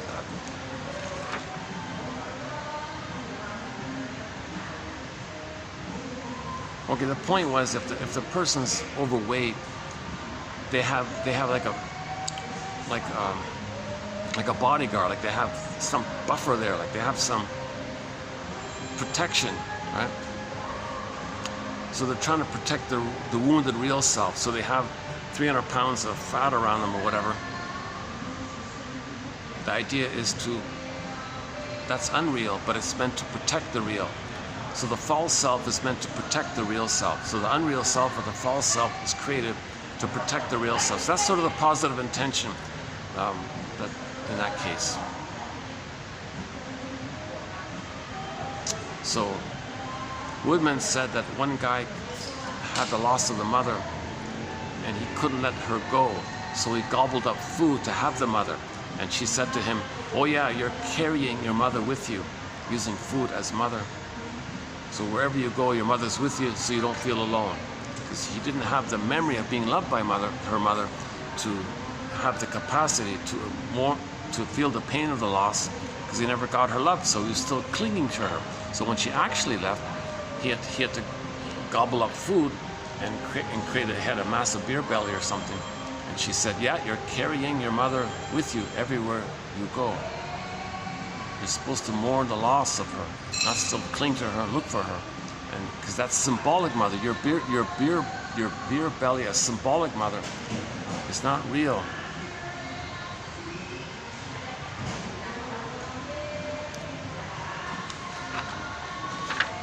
Okay, I'm a little slightly unclear on that one here. Okay, the extra pounds develops. That he develops from his overeating seems to form a literal layer of insulation against the, oh there it is, a layer of insulation against the pain. A layer of insulation against the pain. A layer of insulation, you're insulating the pain, you want to insulate the pain, see. Roger Gould talks about this in his book called Shrink Yourself, about emotional eating. So when he talks about emotional eating, he's not only he talks about the different types, not only the overeater or the undereater or emotional eating.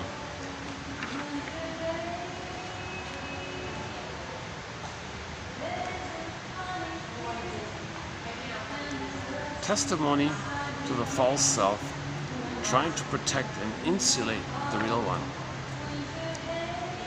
A layer of insulation against the pain.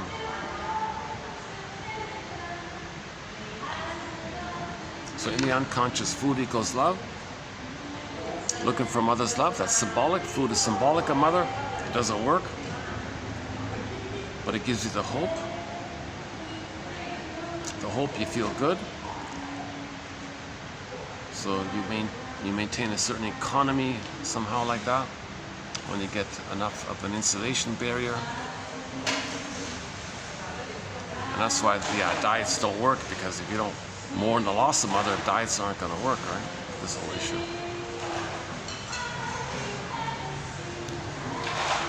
Yeah, I'm a little bit weak on that one. Yeah.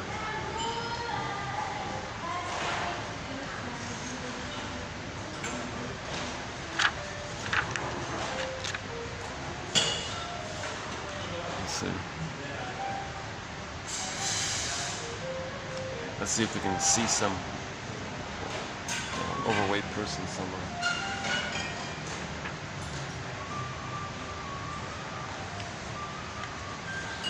So stress, anxiety, maybe so sometimes the overweight just comes from simple stress. If you're stressed, okay, if you're stressed, you want to soothe yourself, so you're using a lot of food to soothe yourself. That's part of it.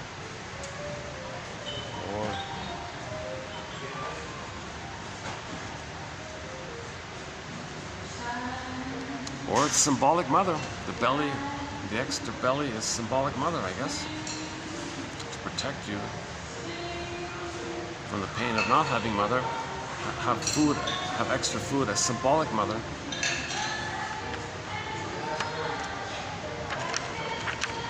Still waiting, but the symbolic mother is not the real mother, so you don't develop psychic structure. It just numbs the pain of not getting mother's love. So you got symbolic mother to numb you of the pain, and the pain of not getting mother's love drives you to the false belief that food can be mother's love, and that's dysfunctional because it can make the person overweight. That kind of area. Neurosis involves being who one is not in order to get what doesn't exist. Neurosis involves being who one is not in order to get what doesn't exist. Insight is the result of the connection between feelings and thought as applied to specific behavior. Specific behavior, analyze it. What are your feelings and thoughts about it? Okay, here's that quote I was looking for yesterday in yesterday's video. So here's a bit of a tough one. This is the mushroom one. This is a tough one. So when there's pain, the left brain gets busy with the flurry of ideas. Okay, so you might believe in things, you know, you're gonna. So the cult guru says, you follow me, send me money, and you'll be saved or something. You believe in wild, unreal things to keep you away from the pain of yourself, right? So let's say there's a mechanism like that. That the more pain there is, the more wild the ideas, and the wild ideas make you unaware of the pain. So wild ideas make you unaware of the pain, and you have pain. Then a person might say to themselves, well, let's get more wild ideas. Well, how do you get wild ideas? Well, you need to feel the pain. Well, how do I feel the pain? So a person might prematurely lift the band-aid or something in a rush of pain, then the brain creates wild ideas, right? That's this whole issue of psychedelics. One of the reasons LSD has been called a mind-expanding drug, i.e. a psychedelic, is symbolic flight. Symbolic flight in the mind. The stimulation of feelings produces a symbolic ideation, and this is often mistaken for mind expansion. What we need to understand is that this expansion is a defense. So people are looking for a defense against feelings. So you prematurely access all your childhood pain. Bring it up. That's what apparently these mushroom things do. They bring up all your old buried childhood pain. Why would a person do that? Because when you can't feel pain, your left brain creates wild ideas. Oh, cosmic consciousness. Oh, higher consciousness. Now you're getting all these occult, fantasy, you alien, you otherworldly, new age. You're getting all these wild kind of things, and those wild kind of thing ideas bury the pain. So you're purposely bringing up pain to get the wild ideas to numb the pain. So you normally have certain ideas to numb the pain. But let's say there's more pain, and you're not getting enough ideas. Well, bring up more pain, so then you get more ideas, and then you remember the wild ideas, and then you feel important. Now you can tell people you're a mystic or you're a spiritual experience or something.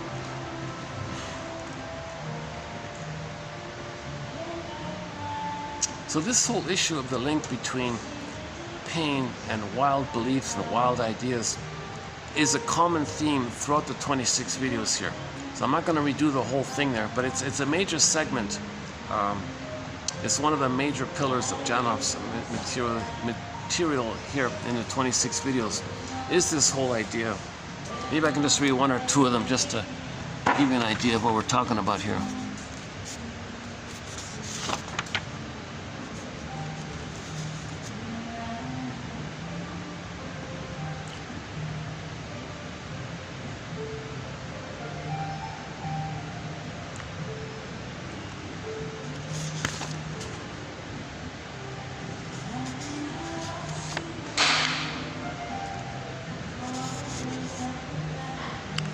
Many join cults and live in the realm of the mystical to try as best they can to keep unreality going.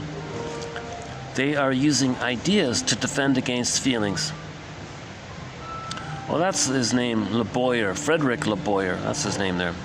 1975, Birth Without Violence, Frederick Le Boyer. Yeah, Janoff talks about this book several times. Okay, here's the generalization process. Unconsciousness is in direct relationship to pain. In a figurative sense, an overload of pain shuts the gates and redirects the energy elsewhere. From mother to women. The ability to be specific is what stops the generalization process. Let's just stick with the beliefs one here.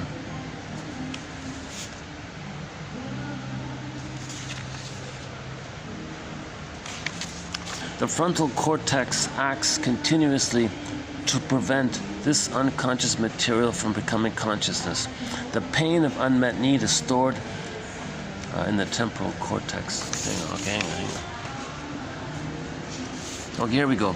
The strength of our beliefs helps us to avoid seeing the strength of hidden childhood pain. Yet, paradoxically, the feelings lie in those beliefs. What do you call it when the central truths of an individual are avoided in favor of some theoretical construction, i.e., a belief? Feelings become converted into ideation. Then those ideas are defended because those ideas defend the individual. When we address defensive belief systems, we are really addressing feelings. The pain goes from the first brain, okay, i.e. primitive processing mechanisms, right? The salamander brain, okay, to the third brain, the human brain, forcing the person to seek symbolic fulfillment.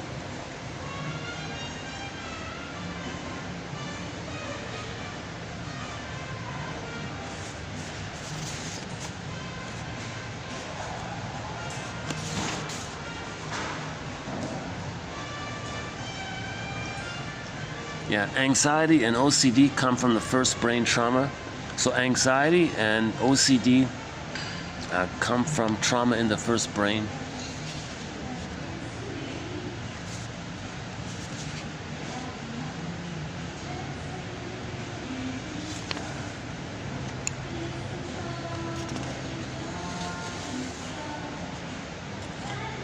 The mind of ideas and philosophies doesn't know it's being used.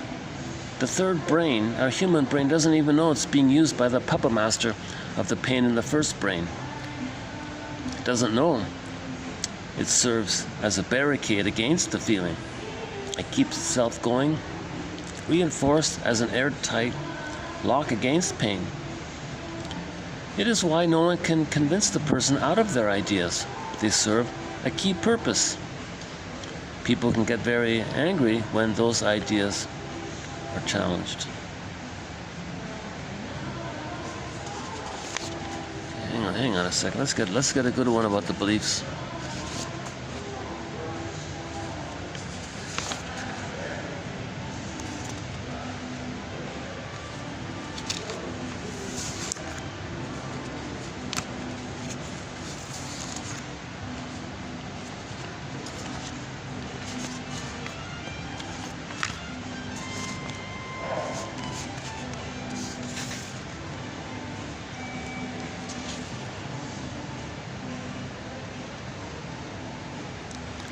A client's belief system functions as a sort of life vest. Take it away and he fears he will be in danger of drowning in pain.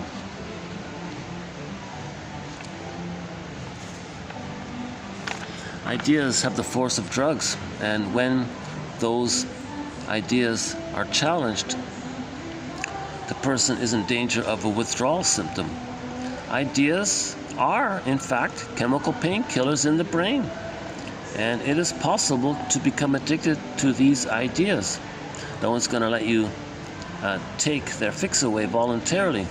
That is why it is urgent that they join other like-minded.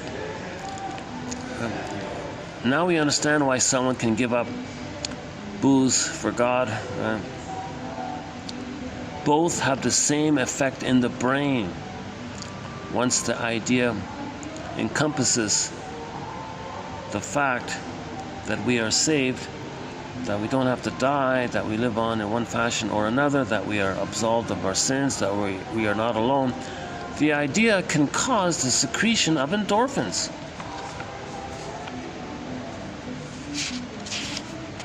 In the brain.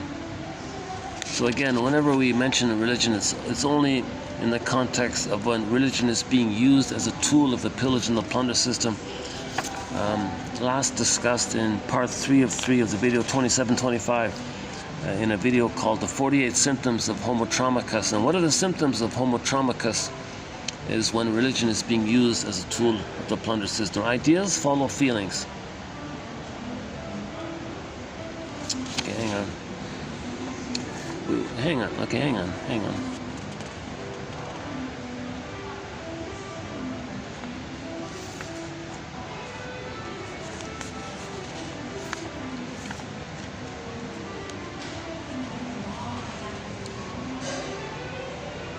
Yeah, see, there's that pessimism one. Pessimism is not just an attitude; it's a physiologic. That's the crocodile brain. It's the physiological. It's the biological. Okay, it's the physiological state that churns out the attitudes. The pain churns out the attitudes of pessimism. So the pain creates pessimism. In other words, it's not just an attitude. It's a physiologic state that's cranking out these attitudes. So Janoff's big contribution is making us more aware of the first brain. Okay, here we go. The wider the gap is between deep feelings and awareness, the greater the unreality of the belief system. The more remote the feeling, the more far out the belief system, and the more tenacious its hold on us. She finally felt what those aliens really were. They were her alienated feelings. So the far out belief in aliens, okay, it's a symbol to not feel the pain of trauma. And trauma makes us alienated from our real self. And trauma is an alien thing to happen. So aliens and all this is a metaphor for trauma, child trauma. And you don't make the link. The idea is to make the link. But the purpose of the belief is to make you unaware of this link, of the pain, of trauma. It's alien for a baby to be traumatized by their mother. That's a strange alien kind of thing. So the mother's like an alien to the baby. And what are you doing, mother? Are you an alien or something? It's not supposed to happen. No baby is born to be traumatized by their mother. They're supposed to bond to the mother and have a secure attachment style. So if there's a pain like that, it's a strange thing. It's always going on like that. And it makes you alienated from yourself. It takes you away from your real feelings. Okay? So this strangeness of what happened, it may make the person believe in something like a wild alien thing. The purpose of that is to make you unaware of the pain of trauma, which is an alien thing to happen, which makes you alienated from your real feelings. That's what he means.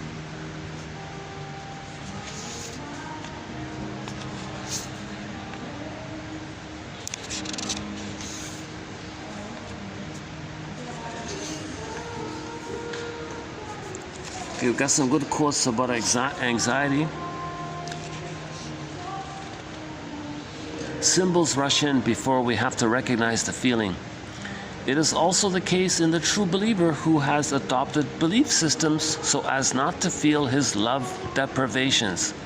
So the quote-unquote true believer, again, in the context of when religion is being used as a tool of the plunder system, that's for him to not to feel his love deprivations.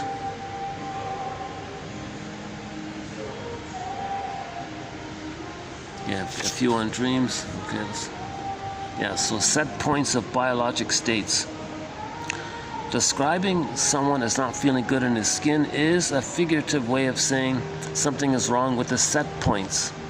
What happens in the womb, knowledge of the womb, what happens in the womb while the person is getting organized can affect him or her for a lifetime. Okay, here again, back to the mushrooms one. When a drug such as LSD opens the feeling gate, okay, here we go. It opens the feeling gate.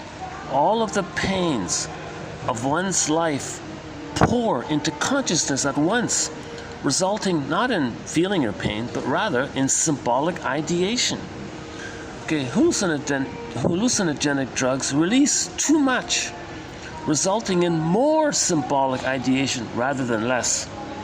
So if you prematurely bring up too much of your old pain, it's going to result in more symbolic ideation, i.e. in more wild beliefs to numb the pain. A lie of the mind means a hurt of the body. That's a good summary of it here, right? A lie of the mind means a hurt of the body.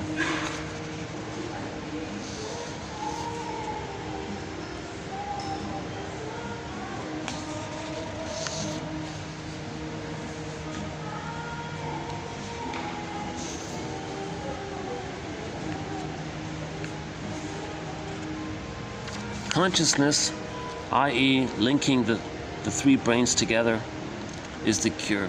Feeling is the vehicle to that end. All right. Yeah, okay, so here.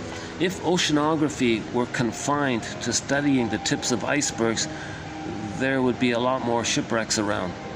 If we continue to regard psychology as the study of your behavior,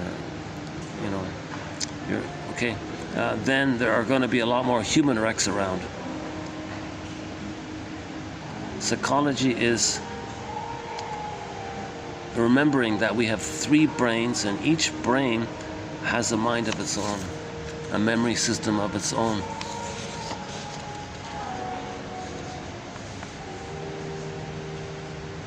Yeah, so we can become. So Alice Miller has a book called Prisoners of Childhood. Janoff does a spin-off on it and calls it Prisoners of Our Template, Prisoners of Our Hypoxic Histories, Prisoners of Imprint, Prisoners of Pain, etc. Oh yeah, there's that Agent of Hate guy. Yeah, he has admitted to taking strong painkillers over many years. His ideation brain and strong-minded philosophies are anchored to feelings of which he is not aware. There's no more use in talking him out of those feelings than it would be to try to change his whole childhood history. It isn't just that he has unreal ideas, it's that his disconnected system forces him to quell the pain. These unreal ideas, it's a compulsion to quell the pain.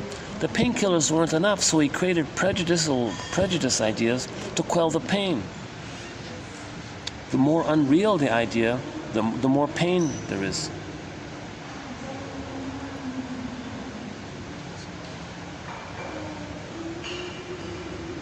And one example about the placebo. Right?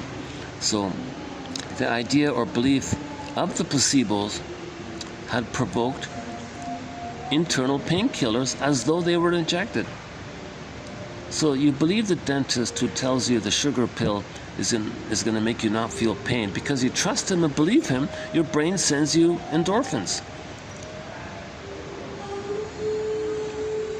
He could actually give you endorphins, or he can just make you believe that the sugar, the placebo, is going to have the effect where you don't feel pain. So the brain responds, and because you trust the dentist, you believe him, you trust him, you believe him, then the brain, because of your connection and your loyalty, and you want to please him, and you want to have a connection with him, and you believe him, so the belief releases the internal painkillers. Hence the idea that beliefs can release internal endorphins.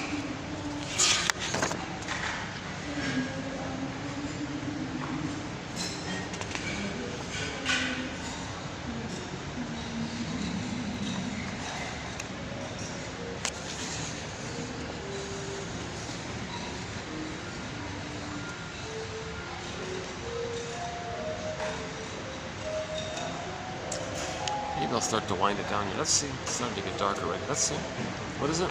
5:40?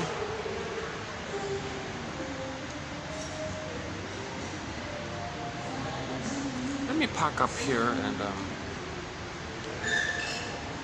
okay, let's just wind it up. Let's just finish it here, yeah.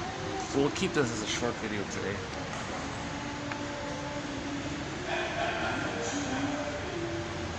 Okay, let's just keep this as a short video. So this is sort of like a little tag-on video, part 26. All right, so this is the conclusion. Yeah, look at that, 26 videos. So we just now completed 26 videos on the work of Arthur Janoff. Once again, a celebrity in the early 70s due to the endorsements by famous musicians and actors and all this. But then he seemed to have lost popularity, as discussed in the last video. Let's not redo that one here. But meanwhile, he was quietly writing away 16 books, and there's some good stuff in there.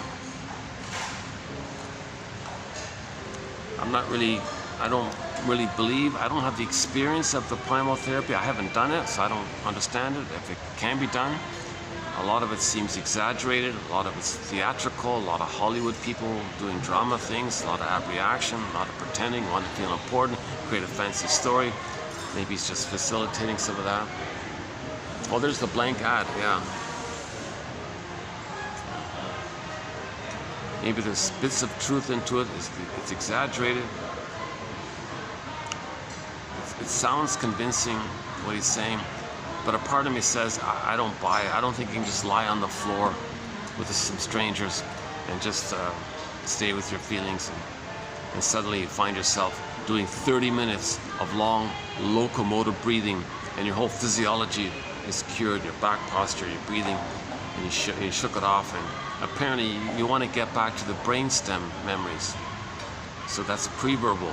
So now you're one guy was flopping around like a dolphin or something, not even aware of his limbs because it was just the brainstem shaking it off. It sounds incredible. It sounds. Nobody offers any kind of theory on how to heal from early trauma. He's the only one that kind of offers some kind of model or concepts around us, hence the immense appeal. So he discovered a real demand there. He claims thousands of people have been healed by the primal therapy thing. I don't know.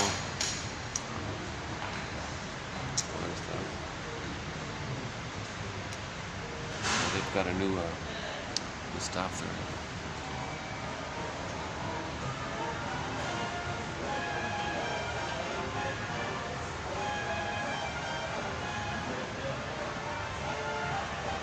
And that room's still being used, eh? Wow. Where's the fly again?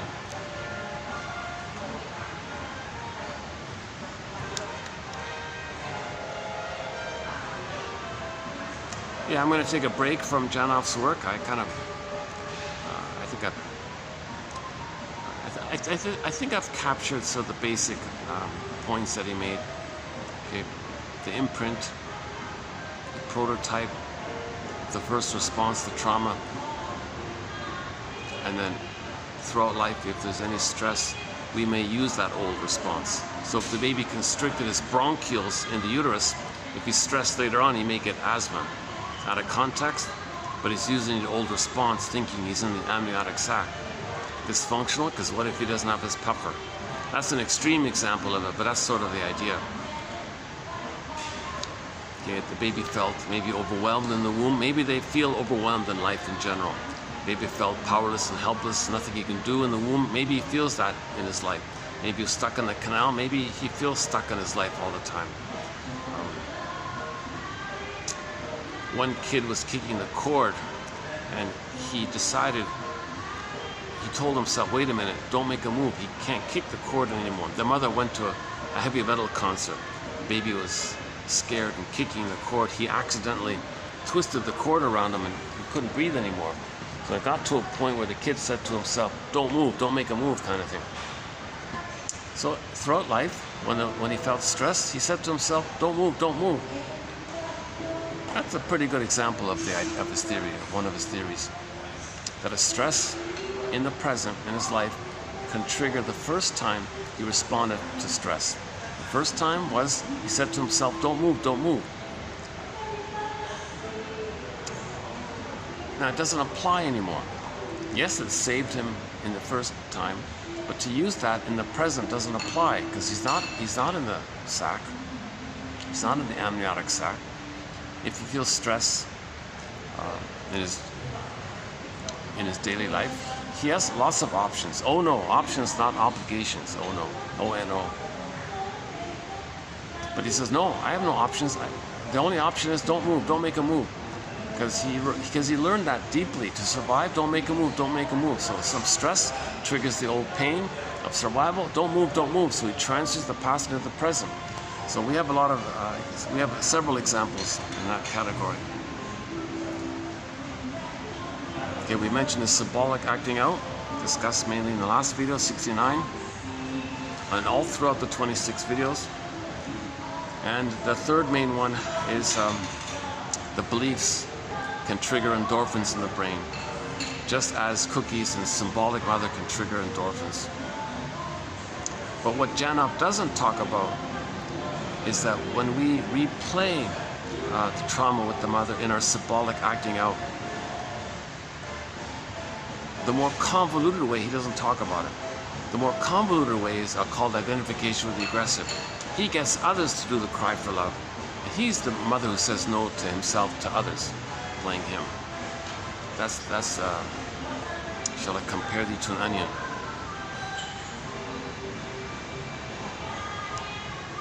Yeah, so Bergler doesn't discuss identification with the aggressor or negative magic gesture, but that's a key one there.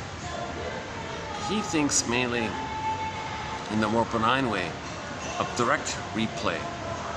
So he's always playing himself. But no, when trauma is so severe, he won't play himself. He wants others to play him, and he plays the shaming mother. So that's a defense against the pain of being with the mother. He plays the mother and finds others to play him. So Janov, that's sort of a missing part there with Janov. So he only covers like a piece of the puzzle. Definitely his theory is not the whole thing. I just regard this 26 videos as one piece of the puzzle, i.e. the focus on the first brain. That anxiety comes from there. So little stresses in life, or just generalized, dispersed, constant anxiety, like me, I guess, that implies, the theory is that there was trauma in the perinatal time, and it makes the person anxious his whole life. It's out of context. That part of the brain doesn't know time. So anxiety means you're afraid, but it's something from the past, right?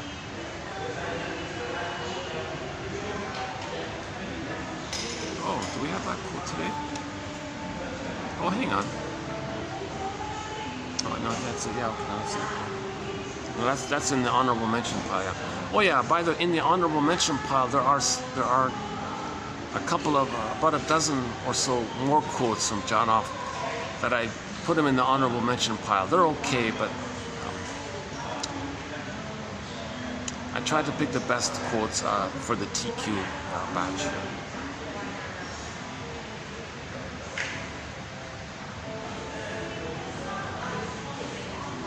And once again, I'm not interested in, I don't buy this stuff about, being in a room with strangers and somehow you're shaking. I don't buy it. I don't.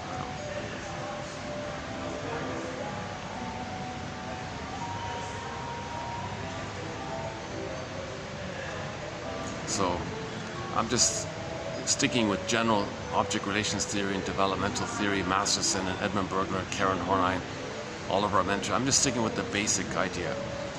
Get some ideas, get the cognitive insight, the intellectual insight, the theories, the constructs, the models, like a nest, and leave it alone. And maybe you get a feeling. Don't push that kind of... Janov says, yeah, well, we can accelerate things.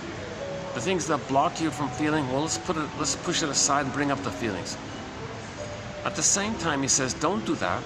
At the same time, sometimes he says you can do it, and then he says you can't do it. So he kind of plays both sides a little bit.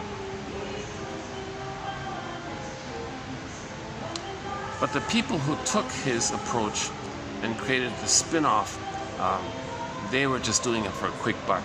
Make people beat the pillow, or tell people this. So to Janoff's credit, he often does say, no, you can't rush this kind of thing. Respect your system. Stay with the feeling. If it shuts down, okay, well, next time, stay with the feeling. Know that there was a feeling. Maybe you can stay longer with the feeling. Now, if there's a belief, take the belief. So the sensation, feeling, belief. If it's a belief, second brain, feeling, then sensation. You can't loop over it and think you can shake it off, kind of thing. Like you see on YouTube, the animal, the possum plays dead or something, and he shakes it off, or the deer, or a lot of these animals, they shake it off. And that's the theory. We can't. That's sort of the confusing thing, right? So whatever it is, first, the safest thing, as I understand it, the safest thing is, as safe as it can be, just read the quotes, read the books, read the theories. That's very safe. That's as safe as it can get. Just ideas. It's safe. Plus, it may numb some of your pain. At the same time, it may give you some hope that the theories might be healing. It's pretty safe overall. But the hope is that if there's enough constructs and theories,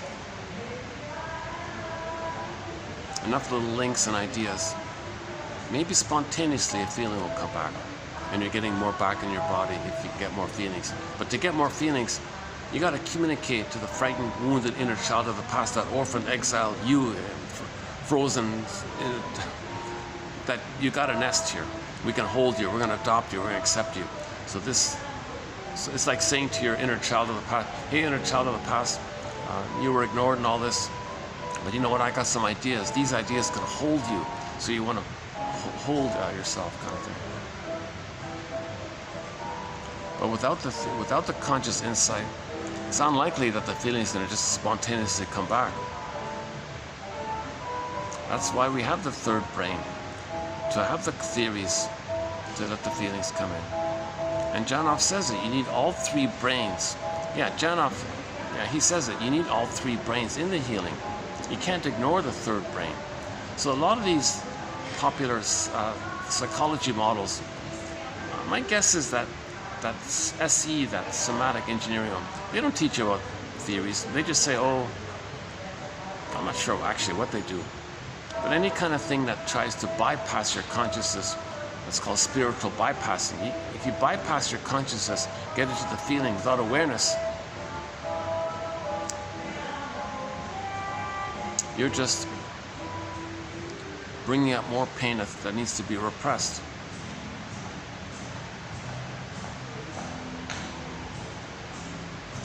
So the self-help technique gives people hope, the belief. It's like a cult. It's the same phenomenon. It's like a mini mild cult or something. Not like a cult, but has that same dynamic. We have a belief, it represses the feelings. So a self-help guy has a model. I have a self-help theory here. Okay, well, the belief, the hope, it represses the pain.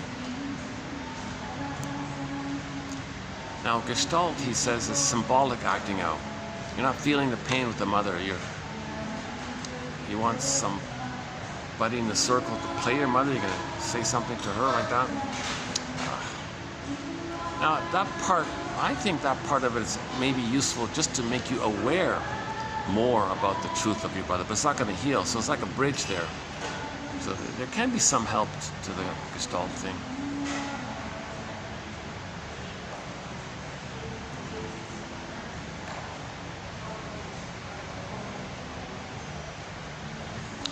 Okay, let's wrap it up here.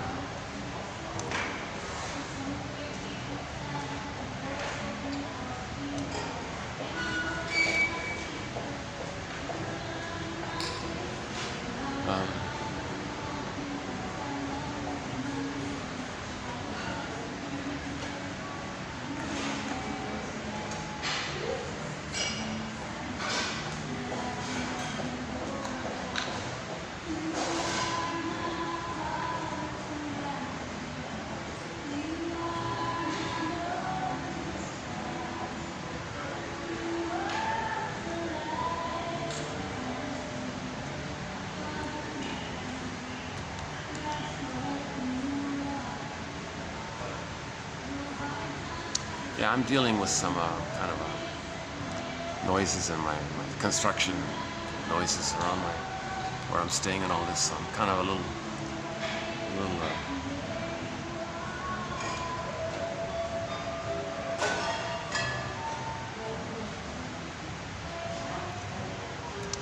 in the transition of getting used to my new environment.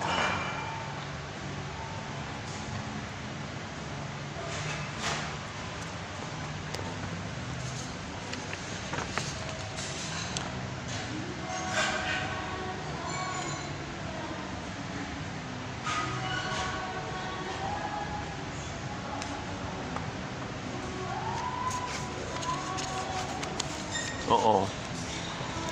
Is that Dolly Parton in the background again? That means this is going to be blocked, right? So you might not be hearing this little section here. If that's Dolly Parton, I can't tell right now. But usually, this camera's sensitive. It'll pick up music above head. And if it's copyrighted, then the whole video's blocked and you gotta trim out that section that played that song in the background. And you can only do that if the video is under 6 hours. So I'm keeping all of the videos under 6 hours. This one is no problem, only 3.5 here. That's funny, right? Yesterday's video was 6 hours, but it didn't really feel it. This one is 3 hours, and it feels like it was an 8-hour video.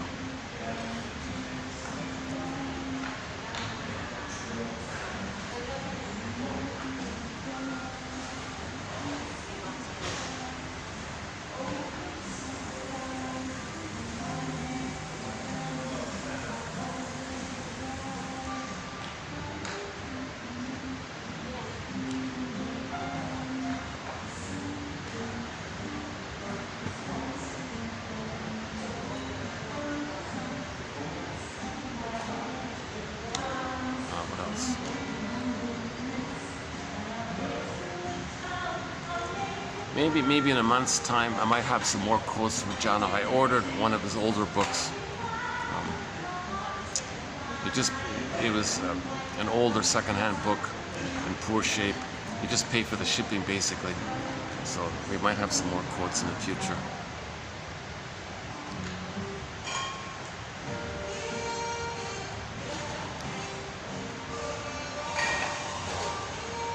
He makes you aware of the first brain, number one. Number two, it's preventative medicine. Women will be more mindful to meet the baby's needs. That there is such a thing as child abuse in the womb. That if the baby's crying, he's in peril. Come on.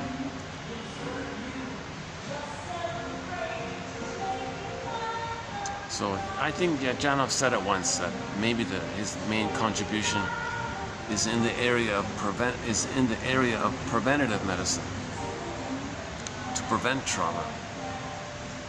Kind of like how Klaus and Kennel have saved a lot of babies' souls when they convinced hospitals to change their cold procedures,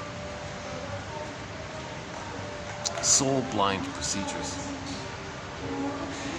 The next step, I guess, would be to let's clarify this issue. Should mothers be squatting, doing the squatting thing, and pulling back the tailbone to allow this enough space and a little gravity there, and the mother can do the scoop to her? Like, let's look into that area. Like, what exactly is the proper way to deliver a baby? Because according to that physiotherapist, she said the worst thing to do is to let the mother lie on the back, and you got the syrups, whatever, because of you're not getting enough space, and this issue with the bone that the child is bumping up against the mother's tailbone. Interesting that she said that. And she's got like a prop there with the pelvis, and she's showing people like a model of the pelvis, and she's explaining it. Young, intelligent physiotherapist.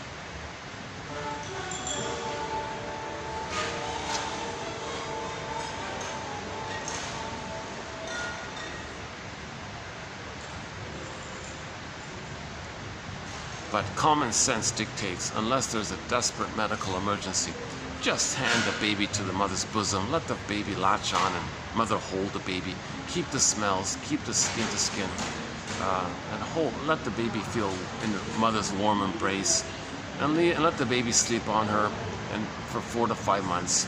Let the mother stay in bed for 4 to 5 months. Give the baby his paradise. Then, okay, then you won't have criminality, you won't have psychopathy, you won't have the bully pattern and Iago kind of patterns. You won't have the most disturbed personality patterns, the most negative personality patterns. If the mother can do that, at worst, the child may be one of the narcissistic patterns, which they're selfish, but they don't really hurt others too much. But the bully patterns and the Iagos, etc., yeah, they don't care about that. But the narcissistic patterns, kind of like the kingfish, he won't really like hurt people, but he's selfish and doesn't care about the effects or something, but he's not as belligerent as the earlier ones. That's the worst case scenario. So let's get mothers to offer that extended womb. So paradise in the original womb, natural birth, and the first 4 to 5 months. That's huge. Now, even better, don't rebuff the baby from 4 to 5 months to 18 months. Then the narcissism will be gone. Then the worst case scenario will be he'll be like a pleaser and a caretaker, a little foolish like that, still childlike, but not hurting others. It's easier to heal from that later place than to heal from any of the prior places. Because the clingers and the pleasers, they can make I statements. They can grow together. Stingers give up on that. They forget on all that. They forget all that. They just want to stay addicted to playing infantile God. So the best case scenario would be mothers can get the baby past 18 months untraumatized. Yeah. Of course, if the mother can do her job between 18 months and 36 months, all the better. Janov thinks too many babies are being traumatized and abused in the womb. He thinks there's too much trauma in the womb going on. And at birth, of course.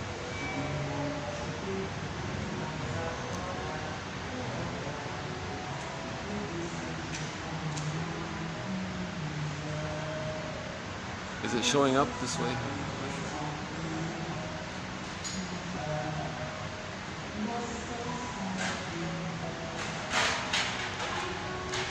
Our most recently new added song to our soundtrack is a song called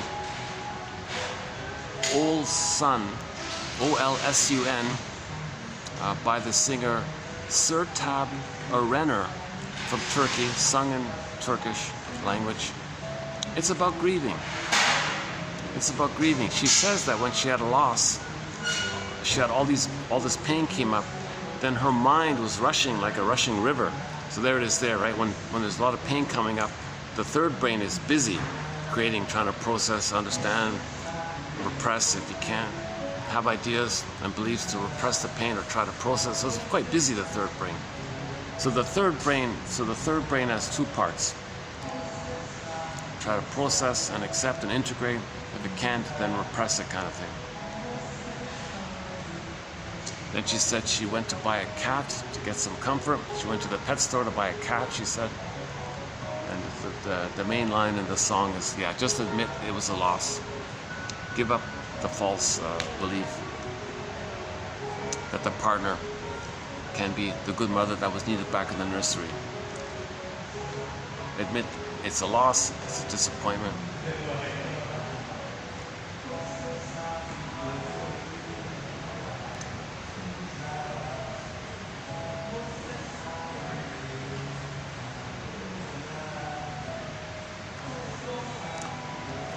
Our soundtrack has songs from singers from all around the world. Turkey, Ziana Zain from Malaysia got some great songs from a great singer, Ziana Zain from Malaysia.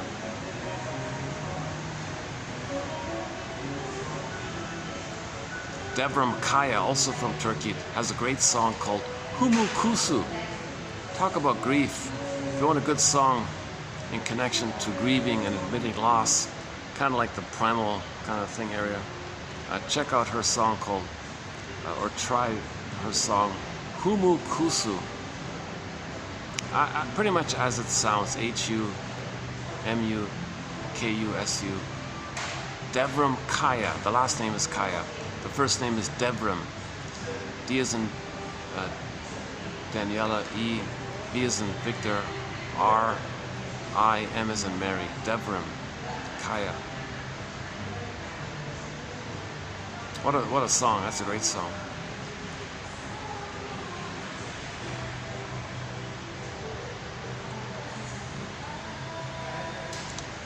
Yeah, I could spend an hour talking about the soundtrack, yeah.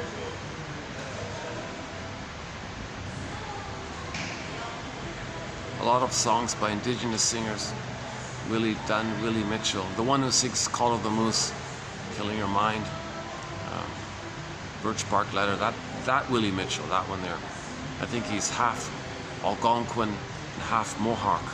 He's a mixture. Willie Mitchell. Call of the Moose. Eastern Owl. Kalo Lynn Johnson, a song called Gentle Warrior. The music video for the song Child of the Government, yeah. Susan Ivory-Clark, Beatrice Deer, Gilly Sappi, Susan Kelly Fraser, the Cashin Band, Claude McKenzie, Andre Bryan, a great singer, underappreciated singer. Oh my God, we've got seven of his songs. Brian Andre, he only had 2 CDs. I think we got 7 of his songs, like studio and audio, and some unrecorded and some live versions. Brian Andre. Lots of classic rock. Elizabeth Gruner from Germany sings a very nice rendition of Solveig's song. Solveig, we mentioned Peer Gynt before. So the soul of a person was Solveig, and there's a song called Solveig's Song. Kind of like what Echo was for Narcissus. But again, Echo and Narcissus are not separate characters. They're just both aspects or metaphors of the mind in one person, like 2 parts of one person, right? So Echo becoming a statue. Echo turned to stone. That's trauma. So the inner life turned to stone, and he was addicted to the little white flower of solipsism and thinking in the blissful oneness that it's just all him. That's the little white flower called Narcissus. So you have the little white flower, and Echo, the young lady, becoming a statue. That's just 2 aspects to describe a traumatized person. They're addicted to narcissism. It's all about them, and they don't feel. Echo was a statue. Nothing can move. It's called alexithymia, emotional illiteracy, affect phobia. So the feelings are not there.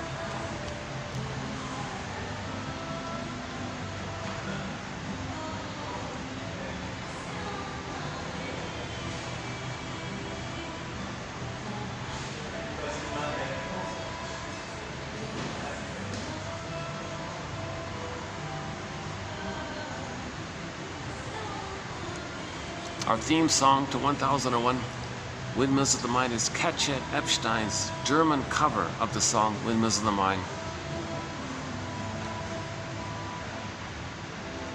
A good English cover of the song is done by Barbara Lewis. Unfortunately, I don't play that because of the copyright issue, but that's my favorite English cover. But our theme song is Katja Epstein's cover. Oh, there's a new ad there. Fashion or clothing or something.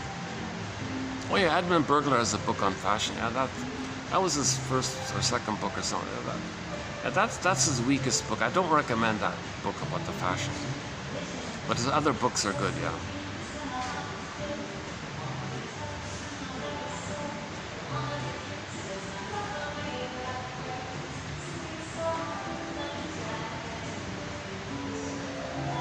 Cynicism gratifies infantile megalomania, says Edmund Burglar. Because in cynicism, you're putting yourself, your real self, you're putting it down. You see your real self. To others, if you put them down, you're putting yourself down. You're the mother who put you down. But you find others to play you, so you put them down thinking you're putting yourself down.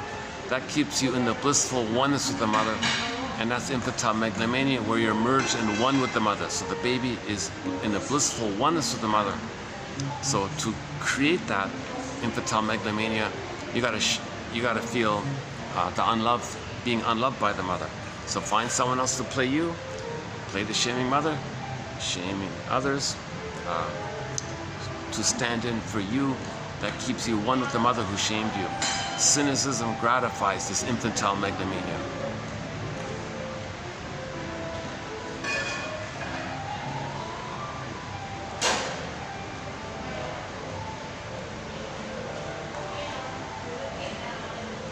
Yeah, that's another point that Janov helps out in. The difference between abreaction and genuine feeling.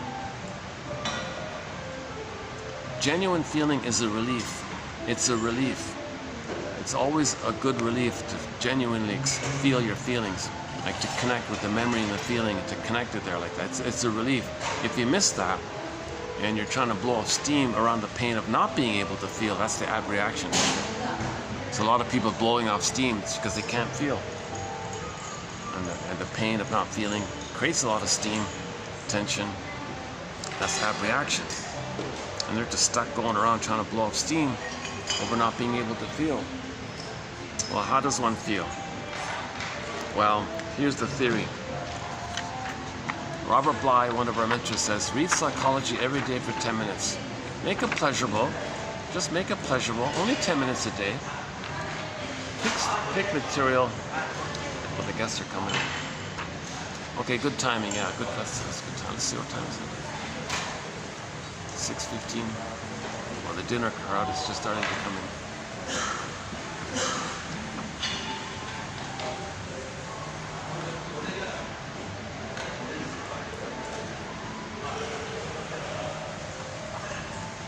Well, they're sitting down there, so maybe it's okay.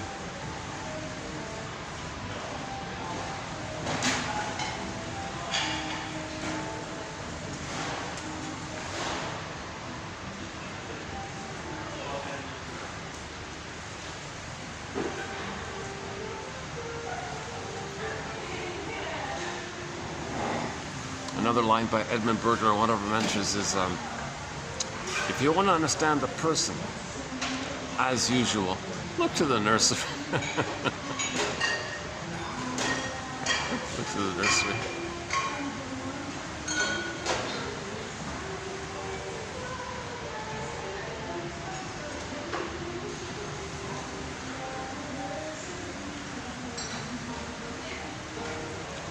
It's going to get dark here soon, pretty soon here. Let's just wrap it up here for today. So thanks very much. This has been 26 of 26, our conclusion of our marathon of quotes on the work of Arthur Janov. The New York Times did a pretty good review of his work by Margalit Fox, and yeah, she quotes Janov saying that Janov went into the profession, went into psychology, you see, because he wanted to heal his mother and have a loving mother. Right? Can we find it quickly here? Let's see.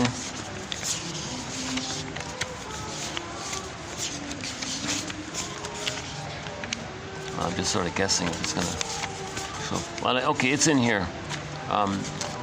Or you can just look up Arthur Janov dies at 93. New York Times. I think you get like one free article per month or something. That's how I read it.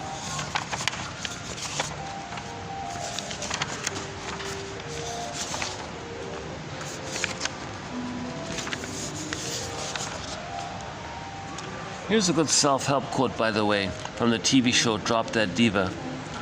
The law is the wisdom of the ages, wrapped in the opinion of the moment, a reflection of society. Try to apply this to yourself personally.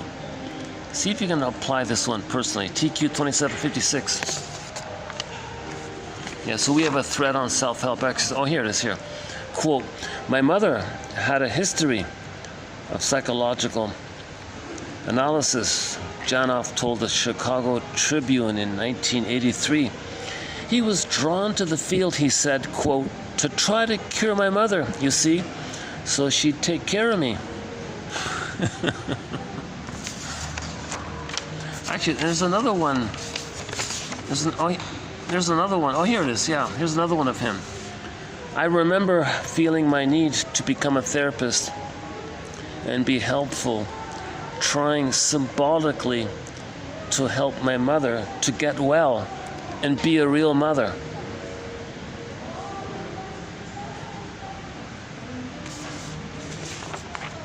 So our forgiveness thread begins with Bruce Springsteen. So on YouTube, type in Bruce, the singer Bruce Springsteen, the famous singer. Independence Day, the name of one of his songs, Toronto. And listen to the intro, the introduction that he gives to the song. Now the guy who filmed it was way up in the rafters, so you don't really see him, it's all dark, but the audio is clear.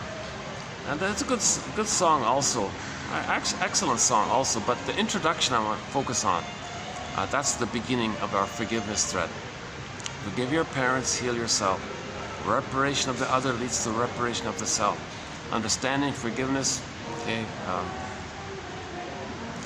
empathy, it's for yourself as well. So find your parents' story, recognize that they're people as well, that they're wounded, okay, as Springsteen says, your hopes and dreams didn't pan out, still some blessings. Kind of like a balance, see the two sides. He was trying to make you see the two sides of them. See them as the humanists, because if you see them in the humanist, that means you got to see the two sides. Yes, the truth of the pain side, but still some positive. Kind of get an appreciation of the humanness of it all.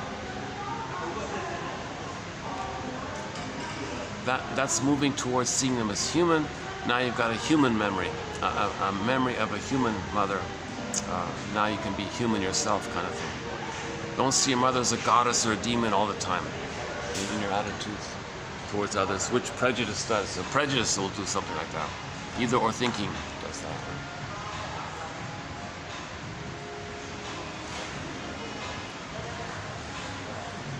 Another good song on our soundtrack is called If You Won't Leave Me, I'll Find Somebody Who Will, by the singer Warren Zevon. It's just a short, it's only 45 seconds long. So that's symbolic acting out. The mother wasn't around for him, so he would choose women who will leave him because he's replaying the original experience with the fantasy that when he replays it, he can change the past. Nonsense. One day a woman said,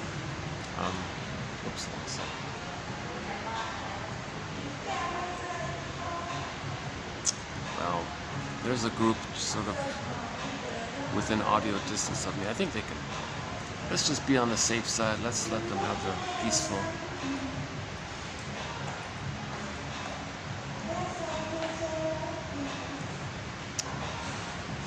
Okay, let's play it on the safe side. I don't want to interrupt this family dinner here. Okay, let's just wind it out here. So thanks very much. I'll see you in the next video. Yeah. The next video will be 2771. Yeah, 2771. We'll get into some. We'll go back to basics kind of thing. This past 26 videos was sort of like almost like a side tour kind of thing. So we'll go back to the main area. But we're going to incorporate and include Janoff's ideas. We're going to integrate Janoff's material into the main body of work, 1001, Windmills of the Mind.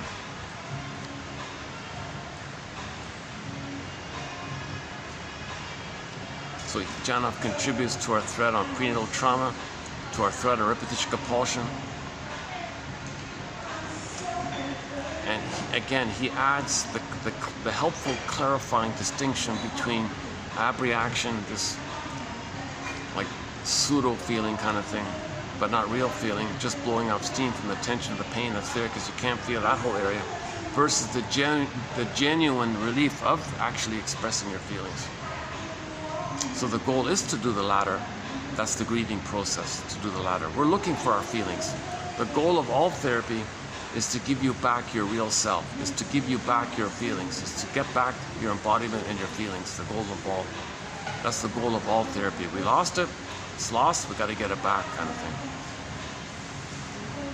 That's what Joseph Campbell means by the monomyth, or the common universal one myth for the who am I. And the Spider-Man movie, the teacher at the end of the film, the 2012 version, the live action one. The teacher there at the end said, yeah, the purpose of all interpretive literature. So literature, by the way, is mainly escapism, but she means interpretive literature. Literature that helps you know yourself, that area, Ibsen and Goethe. The purpose of all literature is this one question, who am I, right? Well, most of you is unknown to you. That's the real self. You want to get that back to yourself. It's fragmented off. That's pain. John A. Sanford says wholeness, okay, linking the two, so, is healing. Wholeness is healing.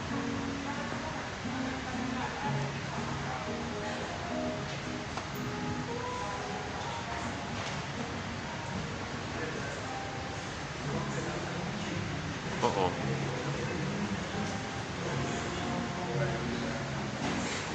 Well, let me tell them I'm just leaving. Oh, hold on a second. Are they? Oh, okay. Oh, no, it's okay.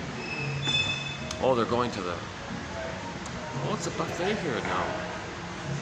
Well, that's all. I was afraid they were going to leave or something. Oh, they're going to... Oh, there's a buffet here tonight. Oh, look at that.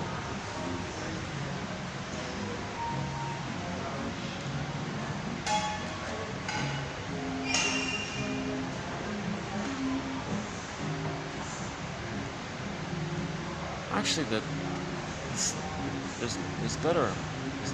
The seating is nicer on that end anyway, so that's what they're doing.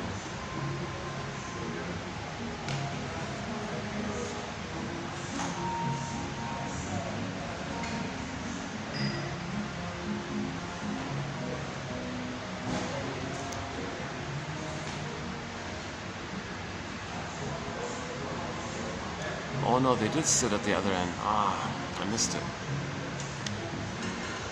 Actually, ironically, they're better off on that side. It's prettier on that end. This end, it's not as nice as the other end.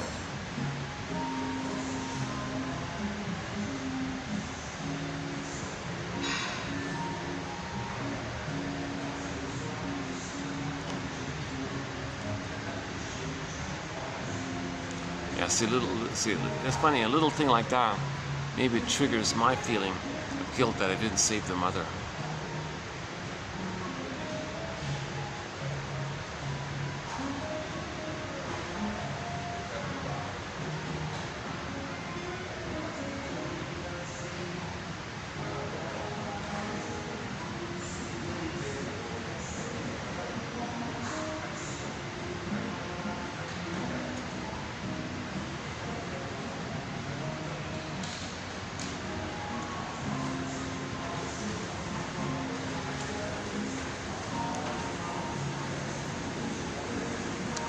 Okay, we have a thread on humor. That's a fun one. James Grotstein, Edmund Bergler, Martin Bergman, and a lot of other authors have contributed to that thread. The pigeon joke is sort of the lead joke in that one.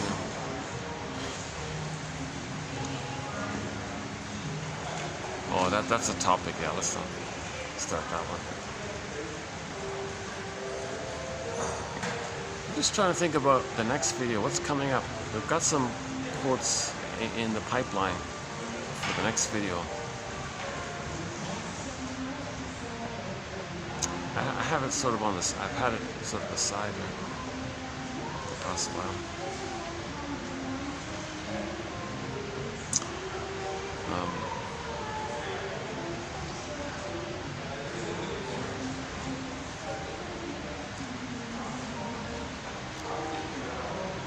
today's there's no band down there. What's today's Wednesday? What is it? What is it? Well, today's Tuesday. Today's Tuesday. This is no band. Yeah. Okay.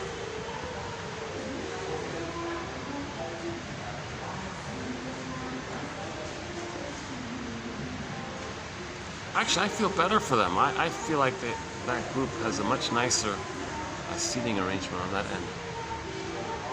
It's much lighter. They got way more light over there and more decorations around them. And there's more on the wall. There's more decorations there. I feel better for them. I think they're in a better spot. I don't know why they came to this end.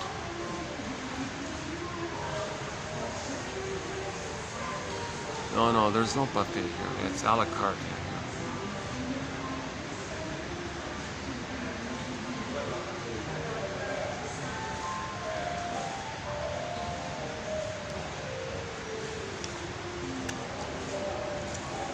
You know, we can wrap up the video at the Italian restaurant on the top, right?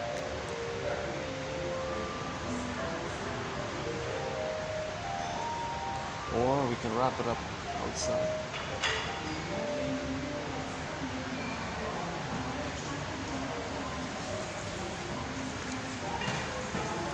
I'm just trying to find a sort of a light-hearted, fun way to end the video. Do something on the lighter side.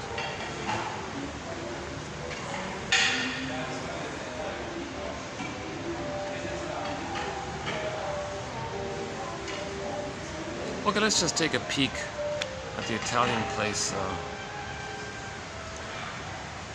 Give me a minute to pack up here. Hold on a second.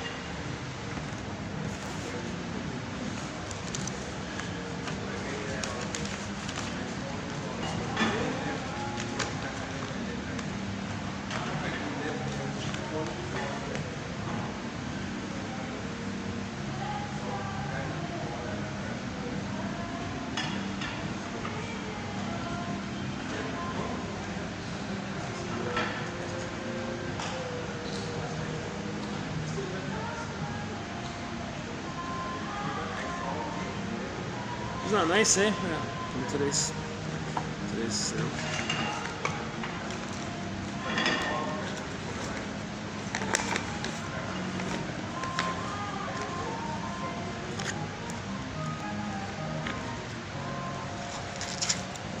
It's hard to find nice decorative items.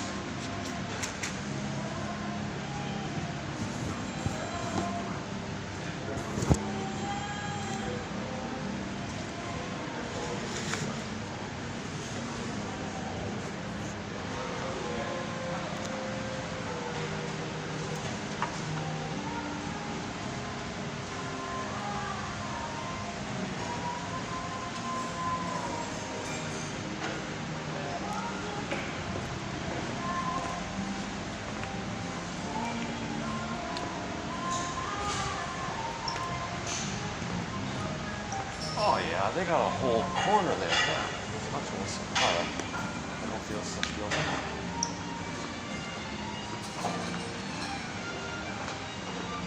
Thank you. I'll just put this here. Yeah, thanks a lot. Yeah. Thank you. Thank you.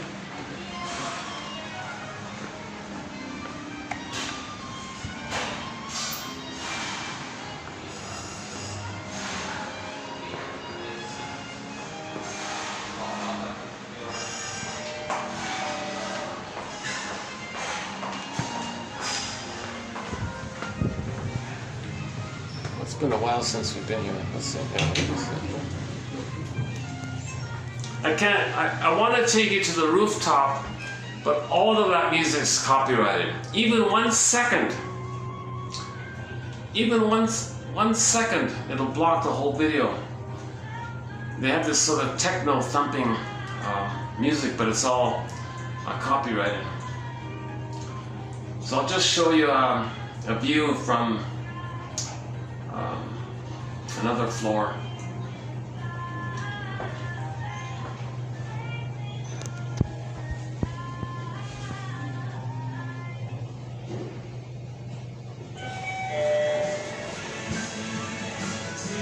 Oh, hi. I'm just gonna look out the window here. Oh, this might be copyrighted as well.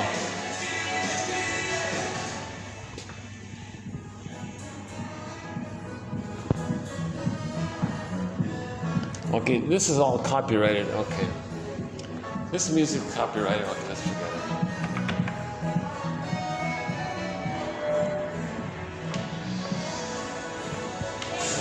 Thanks, man. That's copyrighted. Forget it. You know, maybe I wonder if I can. Oh, that's locked up. I wonder if I can go up. Let's see. Let's try this one for a minute. Yeah, so if you just noticed a skip, it's because it was all copyrighted. Yeah, here, okay, yeah, okay, here there's no music, alright. Okay, next time I can come here.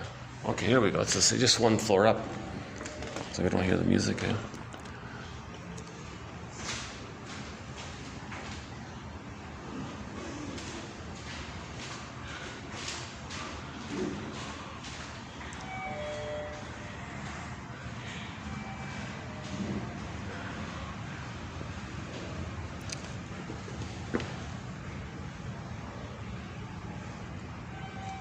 This is the 29th floor, I think. Yeah.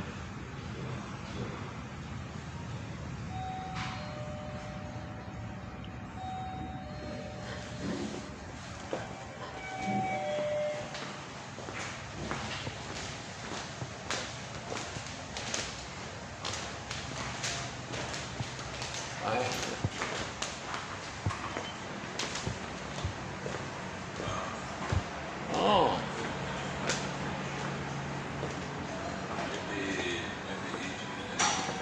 Oh, I see.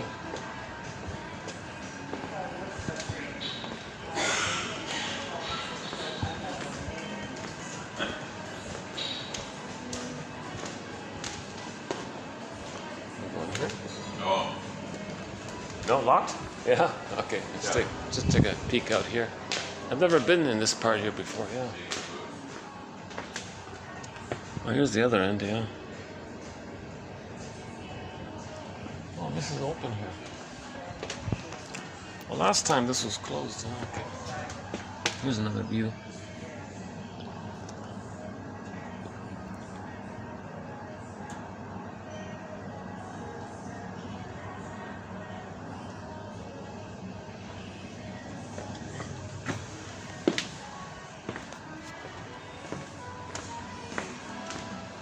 Next door, better.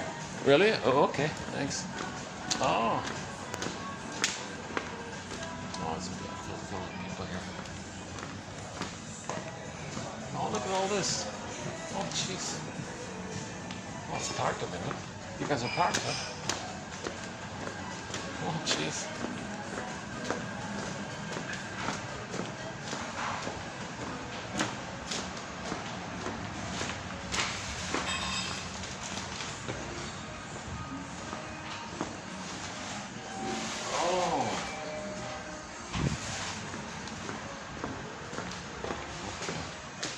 All right, let's just wrap it up.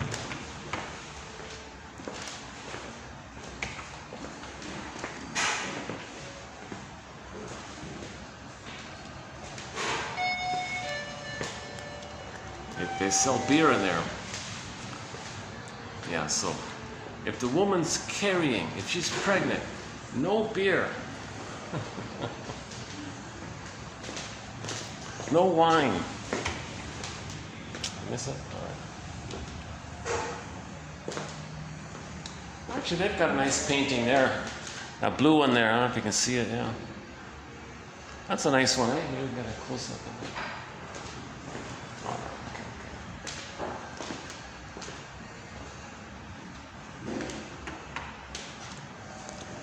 You know, that whole restaurant, it was filled with people, but no one was talking. They were all just sitting there. Numb.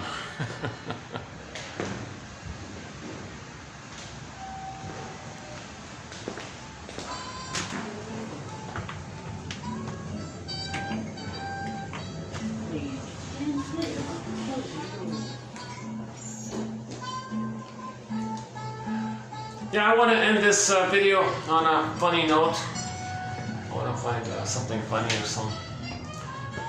Maybe we can find a stray cat or something, or alley cat or something. Oh, hang on a second. Hi. Hi. Hi. Yeah. Yeah. Please. And clear.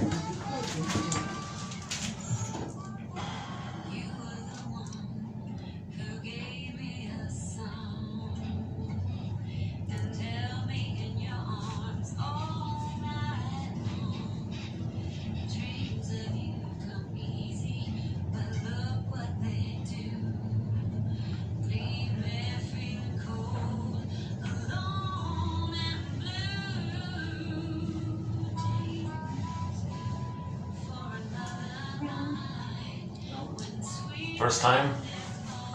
Oh, for broken finger, unfortunately not. Oh, Jesus. I've got it open. Yeah. Right, all right. Thank you very much. Take your time. Take your time.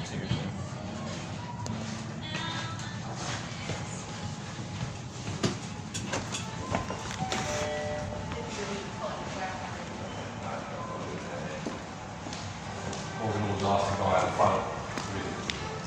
Take a cab off the road.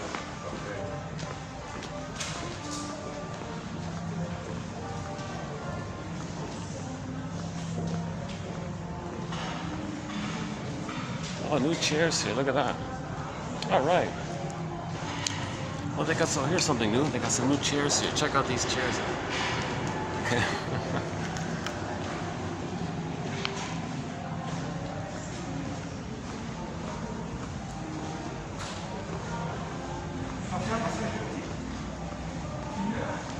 First time.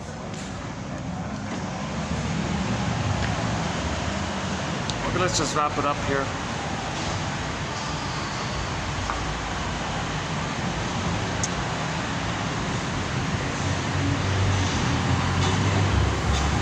So we'll see you in the next video. Yeah, we'll see you in the next video. I want to thank Arthur Janoff, wherever you are.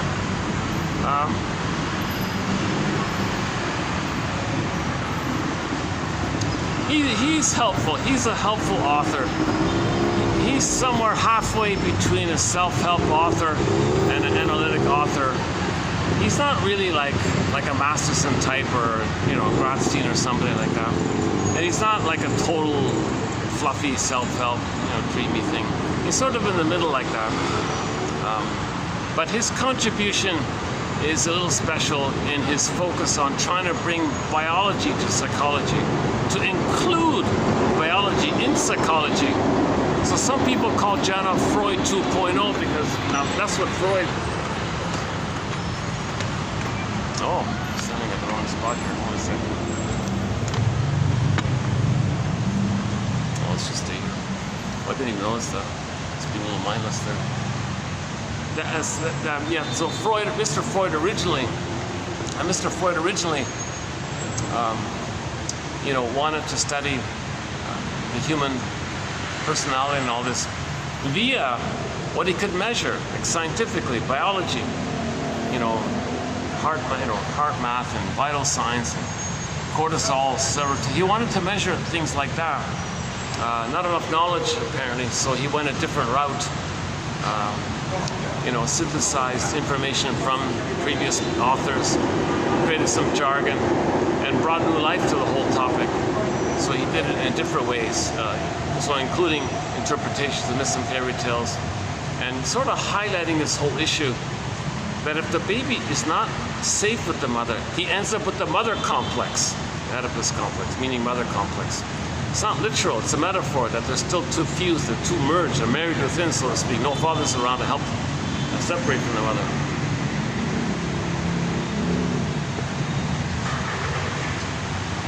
That's like the common problem with neurosis. If the child doesn't feel safe with the mother, they're stuck with her. So he kind of used the myth to kind of, that metaphorizes this. Anyways, so the whole issue of the biology and psychology was kind of put aside Until 1970 with Janoff's first book called The Primal Scream Issue. And he talks a lot about this whole vital signs issue when there's trauma. In particular, trauma early on. What are the vitals? What are the physiological responses? Because that's the language of trauma in the first brain. The first brain, its language is physiological neurochemical stuff, right? So he's the guy that kind of brought that. That's why they call Janoff Freud 2.0, right? Because he kind of picked up where Freud started. So Freud 2.0 area, right? So that's his sort of unique kind of contribution to make us more aware of the bio-physiological, psychological approach kind of thing. To include the first brain in our study of psychology. So in our study of ourselves, we've got to include the first brain, but the first brain, we only know it by the vital signs, by measuring the vital signs.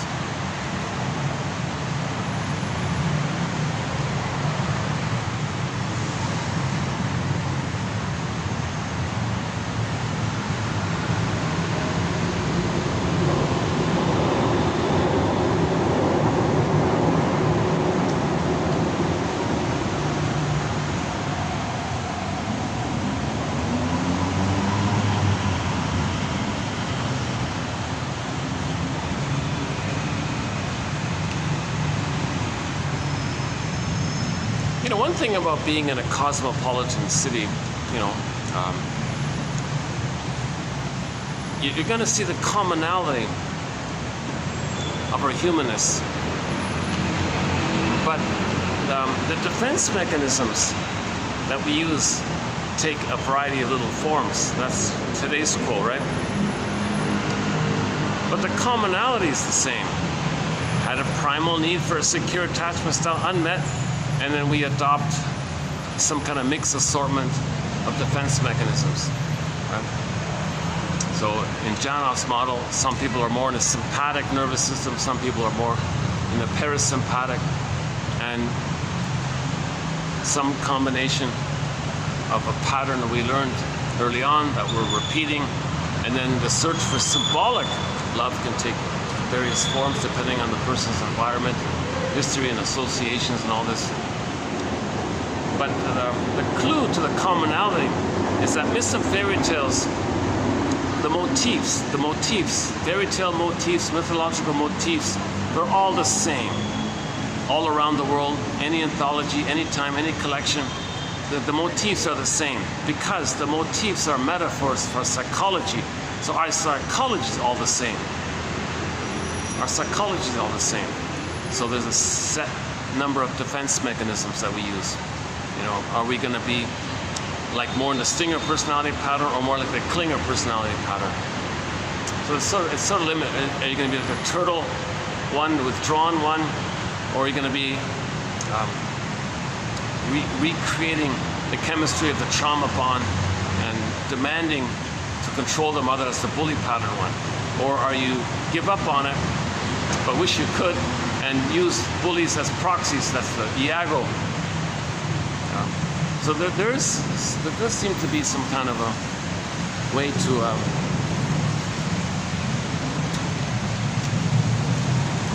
oh yeah, I was here once before, yeah. This is sort of the smoker's side, right? Okay, here's a quiet spot here. Let's just hang out here for a bit. Let's wrap it up here. Okay, let's just wrap it up here. Is that okay? Let's wrap it up here. How about here?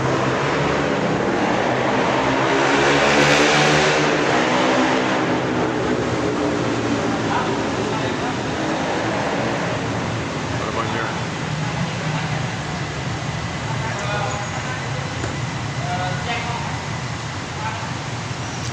Yeah, so Karen Horney described this simply as people tend to move towards people. Now there's a healthy version of that, or the pathological one, or the neurotic one of trying to please people, please love me one. Okay, people move away from people. There's a healthy one of like just needing a rest, or is a pathological while you're, you know, avoiding all the time. Or there's the against one. Now the against one implies that that's clearly the most disturbed one or something. Because that comes from the baby being enraged at the mother, ending up with the fantasy that the baby hopes he can control the mother. He's trying to survive. The baby wants to survive. If the mother's frustrating, the baby might think that he hopes, that he wishes he could control the mother. How is he going to control the mother? Because if he thinks he can control the mother, maybe mother will do what she's supposed to do. She's going to try to control. Hence all the anger in the bully pattern. Now, but the baby is enraged like this. So he's very angry at this.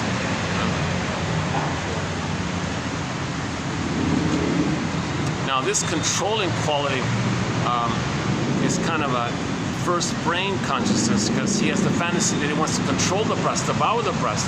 Like that's the hunger, the survival issue, right? So the bully pattern, of course, they're just thinking in that survival mentality. As with the stingers and the various narcissistic types. It's kind of too noisy here, isn't it?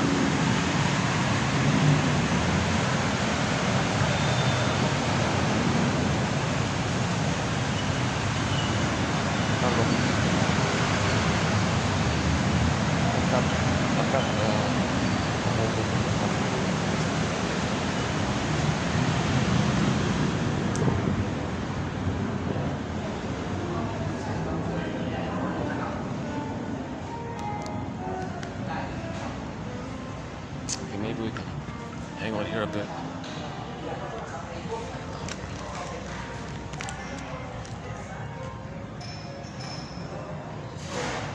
Let's see. This is the lobby here.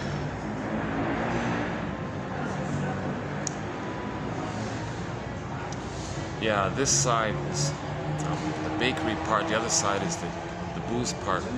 But this part is closed at night. The bakery part is closed. That's it there.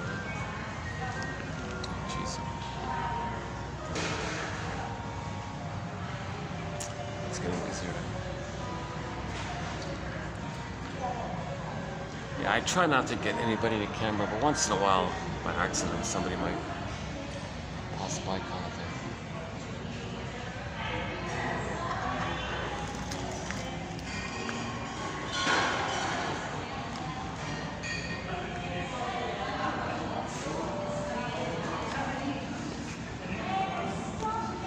See, I can't go there because they're gonna expect you to buy a drink or something.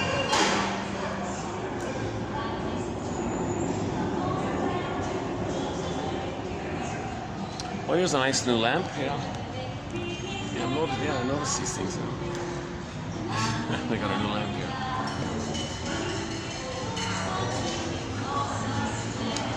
Yeah, there's no point. It's really a struggle. It's a bit of a jungle to walk on the sidewalks here. It's kind of. I'm still looking for that funny little thing to close the video on. Some kind of uplifting, good way to conclude. Quotes here. Maybe I'll just go back to where I was.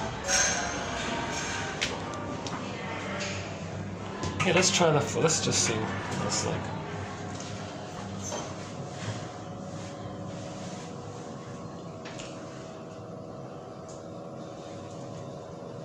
Might be too dark on the 4th floor. Let's see.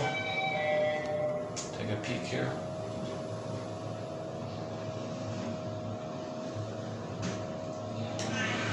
Oh yeah, no, forget. They're constructing some kind of. Okay, so they're preparing for some function. Let's try back to the 3rd floor.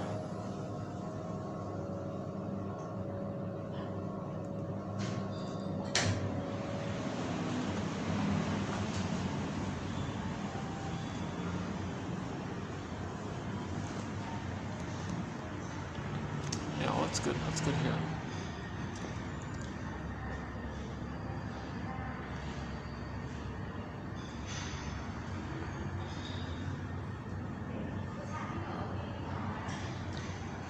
Yeah, let's go back to the spot here.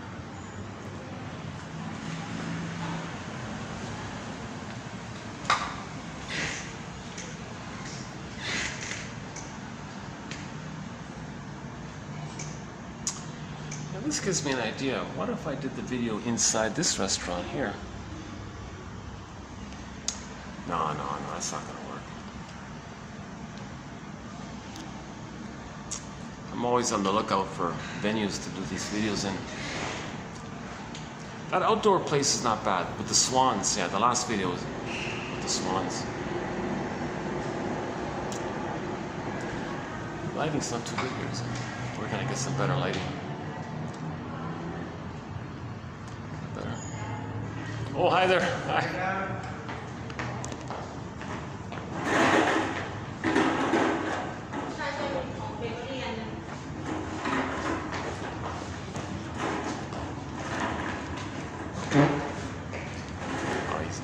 He's the nice manager that said, okay, you can do your video here. Nice guy.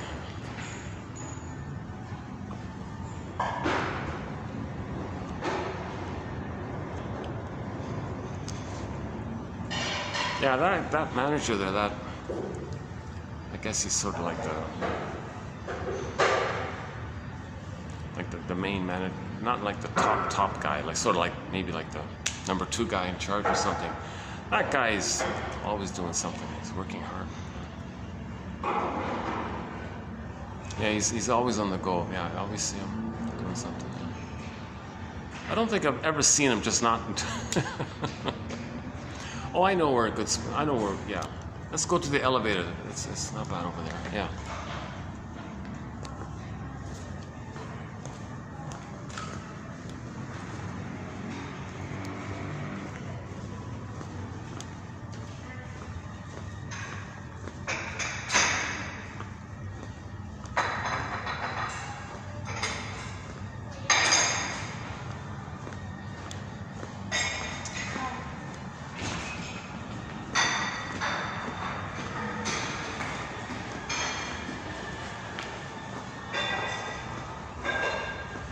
Oh, the chairs are gone. Oh, they used to have chairs here.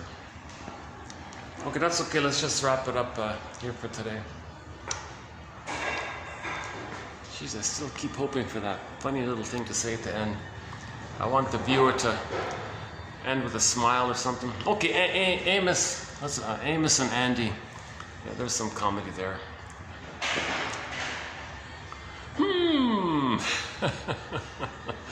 That sound gesture is with the kingfish. That's sort of his trademark. Humorous gesture. Every time he's thinking and plotting, he makes that sound, and that does this like a thing. This exaggerated cartoon-like thing. So it has the philosophical side of it. Hence the death of the salesman story, plus the comedy side of it. The Flintstones idea. I think you put those two together, I think it's approximate of the show, right? A very popular show. I didn't realize how massively popular that show is. A lot of positive comments about it.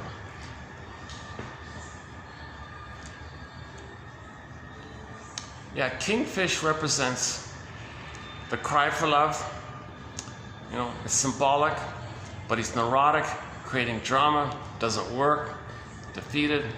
So maybe the thing would be like, as a baby, the baby was crying for love, a little conflict with the mother, felt defeated.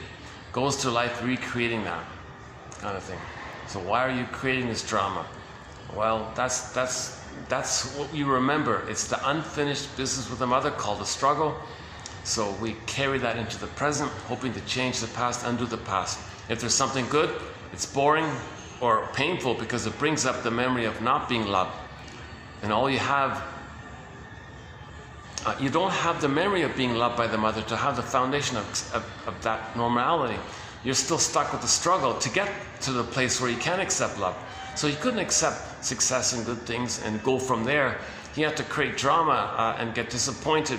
So his whole MO kind of thing might be like a repetition compulsion of the early, as above, so below, inside out.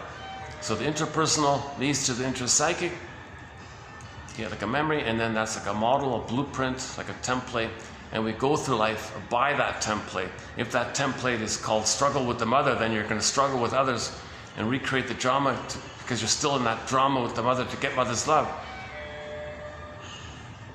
So Kingfish's sort of trickiness and all this, maybe he's trying to trick his mother. Come on, mother, change your ways, kind of thing. Come on, people in the present. So he's trying to sneak love in. He's trying to get mother's love. So he lies to others to get benefits from others, as if to say, gee, mother, what do I got to do, mother, to get your love here? But it's dysfunctional, because to do that in the present, it's going to lead to all kinds of problems, hence all the comedy. Because in comedy, part of comedy is you can partially identify with somebody like Kingfish to a degree, just partially, benignly, and then you know you're on a TV screen, you can detach, now you're safe. So the contrast between tension via the temporary vicarious identification with the character, and then you detach, now you're safe, then you humor. There's a lot of humor can come from that. So you watch somebody on TV and you relate to them, a little tension there. Now you're not them. So you're them, you're tense. You step back, you're not them, you might laugh like that, right? That's a whole. Oops, somebody's coming. Okay, 1 second.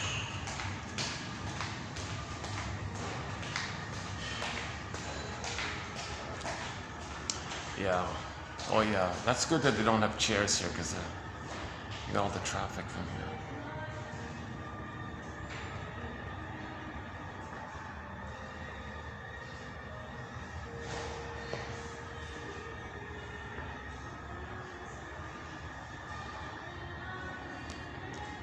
So it's something to keep in mind, right? Prejudicial kind of beliefs.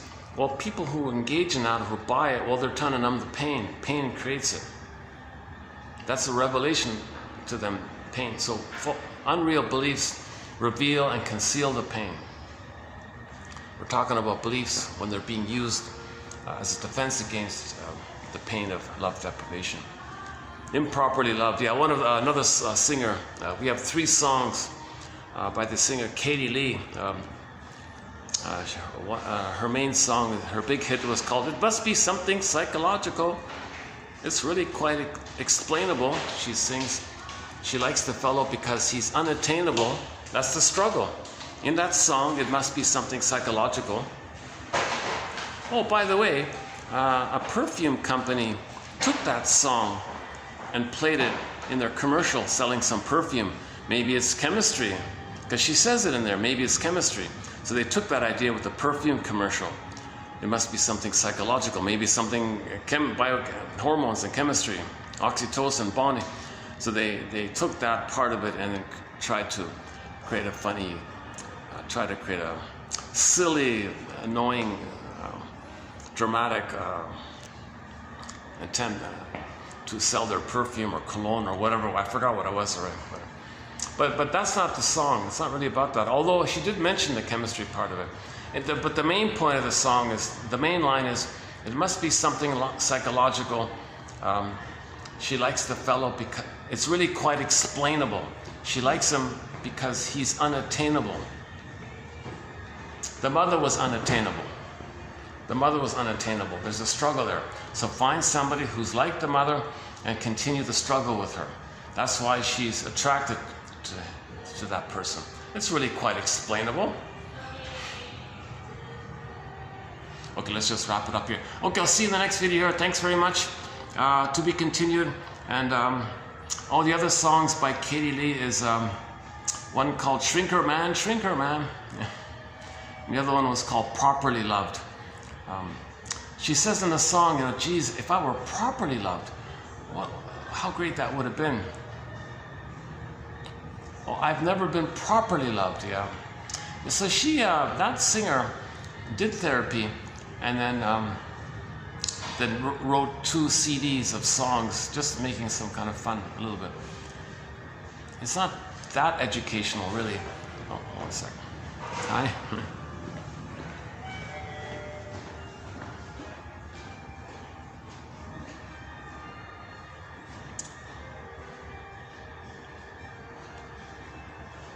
Well, I hope my talking didn't. No, I'm far enough away.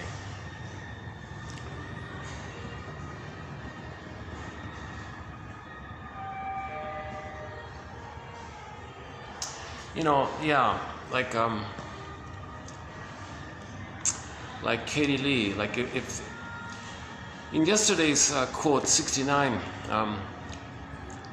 the person, was it the guy or the girl? I forgot. The person couldn't accept a kind, caring, partner, because that would bring up the pain of being unloved. So they only know the struggle with the mother. That's their only connection. So they reject positive things because it triggers the pain of not being loved, properly loved. So they go back to the struggle, and they're attracted to people who remind them of the rejecting mother to continue the battle with the rejecting mother. So they'll hate kind. They might actually be quite negative towards kind people or something because they can't accept the feeling of kindness, really, because it brings up the pain of not receiving kindness, and all they have is the struggle for kindness. So they got to find somebody to struggle with to get to the place where one day they can accept kindness. It doesn't work, so they're always in a struggle. So that's not a bad batch of videos. The last one, 69, 27, 69. The whole video was just on that one topic. Unlike today, it was a little scattered, but yesterday's video was just on that one topic called symbolic acting out. Repetition, compulsion, transfers, acting out. Okay, searching for symbols of mother's love never works. That whole topic. That's a key topic, yeah.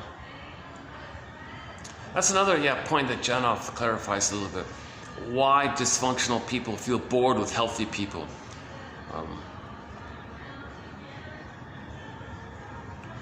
They only yeah, okay, so we just covered that,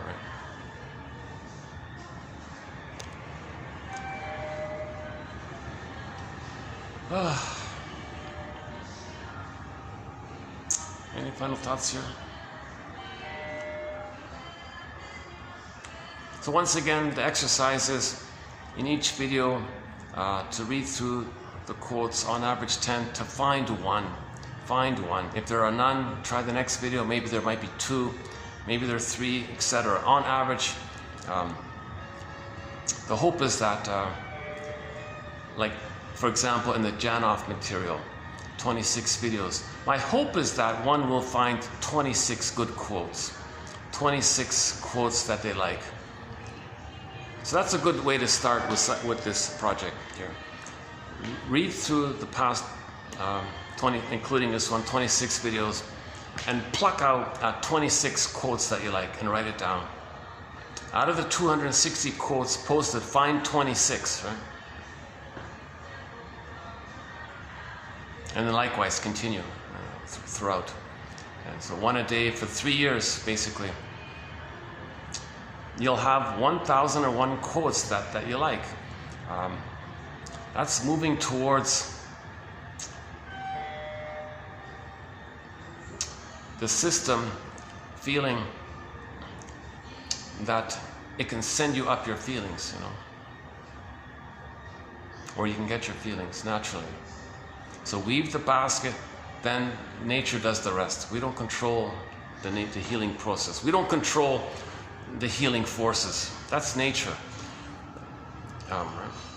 We just say to ourselves that we want to heal, and if we heal, we heal, kind of thing, right?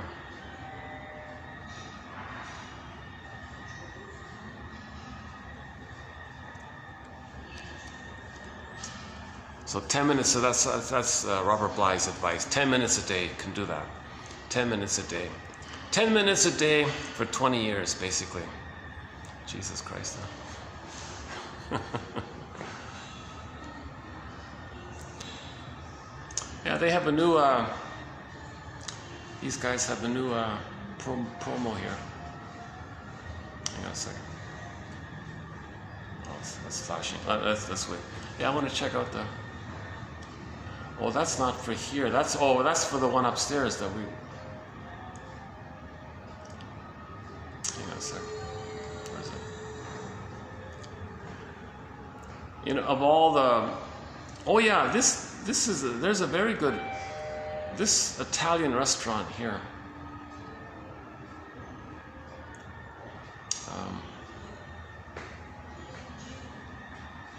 My impression is that it's one of the better ones.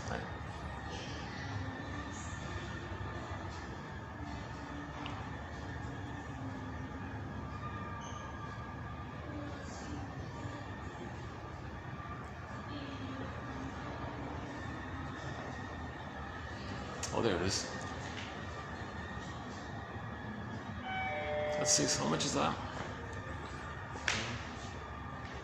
What's that? 20, 30, 40, $50. That's still pretty expensive, man.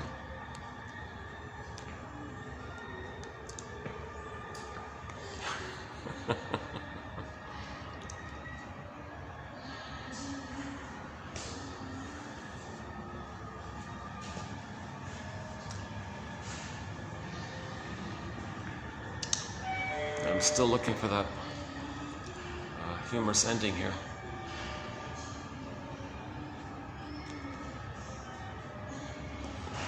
Yeah, the image in my mind is a YouTube video of Janov on YouTube. He's not doing any talking. He's letting some other guy talk, and he's eating. It's a dinner table thing, but we see that he had a nice house in California on the shore. He had a waterfront property on the shoreline. And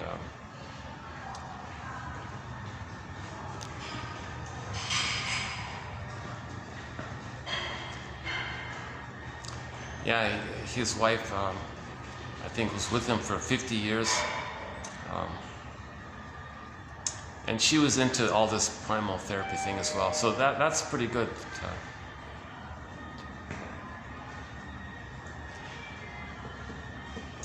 Yeah, there is a sad story with Arthur Janov regarding his daughter from his first marriage. A very sad story. She was a teenage actress in back to Disney, in a Disney film.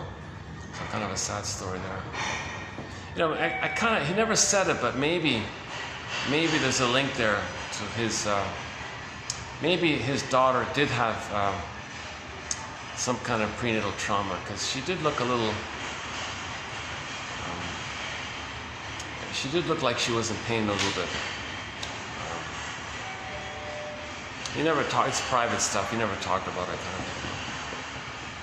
I'm thinking that might be one of the motivations for his interest in this area. Beyond trying to save the mother, maybe he's trying to save his daughter as well.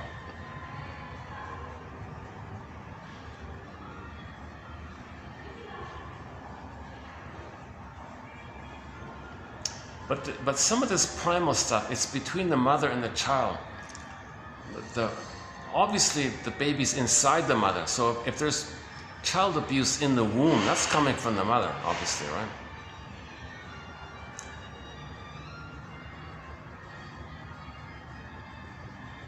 If she's drinking or smoking or something. Of course, the father, his role while his wife is pregnant, is to make a welcoming, safe atmosphere and make her feel peaceful and calm and all this, and make sure she doesn't smoke or drink caffeine or any stimulants or something like that. That's easy enough to do, I would think. He might not be around, so other family members are there to help the pregnant woman feel relaxed and at ease, kind of thing. And again, with the birthing, that's still between her and the baby. So that's her job to kind of facilitate a natural birth.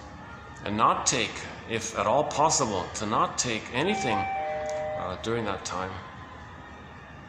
But if there is problems, all the more effort on her end to heal birth trauma by giving the baby a secure attachment style for the first 4 to 5 months, because that can heal the prior time, because the brain is still very malleable. Things can heal easily. So the mother can heal birth trauma. Sometimes she can't. That's the issue. If there's too much birth trauma, she might try and can't. That's the kid that Jill and David Scharf talked about. The mother took, while pregnant in the 3rd trimester, she took Tylenol with codeine. And according to them, the baby inside became literally addicted to the codeine part in the Tylenol. So when the child came out finally, he was shaking in withdrawal, and the mother couldn't soothe him because he was in such a panic of the sudden withdrawal of it, right? So the mother wasn't able to calm down her baby. So she made a mistake to take Tylenol with codeine, because the baby got addicted when he was born, and the baby's going, where is it? And he's shaking, trying to shake it off, and the mother wasn't able to let the baby feel safe enough. It's sort of implied if she's taking Tylenol to begin with.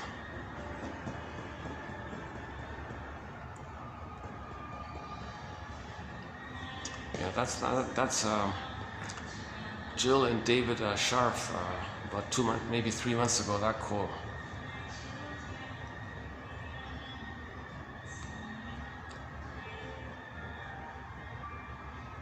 And then for the first 4 to 5 months, the role of the father and the family members is to allow that dual unity, mother-infant dual unity, and don't interrupt it.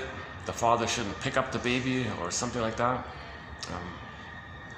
Or the mother-in-law shouldn't grab the baby. Oh, look at me. Don't do it. Leave them together. Blissful oneness. The baby needs a blissful oneness with the mother, just the two of them.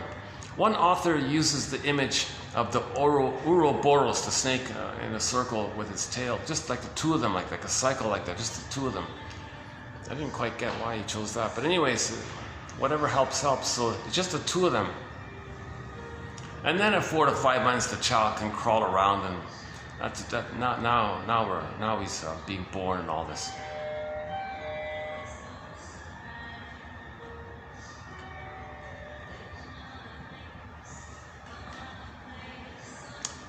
What else?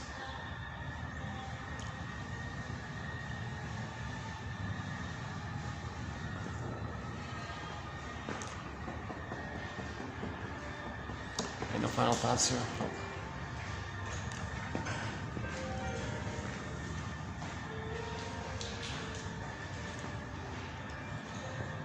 Maybe I can go on this way. Maybe I can stand on this side. How's that?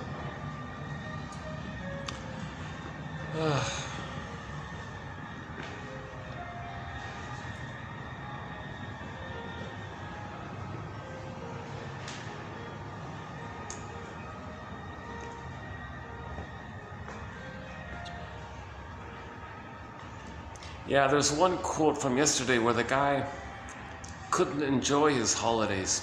He didn't want to take holidays. He couldn't relax because he had all this tension, and if he relaxed, that would bring up too much pain, and then he might have a reaction from that. So he was afraid to have a holiday and have a rest kind of thing. So some people are so wound up they can't relax, right? Or they're afraid to relax, or they go on holiday but they're keeping hyper busy and they're still tense. And that's the famous joke of coming home and saying, gee, I need a holiday from my holiday kind of thing.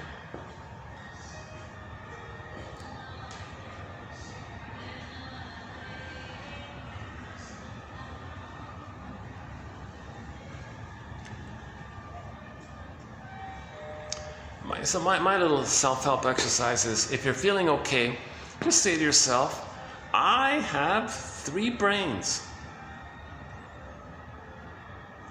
Right? Just consider that. If you are feeling stressed, if you are feeling anxious, then with that awareness that you're anxious, say, oh, this is first line consciousness. First line consciousness. It's biologic, physiologic. Okay, it's the first brain, the survival brain, the physiology brain. The anxiety comes from that brain. That's first line consciousness. At least be aware of that. So you want to have the three brains lined up kind of thing. Right, Dorothy wants to line up the other three brains. So we want to line up our three brains. So if you're feeling anxious from the first brain, well, just say, oh, this is first line consciousness, and you're aware of it, and see if now the middle part is the feeling to upgrade, advance the sensation, and to see if you can get it into the feeling place. Then the sensation will calm down because the feeling will soothe the sensation, and your consciousness is needed for all this. So you want to upgrade the sensation to the feeling. Some people say, no, I only have sensations, I don't have feelings. Okay, well, that's the work, right?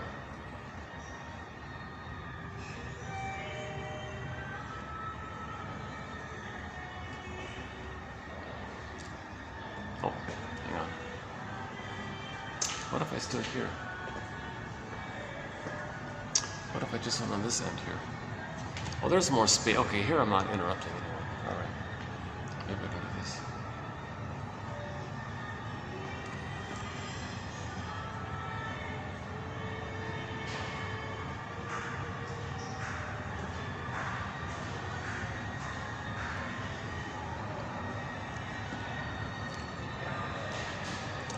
It's funny, this restaurant here is one of the nicest restaurants, and it's usually not that busy.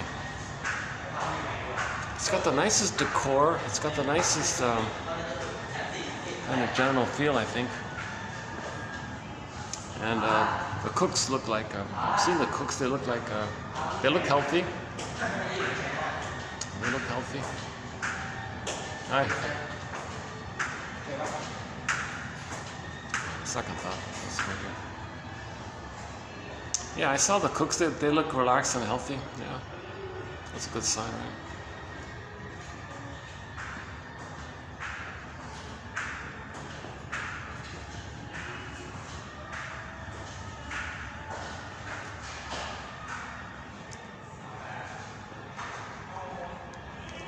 What about here? I'm still looking for that final joke. Should I go back to the pigeon joke?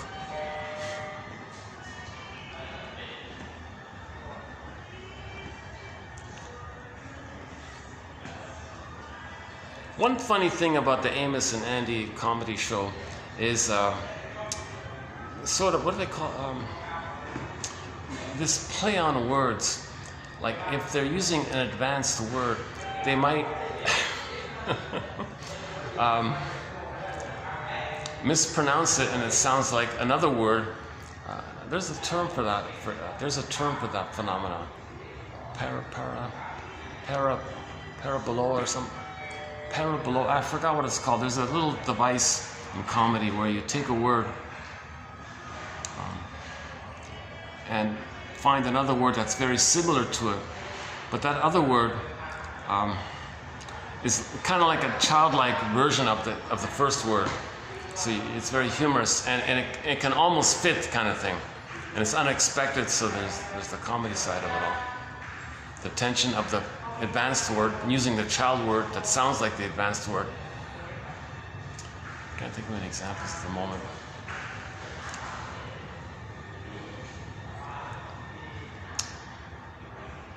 No, it's filled with I won't wreck it. It's filled with it. It's filled with it. Amos, Amos, and like and apostrophe N for and then Andy, Amos and Andy. And they all do it. All the characters do it. Andy, Kingfish. No, just those two. Actually, that's not true. Just those two do it. Yeah, just those two, the main two guys. Yeah, Fish, Kingfish, and Andy. They do a lot of this kind of word, unexpected word flippings. And there's so in this.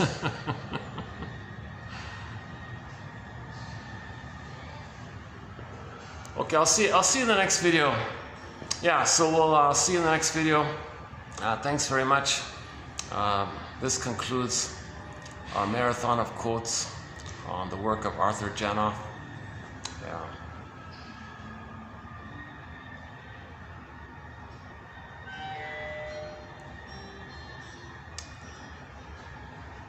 Let's see if I remember his books. The first one was Primal. Well, he's got the Primal series, the Primal Scream, the new Primal Scream, Primal Man, Primal Revolution, and Primal Healing. Those 5, right? Imprints, Prisoners of Pain, Why We Get Ill, that one. That's the one I ordered.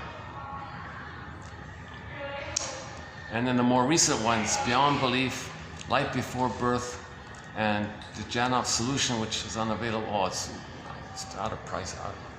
It's ridiculous. The price is ridiculous on that one. It was originally only $6 on digital, but it's unavailable. And that's it, right? Oh, Biology of Love. Yeah, we have some quotes from that book. That's it, right? There might be one more in there somewhere. So I wasn't able to review all of his books, but what I could find, the quotes come from those books. I think I got most of the main ideas.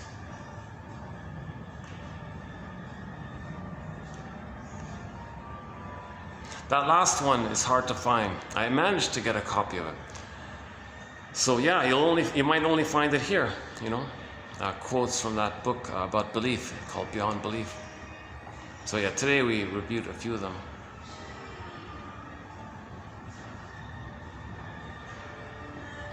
That, you know, a good book that's available online, I noticed, is the healing one, the Primal Healing. That's pretty good. That's maybe his best book. I'm not sure. That might be his best book, the Primal Healing one.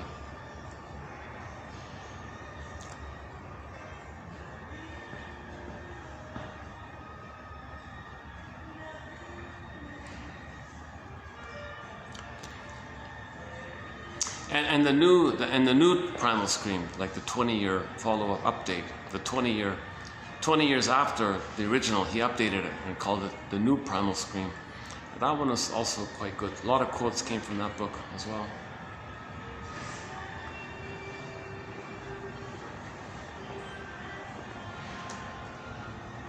Well, what do we got here? Battery's holding up. Let's see. Battery's holding up. 720. Oh, don't leave my bag alone. Security guards might start running around.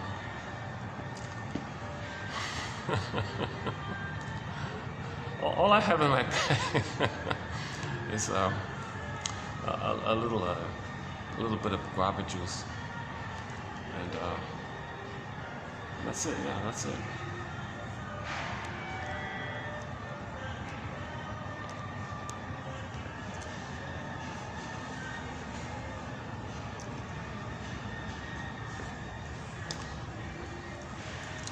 Oh, bag, yeah. Katja Epstein has a song called "What's Her Bag?" So it's sort of a jealousy type of song. So she's in love with a fellow, but he's leaving her or is showing interest in another woman, and she says, "Yeah, what's her bag? Yeah, what's her game? Are you in a midlife crisis? You're a middle-aged guy, and you're chasing a 20-year-old girl or something. What's her bag? What has she got that I don't have? Come on." Just sort of a fun, playful song about jealousy. She wasn't envious, she wasn't too enraged, just sort of a playful, what's her bag? Oh, that's copyright. That song's copyrighted. I couldn't, yeah, that got blocked. Both the English and the original German. I try to play both versions. Katja Epstein's German cover of Heartbreaker called Fluschwiege, that also got blocked.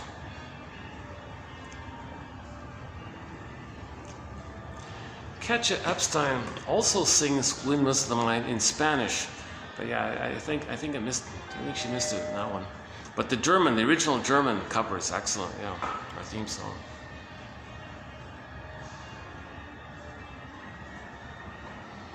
Diese Welt is another key song by Katja Epstein. Diese Welt. Yeah, we could talk about that one. Our world may be just this one little speck of dust in the universe, but hey, it's our speck of dust. So what do we want for our children? To play happily on the beach, or to be exposed to dead fishes?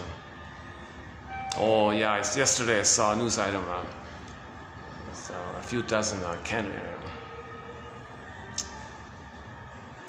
tuna and dolphins and seals, they died on the beach. Yeah, so what do we want for our children? To play happily on the beach, or to have them exposed to all this dead fish on the beach?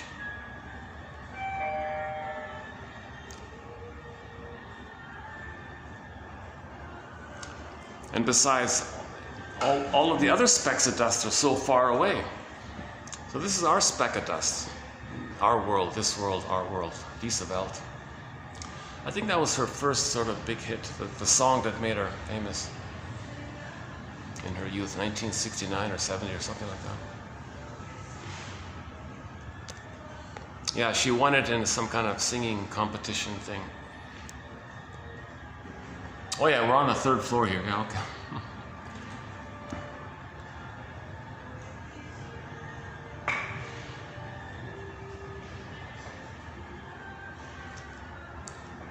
Yeah, we have one song by the band Trooper on our soundtrack, Janine.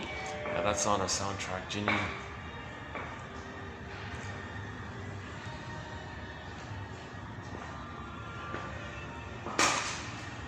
Well, Janine.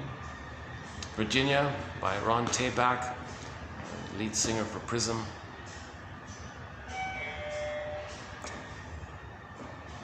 Saved by Love by Rick Emmett. I kind of just borrowed that song called Saved by Understanding.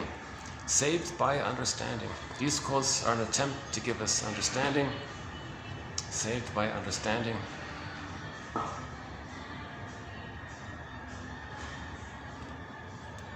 Alyona, a cover singer named Alyona Yaroshina, does a very good cover of Triumph's song, Lay It on the Line, sung by Rick Emmett as the lead singer of Triumph. Same old story.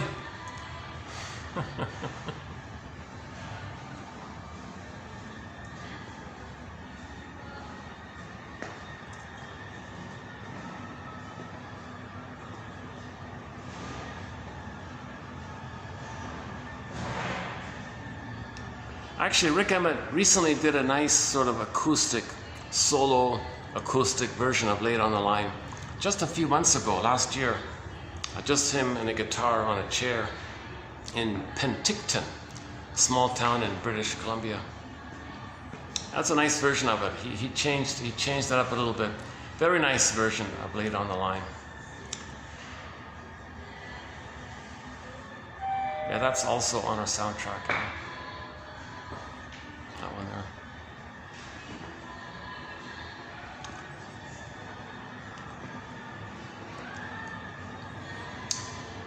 Yeah, Rick Emmett also, as a high school student, he wrote his first big hit called Hold On to Your Dreams, that one there. Even though everyone around you has their little schemes, well, listen to your heart and hold on to your dreams. That's quite perceptive for a high school student to have that kind of lyrics. And it became one of their big hits, yeah, I think it was off their third album, Just a Game album. That's a good album, yeah. It's got Young Enough to Cry is on there. Yeah, it's, Tears in the Rain is on another album.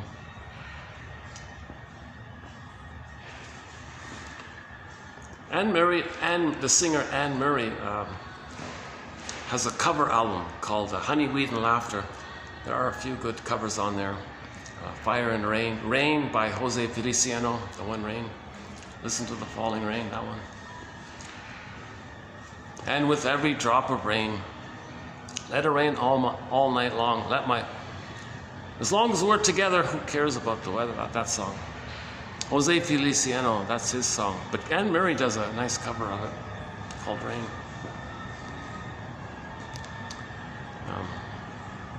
Yeah, I'm kind of lingering here, aren't I? Should we go back downstairs? Okay. It's funny about this place. Look at that. Yeah. One of the nicest restaurants in this area. It's funny, some places are just mediocre, but they'll be packed.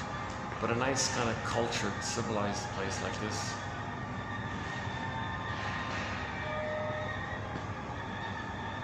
It's got a lot of nice traditional like pots and things. And meeting rooms and things, you know.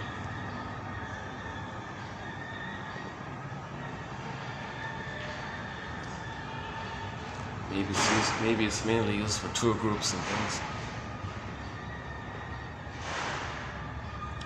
Yeah, come to think of it, most people don't go to hotel restaurants if they're going to eat out, right?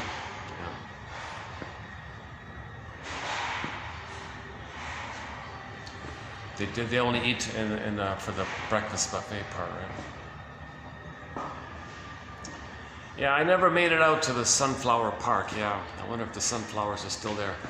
It's way at the opposite end of town. There's a park with a couple of acres, all of sunflowers. I was going to do a video there. Never got around to it. I tried to get there. Traffic was a little bit too much. Yeah, so I missed the sunflower video. That would have been a fun video, the sunflower video. I was going to walk around in the sunflower field, do the whole video walking into sunflower, because they have little paths in the sunflower field, in the patch. I was going to walk around, do the whole thing in sunflowers, just sunflower.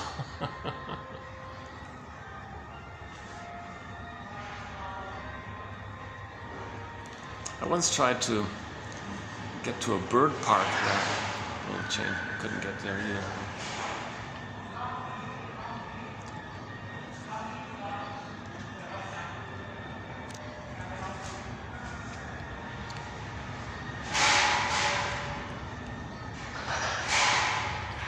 Speaking of birds, yeah, the bluebird of happiness. Shirley Temple says, the bluebird of happiness is within.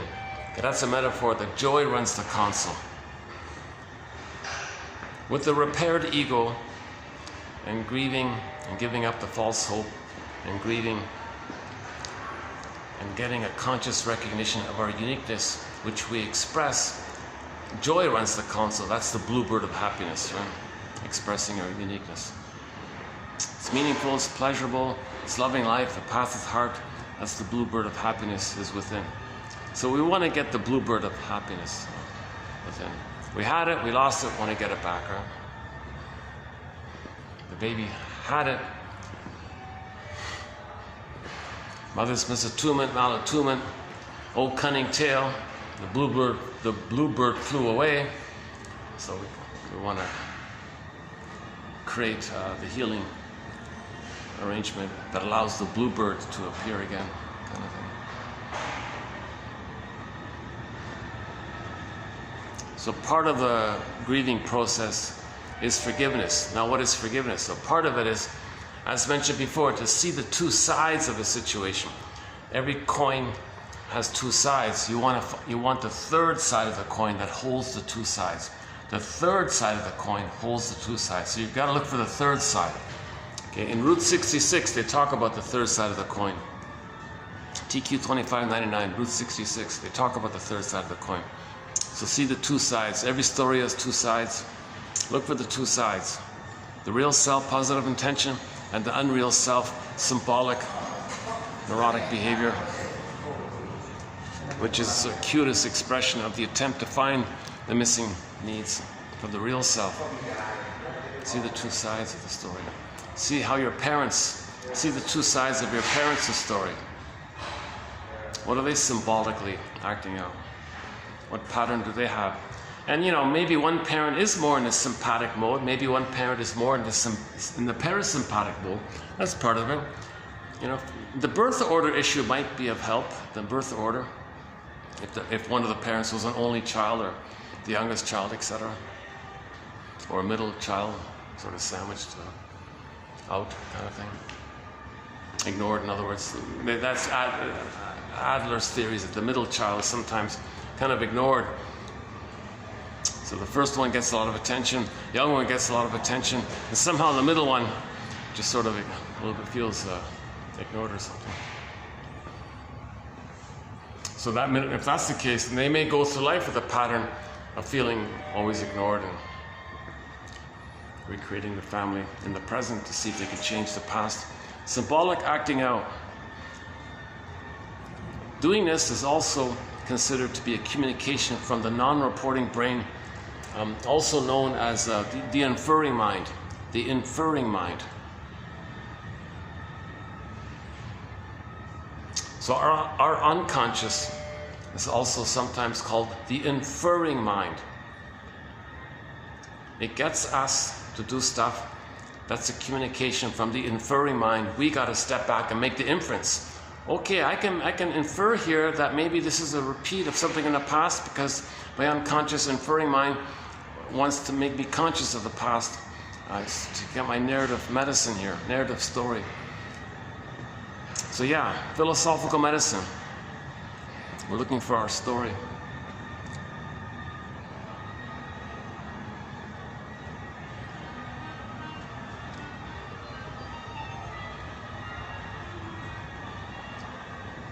Maybe, okay, let's go down. All right, let's go down. I think maybe.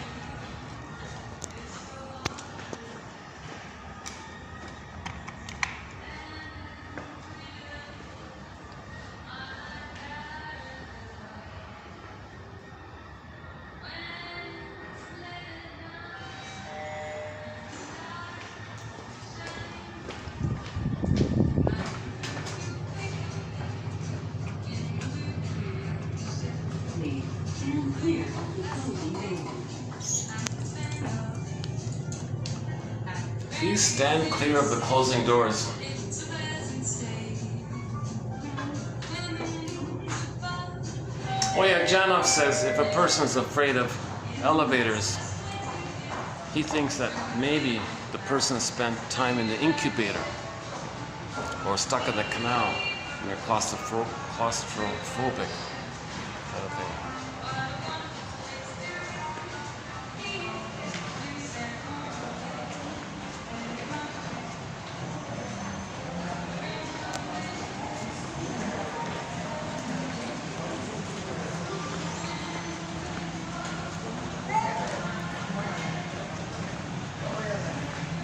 There's the new chair.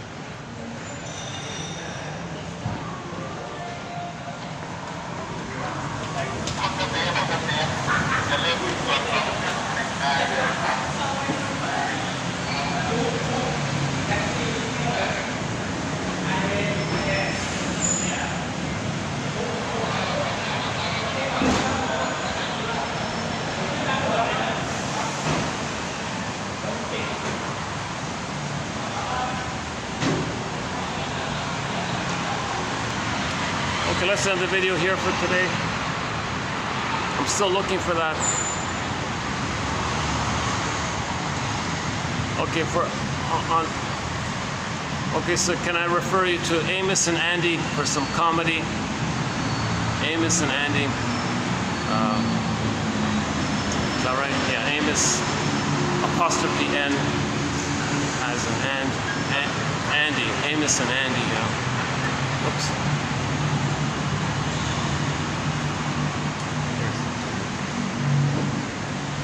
Yeah, there's some comedy there. There's a thought, maybe we'll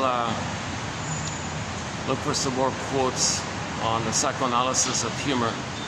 Yeah. Because I need more jokes, huh? So I can easily end the video on a joke kind of thing.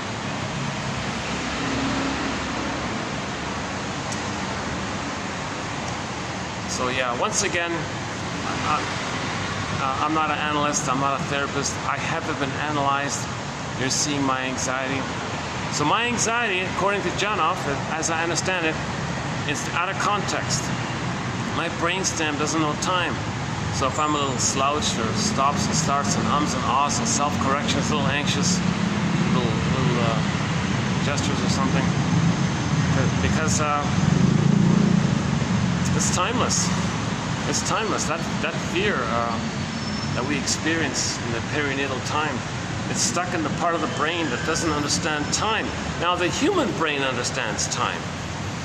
The human brain understands time. So if we can integrate it to the human brain and we understand time, now we can give the past, we can capture it and give the past a time and a place, because we have the human brain that knows time. Hans Lowald calls that laying the ghost to rest. The life force can come back to the present. And when you lay the ghost to rest, the new potential, that's the pregnant virgin motif.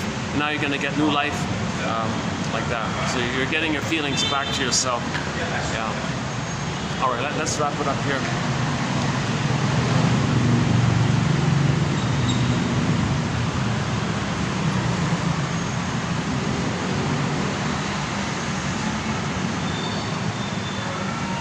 Yeah, Hans Lowald. We have a few good quotes from Hans Lowald. He's the guy that talks about the ghost.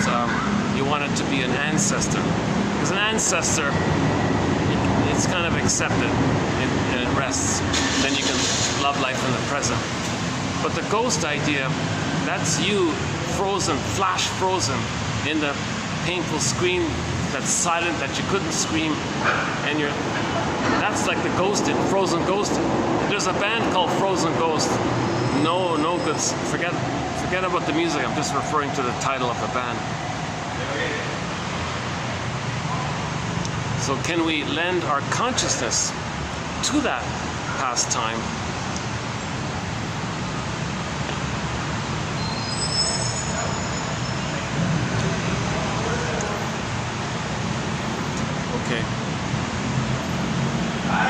Okay, on the count of three, back to the three.